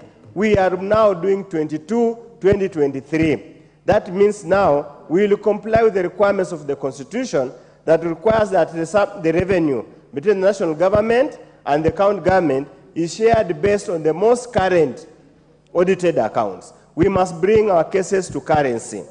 Honorable Speaker, a Public Accounts Committee or a Public Investment Committee or an oversight committee is basically like a mortician. You examine what has already been happened. But I must commend the current office of the Auditor General, that now the examination in when they are preparing the audited accounts is not just about financial audits. It's about system audits, it's about human resource audits, and that's why the issue of the MD of IPRA came into fore for it to be discussed. We want therefore all the government entities, all the MDS, to focus their mind away from only financial reporting, but to also now start looking at the entire system, enterprise risk planning. How do we start all our work up to the end? Because money is lost or money is saved because the system is designed to do so. If we audit the system and find the system is foolproof, we will then be in a position to ensure that there's no lost public funds. Honorable Speaker, the second important issue that we need to look at, Honorable Speaker, is a recurrent problem, and I can see it has been picked in this report as well. And specifically, in the recommendation or observations, there is paragraph 12, late submission of supporting documentation. Honorable Speaker, and this the country must know and all the accountants must know, audit is a process. Audit is not an event. Audit is planned. If you look at the National Audit Act and the PFM, it's very clear the process. This habit of accounting officers being unable to produce documents when the audit is taking place, then rushing to come with them when they go to PIC or PSC must come to a complete stop, because that is flouting the rules, the regulation. It gives the impression that the accounting officer has gone up to cook information or data to support a wrong or illegal entry. And something we have debated all over, that willful failure to provide documents should be punished as per the Act. Honorable Speaker, the issue of public entities having no titles to land is a historical issue. And in the formulation of the new constitution, we believed and thought the National Land Commission will move with speed to regularize this process. But from the word go, the National Land Commission and the so-called means of lands have been at perpetual war, fighting imaginary wars over turf, over mandate issues, to a point that what National Land Commission's mandate seems being clawed back. And that's why, again, we need to urge the National Land Commission and the MDS to move with the speed and regularize their land titles. And that's why I would have imagined, I would have thought, we should have thought that one of the key recommendations the committee should have done should have given these MDS that do not have titles to their land a specific time period by which they need to regularize their parcels of land. And probably, depending on how the chair is, I hope is listening, in paragraph 13, you should actually have made it clear that it's either within 12 months or 6 months, they must have regularized ownership of their title. And how do you regularize the ownership of the title? You must acquire documents required under Section 7 of the Land Registration Act. And that can be done because the titles, the RI maps, cadastral maps are there. Some of them already have PDP, that's part of the development plan. Some of them are already included in the National Development Spatial Plan. So it's a matter that can take a short period of time. These ping-pong games, like for example, we're told, that the allotment letter got lost. Who told them an allotment letter is a legal document to confirm ownership of the title? It's not. The document to confirm ownership of the title is the title, whichever you look at it. So those are some of the issues that we need to address. Honorable Speaker, these entities must be going concerns, as the law indicates, from an accounting officer. The government never set up these corporations to drain the exchequer. They were supposed to be a profit center. They were never supposed to be a cost center. And we have continuously said these agencies are capable of running and getting their own money to even contribute to the exchequer through other means. What normally kills these organizations, these entities, is poor governance and poor management. And that's why one of the issues the committee should focus on are the governance structures good enough to ensure these committees, these sagas, are sufficiently capable of sustainably running themselves.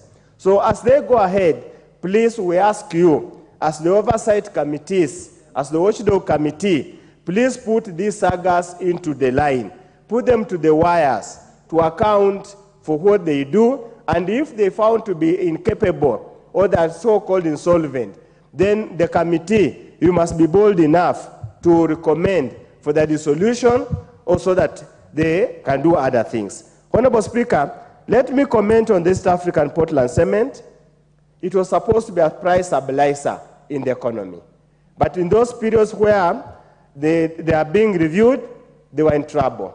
But I sit in the Committee of Trade Industry and Cooperative. They have made tremendous progress in making sure to capitalize their business and to make sure the business is a going concern. The government and all those concerns should give them support to ensure that we have price stabilizer in this economy. Currently, Honorable Speaker, I'm told cement costs now $900 per bag. Some few years back, it was 450. So you can see the exponential increase in the prices is even going to jeopardize the so-called affordable housing program because no longer going to be affordable. So we must, as a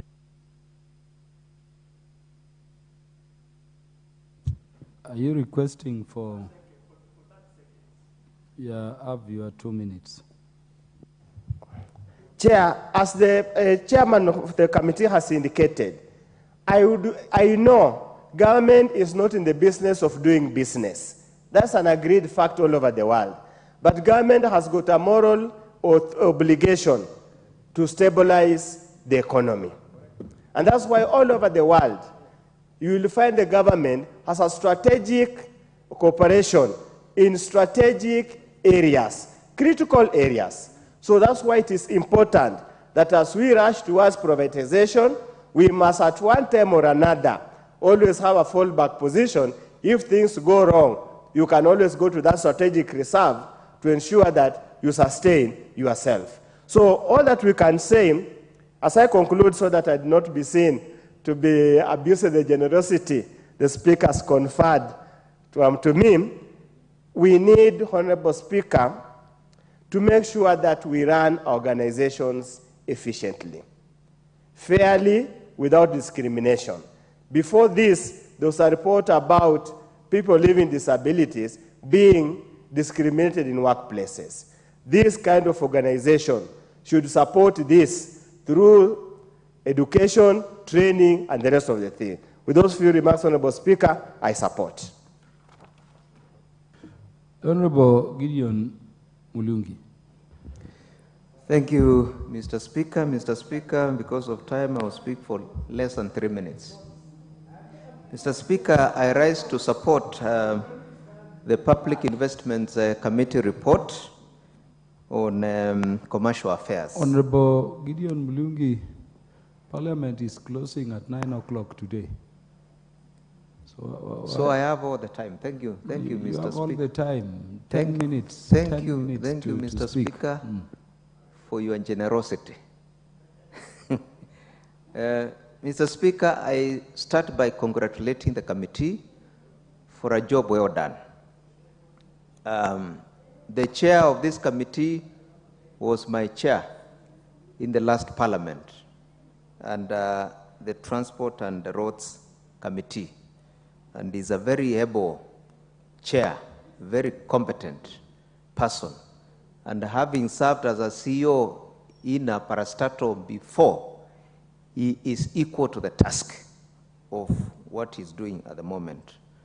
Mr. Speaker, Constitution 2010 and the PMF Act provides that accounting officers are accountable to Parliament and to the people of Kenya through Parliament.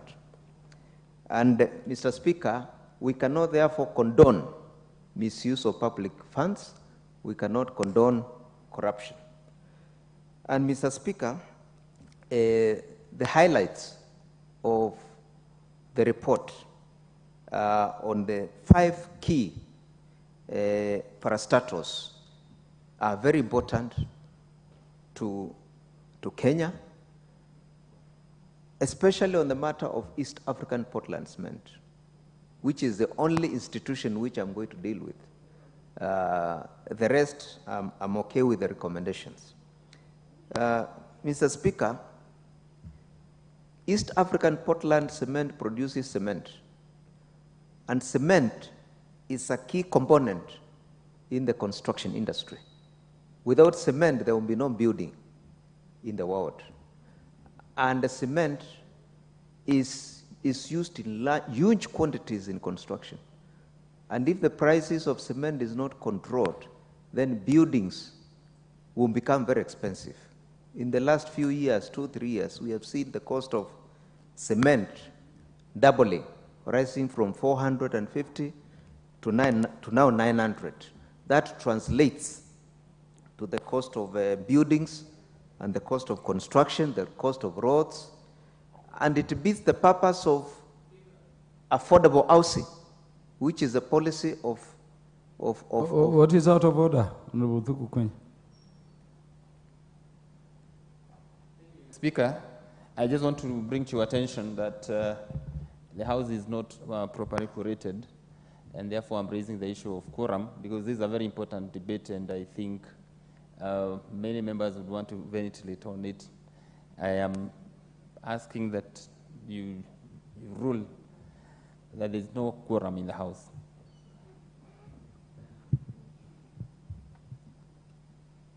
I order that the quorum bell be rung for 10 minutes.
umefika?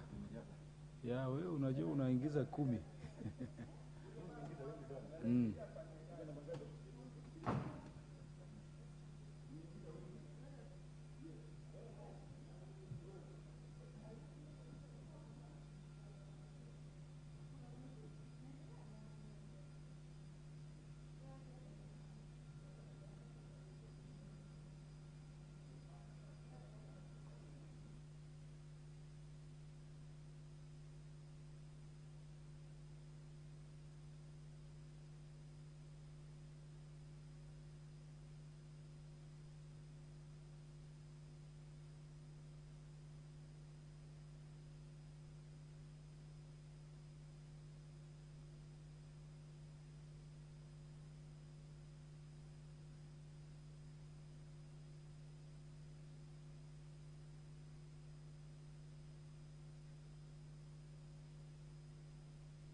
Order, honorable members.